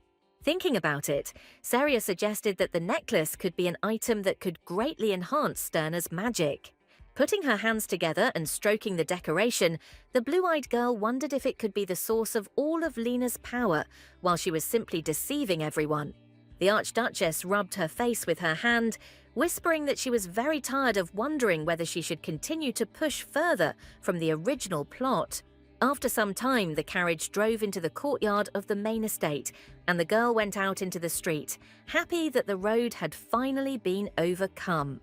Rush met her right there, still dressed in his formal attire, and smiled softly, calling his wife by name because he missed her. Blue-eyed also smiled brightly, greeting the Archduke, and he asked where she had been if she had returned from her trip. Seria replied that she had gone to Laurel Manor for a couple of days, and then hugged his hand and asked how he had returned from the High Church so quickly, to which the man replied with a smile that he had galloped his horse all the way home. Touching his palm, which was not covered by clothes, the girl looked at her husband with fear, saying that he had a fever and seemed to be ill. Rush turned to her, asking if he looked like a sick person, and the blue-eyed girl answered a little hesitantly that anyone could get sick. The Archduke replied that perhaps that was so, but that he could not afford to be weak today, and Seria asked, puzzled, how one could treat it differently if he really had a fever. Later, when she wanted to discuss this issue with Lennon, he looked at her in surprise and said that this could not be, because as long as he remembered the gentleman, he was always in good health. Blue Eyes asked if he really had such good health, and the assistant said that was putting it mildly, since in this regard the Archduke was clearly not human. Thinking that if Lennon was talking about such things calmly, then everything was fine, the girl asked where his lordship was now, because she wanted to show him the plan of the future garden. The assistant replied that the gentleman was finishing his work in his chambers, since due to his hasty departure from the Supreme Church, he had many unresolved issues. Entering her husband's chambers with the medicine brought on a tray, Saria examined it and muttered that she knew it. Rush lay half-sitting on the bed, suffering from fever, covered in letters and papers related to unresolved issues. Touching her husband's hot forehead, the girl thought that Lennon was incredibly naive if he allowed the Archduke to hide his every ailment so easily.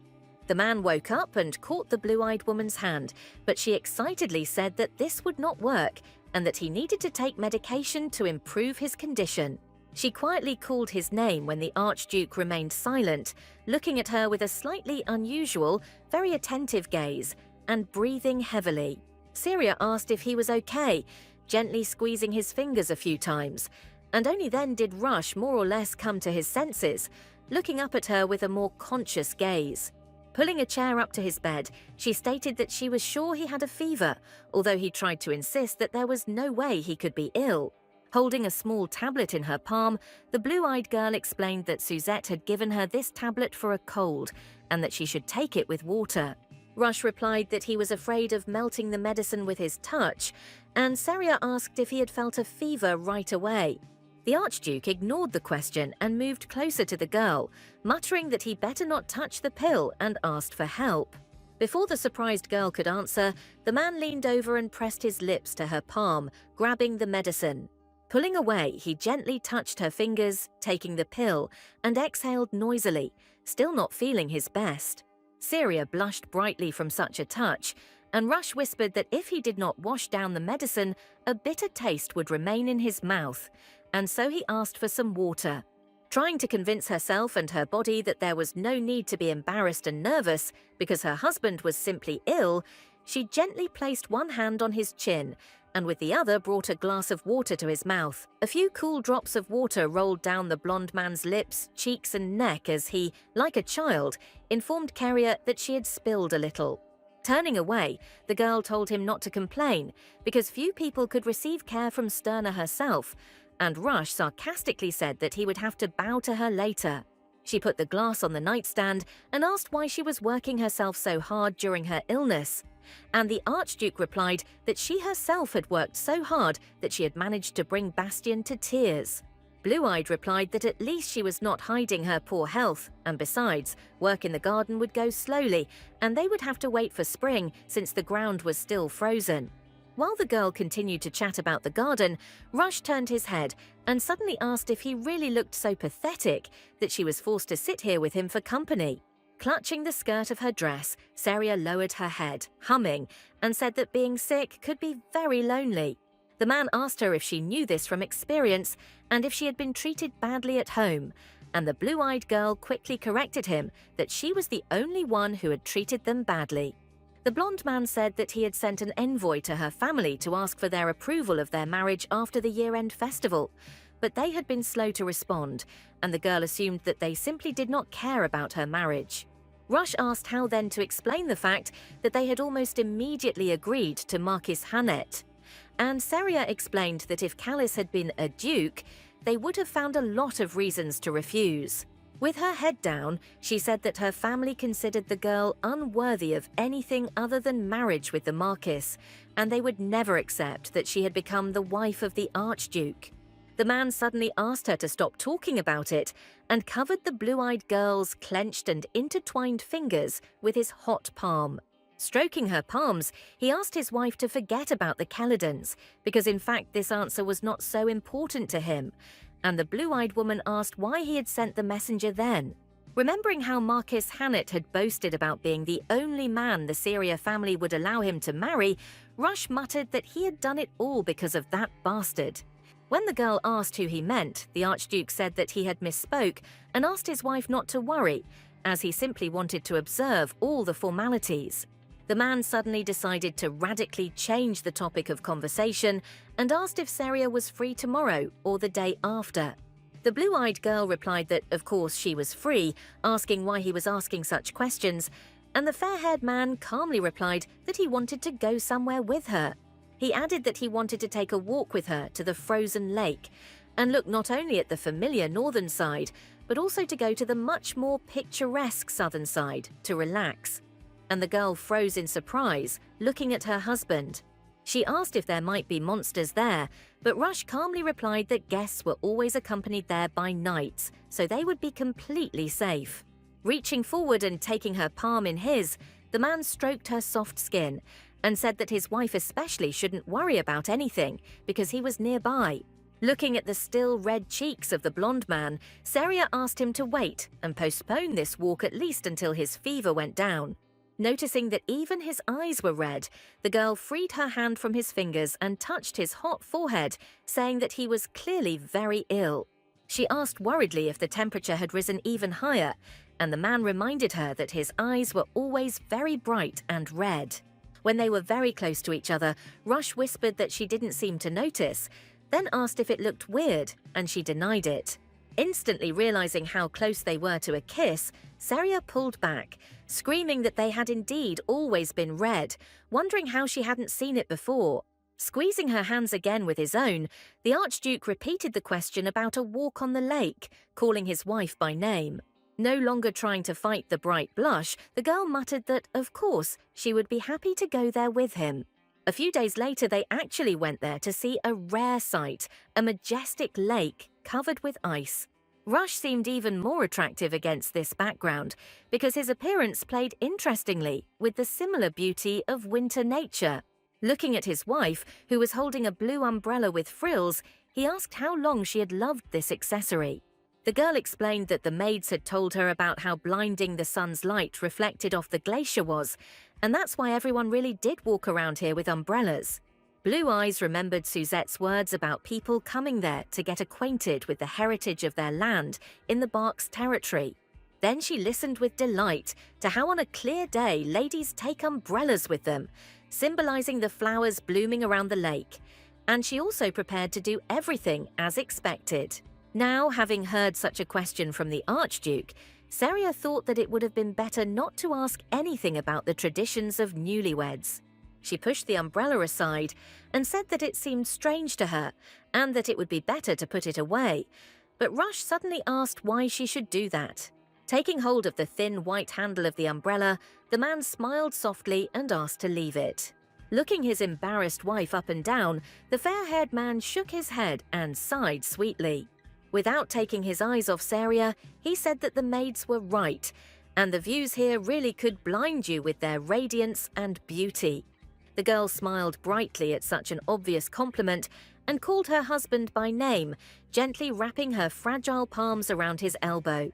Pulling him towards her and making her cheeks burn, the blue-eyed woman asked the man to stand under the umbrella with her because the sun was shining too brightly, and there was definitely enough room for the two of them. Smiling at his wife's coquettishness and tenderness, Rush obediently stood under the umbrella, pressing her to his side, and thanked her for her care. They were walking around the lake, and the girl said that people say that if you look at the glacier often, you can fall in love with the Duchy of Berk. The blonde-haired man asked with a smile who exactly was speaking like that, and the blue-eyed woman answered with a smile and enthusiasm that it was Suzette. The man asked if she felt this love, and Seria touched her head with her finger, reminding him that she was sterner and knew what was on the other side of the glacier, and therefore she could not be moved by it. Shaking his head, Rush said with a smile that she remained a big mystery to him, and the girl jumped up, saying that she was like an open book to him. Blue Eyes asked where else he could find Sterner, who was so familiar with the glacier and all its features. Suddenly they both fell silent, because they noticed huge black smoke that was thickening over the place and seemed to eclipse the sky itself. Looking at what was happening, Rush became as dark as a cloud, whispering that now was the time. The darkening was a phenomenon where the frozen lake would turn black every winter and then return to its normal appearance. But there were also times when monsters would appear around the lake along with the color change. As they walked through the garden a couple of days later, the Archduke told his wife that they would probably have to sit in the estate for the next week to see if any monsters would appear. The girl nodded, feeling sad, and then the man assured her that there was nothing to be afraid of because in a week everything would resolve itself. Seria clicked her tongue, asking if she looked scared, and Rush replied that he was just checking because she looked downcast even when they sat down to eat. He added that he would not like to see the girl cry again, and the blue-eyed girl frowned and asked if he really enjoyed making fun of her. The Archduke said with a smile that it was very much so, and the girl let go of his elbow, muttering that she had been so kind to take him to see the garden that he so wanted to see. Catching Syria and putting his arm around her shoulder as she said they should go back, Rush asked her not to be like that and said he hadn't really had time to look at the design she had chosen. Pressing the blue-eyed girl to his side, he enthusiastically asked if she would explain everything to him while he walked, clarifying what they planned to do here.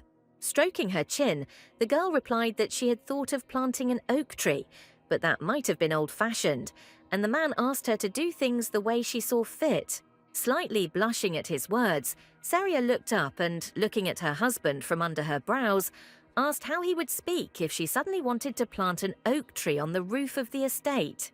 Rush smiled, looking at his wife with the same gaze, and rhetorically asked if he really had the right to contradict the Archduchess of the House of Burke. Turning around, the blue-eyed girl clicked her teeth because he didn't want to give in to her at all, and asked if she could then plant a tree right in his chambers. At first, the man froze, looking at her in surprise, but after a few moments he laughed loudly, appreciating Saria's joke. Trying to remain serious and not to show that she had already forgiven his barbs, the girl nevertheless blushed and thought that her husband had been laughing a lot lately. She asked him if they could spend every weekend at Laurel Manor, and then added that she had promised Martha to visit her every week. Walking forward, the blue-eyed woman said that it would be nice if he went with her, but then she stopped short, saying that it would be difficult to leave now because of the darkened lake. Rush replied that there shouldn't be any problems since the estate was very close and they could easily spend time there. Their conversation was interrupted by the familiar loud cry of Lennon, who was rushing towards the young couple across the garden. Even as he stopped near them and panted from the long run, the assistant still called out to his mistress. He put his hands on his knees and, out of breath, said that a servant from the Kelladon scrapyard had arrived, and Rush asked what he could possibly need at such a late hour, and Lennon muttered that he wanted to deliver an obituary. After accepting the papers handed over, Saria read about the death of Mrs. Marguerite, whom she knew because this woman was the aunt of the original heroine. She never married or had children, but her long tenure as an elder gave her greater influence in society. The girl remembered that Marguerite was the only member of the family who did not dislike her. The lady loved the theatre very much and later treated everyone well, even the not very successful and famous actors. It was because of this fact that she did not experience any negative emotions or feelings towards the matter of Ceres, who was an artist. Syria muttered that her aunt must have left her an inheritance, so she would have to go to her parents' house, and Rush assured her that this was not necessary, since he could send Lennon instead. Putting the letter on the table, the blue-eyed woman said that he could not be forced to fulfill her personal whims, and then added that Marquis Kelladon asked her to come personally for a visit. Having moved into Saria's body, the girl first encountered her notorious family at one of the many balls. She knew she was on bad terms with her relatives, but she wanted to try to work things out now that she had the chance. But neither that evening nor later did anything come of it because of the arrogant and even harsh behavior of all these people. Blue-eyed still remembered how she felt then, and it wasn't even anger, but fear so strong that it caused the lie. At that moment, she was unable to control her emotions, and as if for a few moments, she suddenly became the real Ceres, with its problems and pain. Now the Archduchess rubbed her neck, thinking that she would like to test her strength again and try to control her feelings in the presence of the Kelladon family. Rush asked, a little annoyed, why they didn't wait a week, then they could go together, and the girl stood up, asking with a sly smile if he was worried about letting her go there alone. Leaning towards her husband's ear, the blue-eyed woman said that if he was really worried, then could she ask him to do something for her? The Archduke obediently stood still, eager to listen to everything that Saria could tell him. When she finished, a loud, questioning cry was heard in the office, which even some of the servants outside seemed to hear. The next morning, the sun rose over the Kelladon estate, which was, of course, much more modest than the duchy, but not entirely devoid of taste in its execution. The assistant looked in on the red-haired young gentleman, informing him that the lady had arrived, and he rose from his seat, asking if this fool had really come here. The young man said that he was sure that she would be afraid of her father, and then asked what his brother was doing, and the butler replied that he was meeting the head of the House of Menzel and his wife. Looking outside, the red-haired man muttered that his father and mother must be busy too, and so he wondered whether he should go out and greet his relative. This young man with bright blue eyes and equally unusual fiery red hair was the second son of the House of Caledon, Nisus. As the Archduchess, flanked by Elliot and Abigail, stepped out of the carriage, the butler bowed to her and greeted Lady Seria Caledon. Folding her arms across her chest, the blue-eyed girl smiled, saying that she and Jason, this servant, had not seen each other for a long time, and he had not changed at all. The man nodded with a smile, and then asked if the girl was doing well, and Seria folded her arms over her chest, muttering that she was fine, but only for a while. Frowning and drawing her eyebrows together, the blue-eyed girl sternly said that everything was fine until she was treated disrespectfully at home. When the butler hesitantly asked what she meant, the girl explained that she was no longer the Marquise of Caledon, but the Archduchess of Berk. Blue-Eyed added that despite her high status, her procession had to enter not through the main gate, but through the side gate, and it was not family members who came out to greet her, but a simple servant. The man trembled in fear and tried to stutter to say something, but the blue-eyed woman asked if she really looked like a postman. Extending her index finger in an unusual gesture of sternness, Seria said that she would not repeat it twice, and then ordered him to return to the house and report the arrival of the lady. When the butler left, the girl, without turning around, called her knight and asked whether this, in her opinion, was blatant disrespect towards her. Abigail belligerently suggested breaking down the main gate, but the blue-eyed girl smiled, saying that in that case she would have to pay compensation, and she did not want to give a penny to this family.